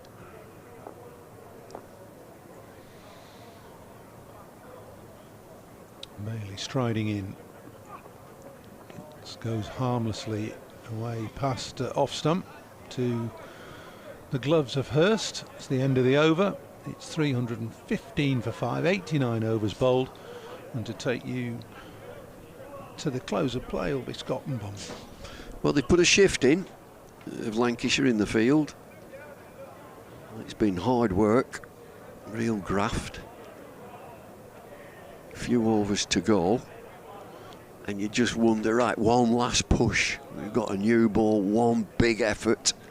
Anderson Phillip has just got the nod from Keaton Jennings, and he will bowl from the Brian Statham end. In the next over, Tom Bailey will have a blow. Bailey 18 overs, 2 maidens, none for 60. Balderson to start his 22nd over. Yes, looking for his 3rd wicket of the day with Safe Zabe on strike, and that's driven handsomely away for 4 through extra cover for Safe Zabe. Takes him to within 6 now of a century. 94 not out, 319 for 5. Well, we've seen a 90 in this match. James Sales. I just noticed that Dawid Malan has gone for 97 for Yorkshire. All that work that you've done, you get so close. Yeah, Sales making 92 earlier today. Save on strike off the back foot, finds runs here. Out through extra cover again. Oh, he's timed that beautifully. Up on his toes, just jabs the ball away in front of square on the offside for 4 more. This is a punch. We talk about timing. It's a shorter boundary. And he's only a little fella, and he rose as tall as he could be there, punched it pretty square on the offside. Now, what is he now? He's 98. 2 away. Balderson in to Zabe. That's worked to the left of mid-on. It's certainly one. Just the single moves him to 99, not out. No ball signalled by umpire Debenham. Just overstepping George Balderson. The score moves on to 326 for 5. 99 he is. Stood reflecting. He's at the non-striking end. I wonder if I'm just watching him. Does he have a little glance at the board? No. He knows how many he is. McManus on strike. Here comes Balderson to McManus. He's leaning into it and defending with a slightly open face, guiding the ball down towards backward point. Tom Hartley fields for Lancashire. And there is no run. There's a higher score previously safe save of 135. 1 century to his name last season. He's a run away from adding another to his career total. Manus up onto his toes this time. Just nudges the ball up towards Tom Bailey, who's at mid-on. And there's no run. Remains on 23. They've plugged away Lancashire, haven't they, through the course of the day on what looks like a very good pitch. I mean, that'll be something that they can reflect on, that we win the toss on a day like this, on a pitch like this, and do you just think, well, we've got it wrong? They never admit that, by the way. Balderson to McManus on the front foot in defence, smothers the ball away into the offside, and there's no run. Lancashire can try and force one more out. 6 down, I mean 7 at the close of play. Doesn't feel like a bad day. 5 down is having been put in.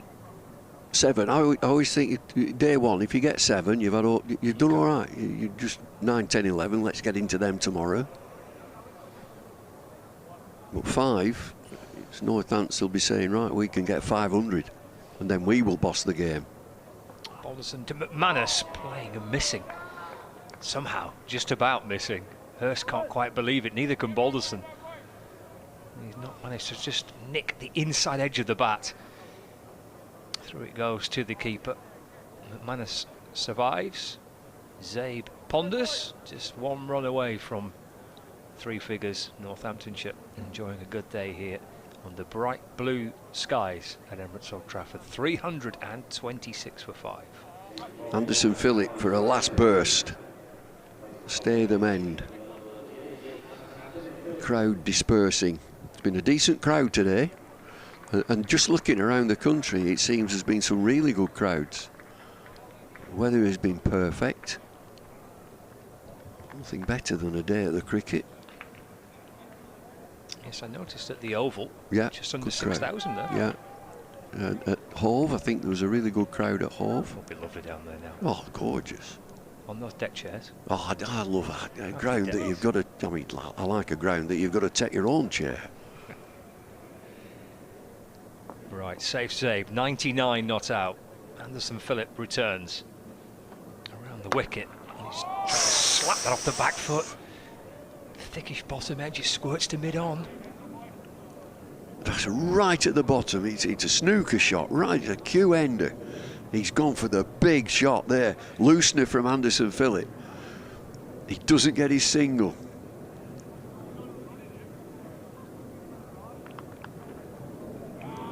Just twirls the bat and settles back down into his crease. Rocking onto his left and right foot, bouncing up from one foot to the other. Now he's still. Now he waits. Phillip in, balls. Off the back foot, just forced back by Phillip. Just drops it into the offside, no run.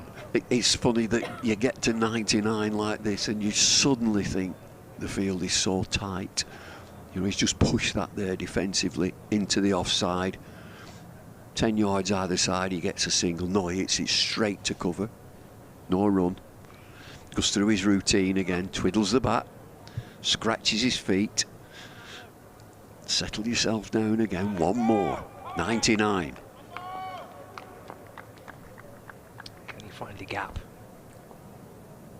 Here's Phillip from the Statham Men for Lancashire. Back in. There it is. Yes. Driven square of the wicket, through point. Fist pump or two from Saif Zaib, and why not? Fabulous century. 103 not out. His 4th first-class ton.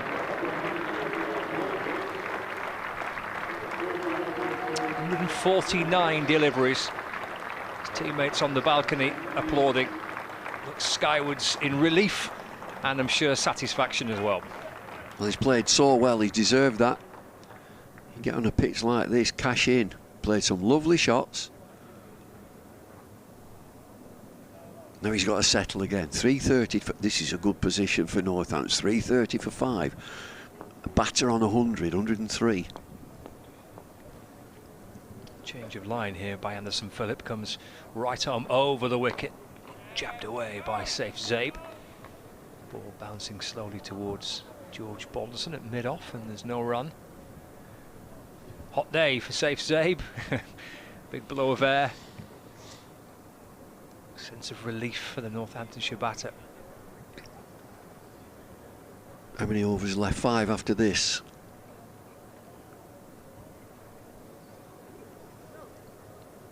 I guess for these two now, Bumble, just don't give it away. Be set up beautifully for tomorrow with 5 wickets in hand if they can negotiate these final 5 overs. 2 batters well set. Phillip trying to find a way through. In and bowls to Zaib. And through it goes to Hurst. And takes it running across first slip and gives his captain a bit of a hug on the follow through. And there's no run. Both batters meet halfway down. Little punch at the gloves. 330 for 5. Skittled out cheaply in a heavy defeat by Kent last week in Northamptonshire. Asked to bat first here by Lancashire, and they've produced a fine performance.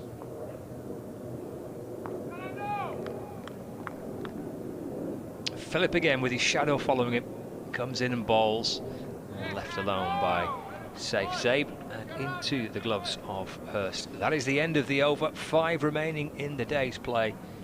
91 overs gone of the Northamptonshire first innings. 330 for 5. It's a good line from Anderson there.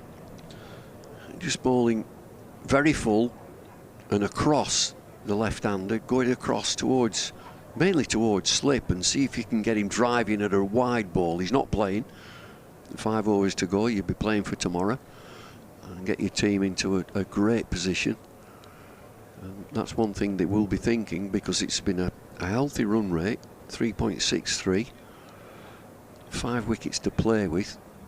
Maybe 340 on the board. You're looking at 500, and then it's Lancs who are under pressure then.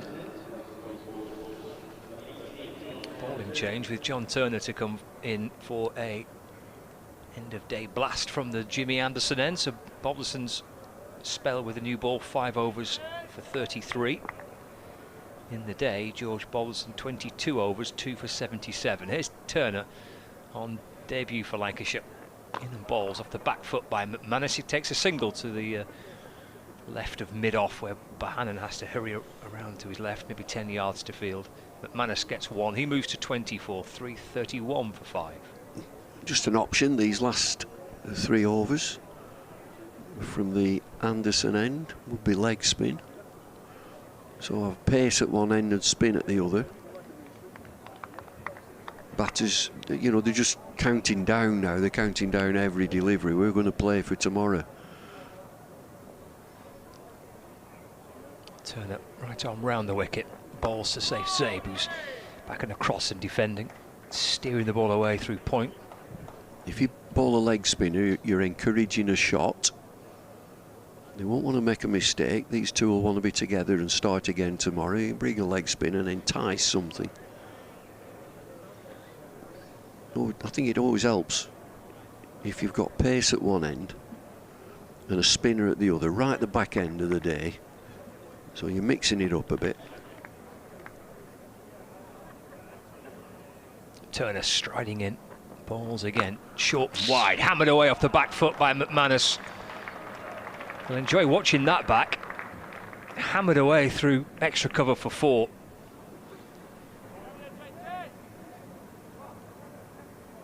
Stood there and enjoyed it. Well, he did. He gets in a great position. The ball sits up nicely just outside off stump. It's back of a length.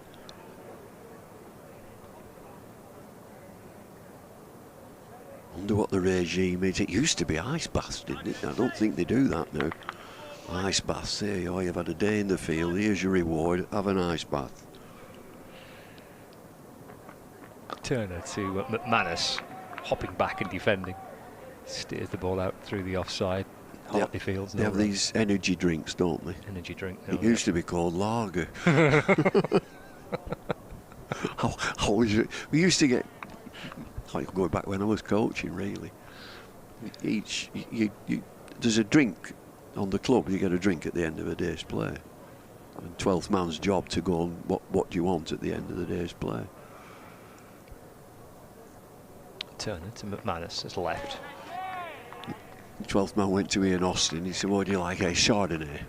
He said, "Oh, a glass of Chardonnay." "No, a bottle." I think that was quickly knocked on the head. I think when I played, it was milk was very popular. Have a milk. It almost makes you feel a little bit sick, though, wouldn't it? Being out and about It's on your feet. cold milk. Okay, right. I think I prefer the lager idea. Turner in. It's a lovely shot again by McManus. Up on his toes. Punched away through the offside. Out towards the point boundary for 4 more. He's played a couple of lovely shots in that over. It's the end of it. 340 for 5. Oh, it's an help yourself again. Short, wide. Crunched away. Through backward point. 4 more.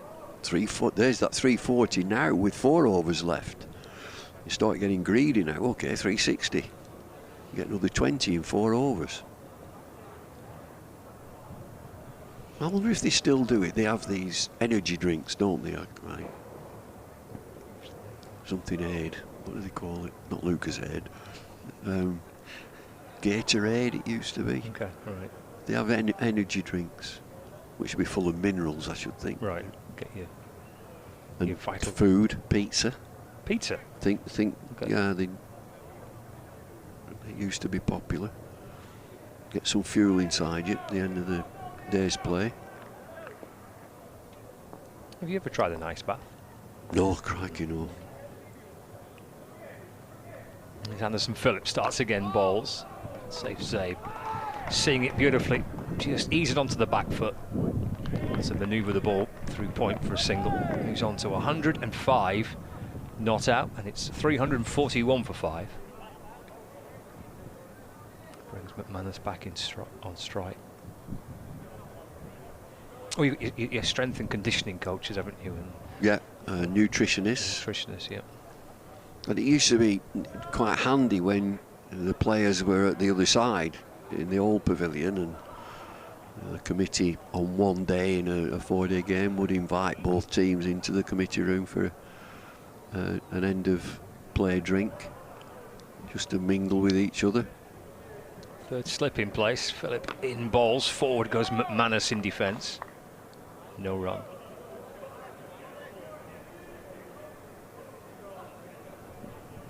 .341 for 5. I think teams still largely now kind of have a day where they'll, at the close of play, even just one of the 4 will get together and have a drink. Yeah, I mean, it doesn't lend itself right now because the players and the media are at one side of the ground and the main pavilion is at the other, you know, which is a slight problem.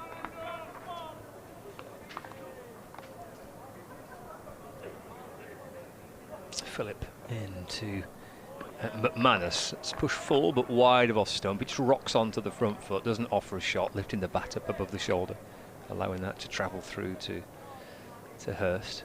When we were at the other side, it used to be the Tilsley bar. That's gone now in the redevelopment round by the point.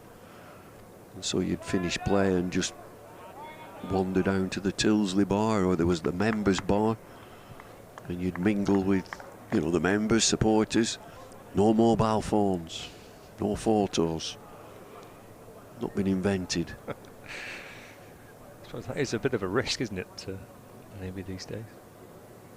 Philip balls again. Again, it's full but wide and swings away and taken by Hurst, who's gone cartwheeling away across first slip by the time he's got gloves to that. And there's again no run.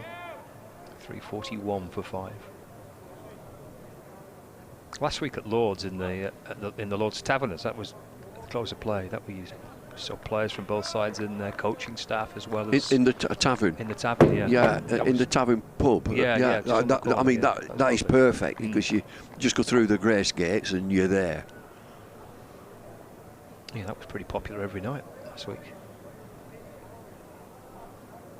Philip balls back of a length. Hammered away by McManus as a chase on for Wells towards the point boundary, but they'll just escort the ball towards the rope. 4 more for McManus, and runs coming here for Northamptonshire at the back end of the day. Well, they ball short, haven't they? Short and wide, and we've seen that shot often now. Square on the offside. There's a great bounce to this pitch. It's even. It comes up nicely.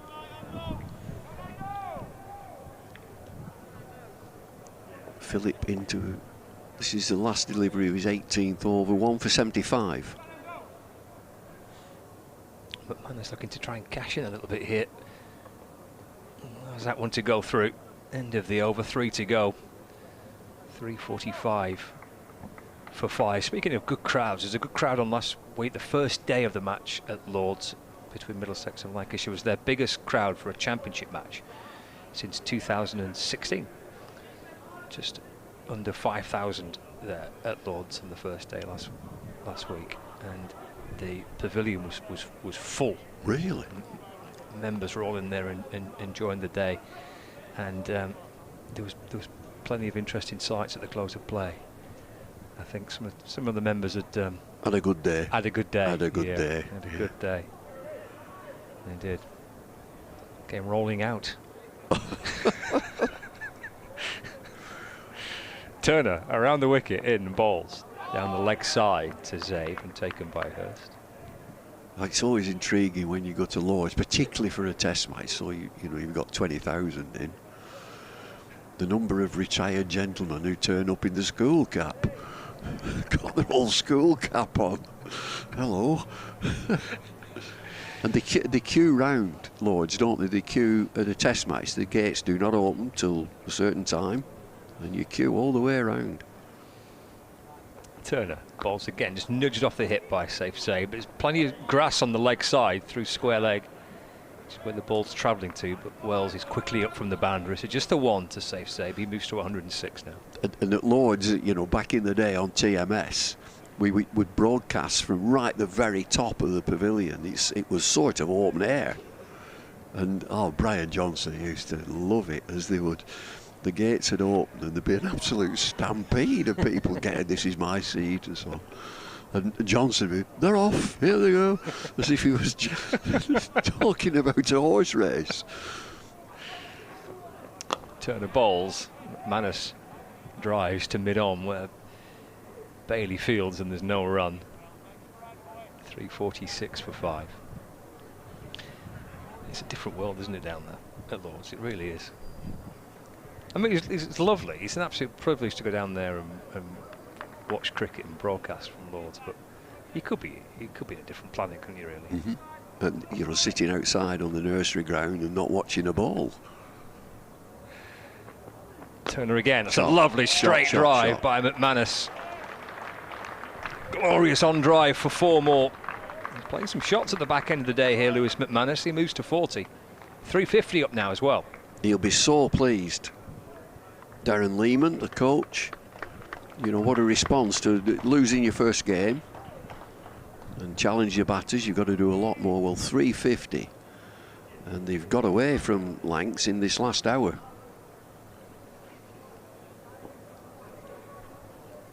Turner charging back in again, looking to respond. Angled down towards gully by McManus. And there's no run. 350 on the board. For the loss of 5 wickets, McManus on 40. Safe Zabe on 106. Strong day with the bat for Northamptonshire. Will we see a little, 2 overs, a little bit of spin, bit of leg spin, 2 overs. Final ball of the over. Pushed defensively into the offside by McManus. For no run, but a successful one for him and for Northamptonshire. 5 coming off it. 350 now on the board. 2 overs remaining in the day's play. Well, won't be an over of leg spin here because Anderson Phillip has removed his jumper and his cap, and he will bowl for the final time today from the Brian Statham end. His 19th over of the day. Turner, 17 overs, 3 maidens, 1 for 63.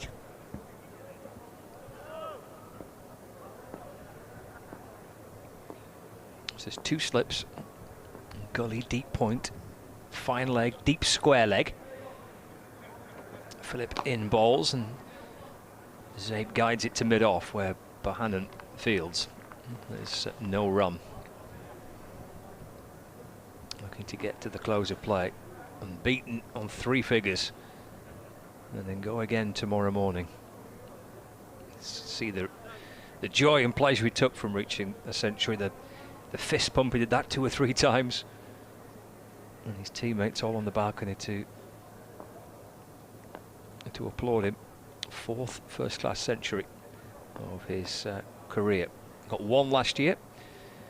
He started with 1 earlier this year. He just pops a little bit on safe Zabe from Phillip. Plays it safely back towards the Lancashire bowler. There's no run. You know, you should set them up. When you get a reversal the first game and you lose, and you don't do anything as a batter. You know, you're fretting a little bit. You want to make a mark and you want some confidence. So this will do him a world of good. Get a century and you feel good, and it might just set him up confidence-wise for the season. Well, I've done it once, I'll do it again.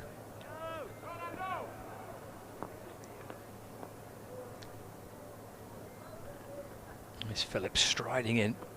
Short ball attempted by Phillip, and safe Zabe ducks underneath that, crouching down through to Hurst. And there's no run. His top score last season, 135, was it? 5, yeah. James Sales will be kicking himself in the dressing room. You do. You feel. You think you've done so well, but you're so disappointed in the 90s, so near.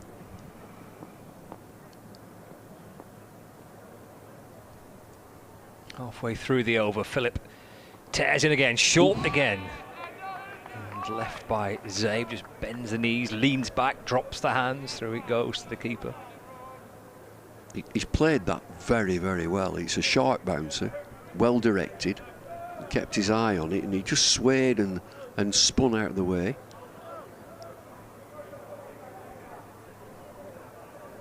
Anderson Phillip running in hard here at the back end of the day for Lancashire. Trying to sneak 1 more out before the close of play. Yeah, they need a lift. The team need a lift, need a wicket.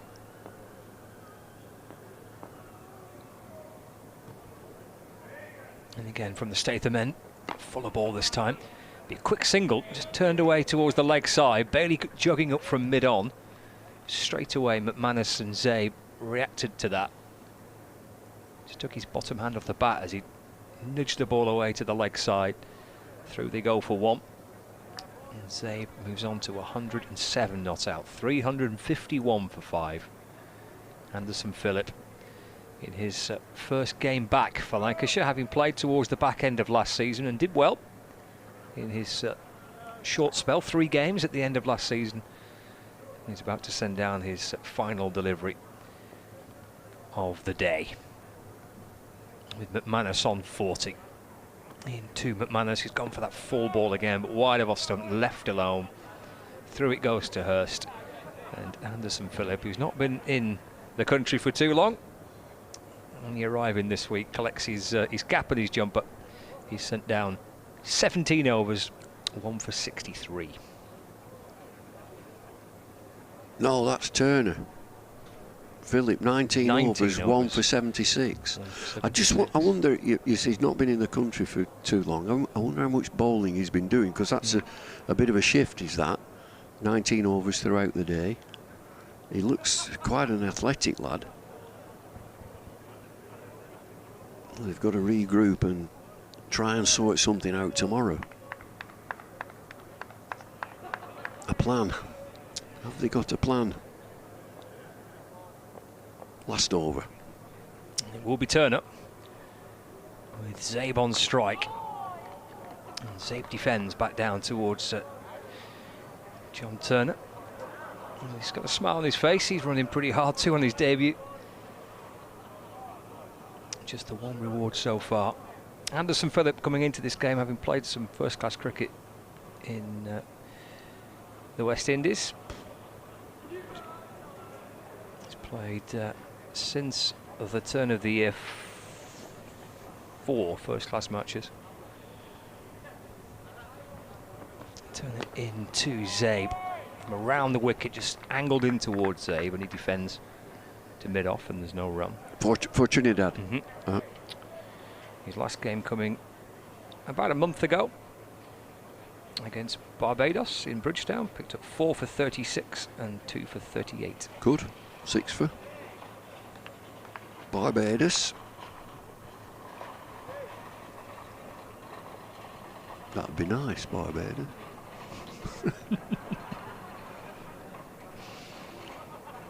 Turner to Zabe, back of a length. He just goes half a shuffle back into the crease and then nudges the ball away into the leg side. Turner off his own follow through, stoops down low to scoop up the ball.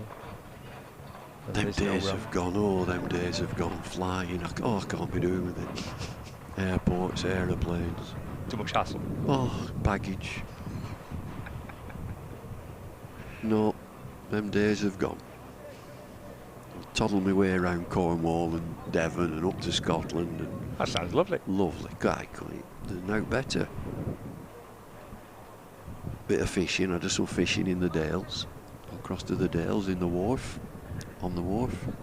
Don't see any fish, but that don't matter. Is that the point, is it? No, nothing to do with it. Catching fish is nothing to do with fishing. I found that out. In theory, what are you fishing for? Trout. Trout, okay. Best to go fishing with Beefy. Right. He complains there's not enough water. I said, who are you going to complain to? He said, well, there's not enough water, is there? We've got a short leg in place, 3 balls left of the day. Around the wicket, Turner in, balls whipped away by Safe Zabe. Lovely shot, timed to the left of mid-on, all the way towards the boundary rope, I suspect. Indeed it does, just cushions the rope. 4 more to Safe Zabe. He moves to 111 not out, 355 for 5. I'll tell you what, they've scored some boundaries in this last hour.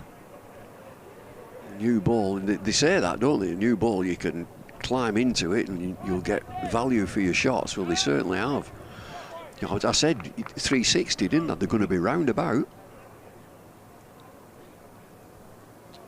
It's Turner to Zabe, back and across and right in behind it and defends, and there's no run. The new ball was taken with a score at 279 for 5. Yeah. 76. Another a beef, is it, fishing like in October? That's too many leaves. It's too many. It's autumn. Oh, it's ridiculous. There's too many leaves. Final ball of the day, and Zabe resolutely in behind it in defence to cap off a terrific personal day for him, because he'll be there tomorrow morning unbeaten on 111.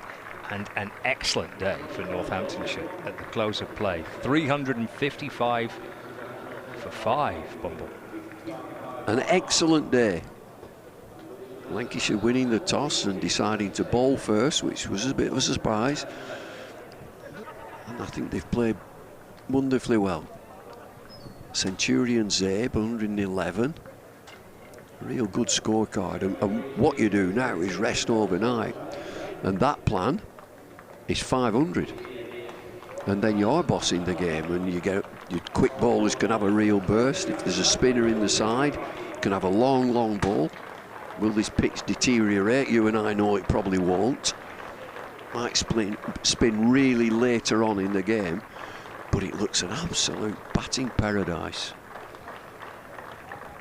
It's a paradise that Saif Zabe has enjoyed. It's one that James Sales wishes perhaps for one more chance to do something differently. And it's a batting paradise that Lancashire have toiled away on to try and get some breakthroughs. 5 down at the close of play, with plenty of work to do going into to tomorrow morning. That's how it all is set up. Saif Zabe will be back tomorrow, unbeaten on 111. A penny for the thoughts of James Sales, who made 92. McManus has played nicely. He's 40 not out.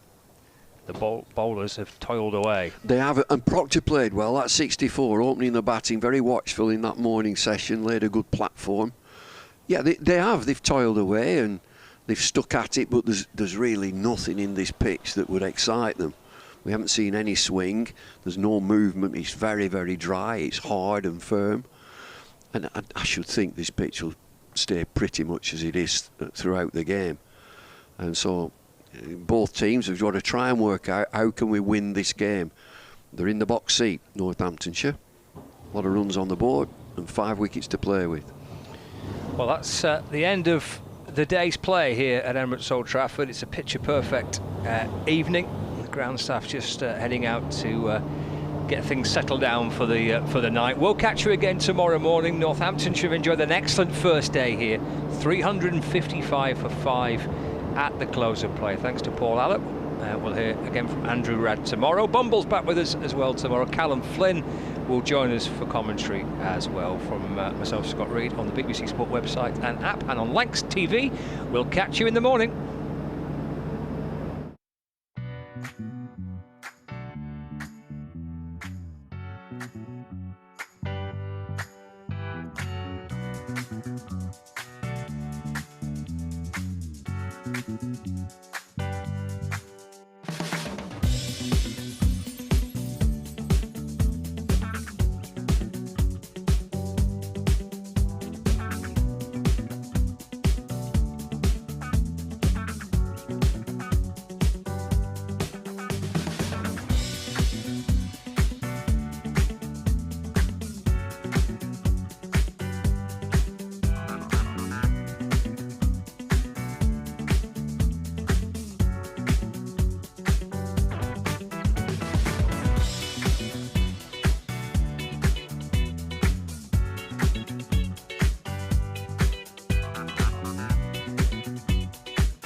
Is for the way you look at me.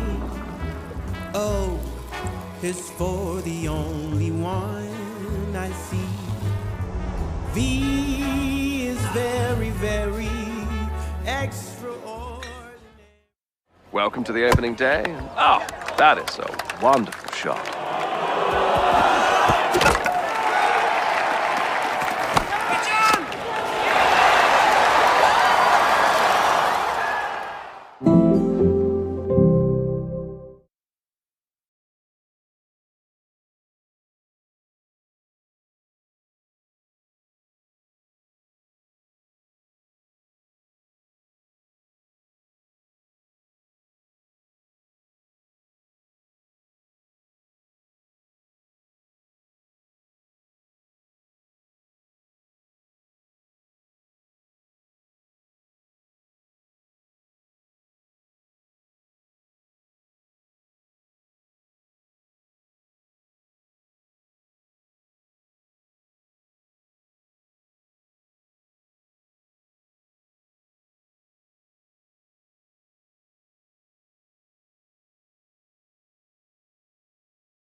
This is a call for hungry dreamers and hard-working self-believers. Success is down to more than just luck and talent. It's striving to be the best, breaking the boundaries and never giving up. Are you ready to become your best self? Are you ready to unlock your greatness? So what are you waiting for? This is Education Evolved. This is UA 92.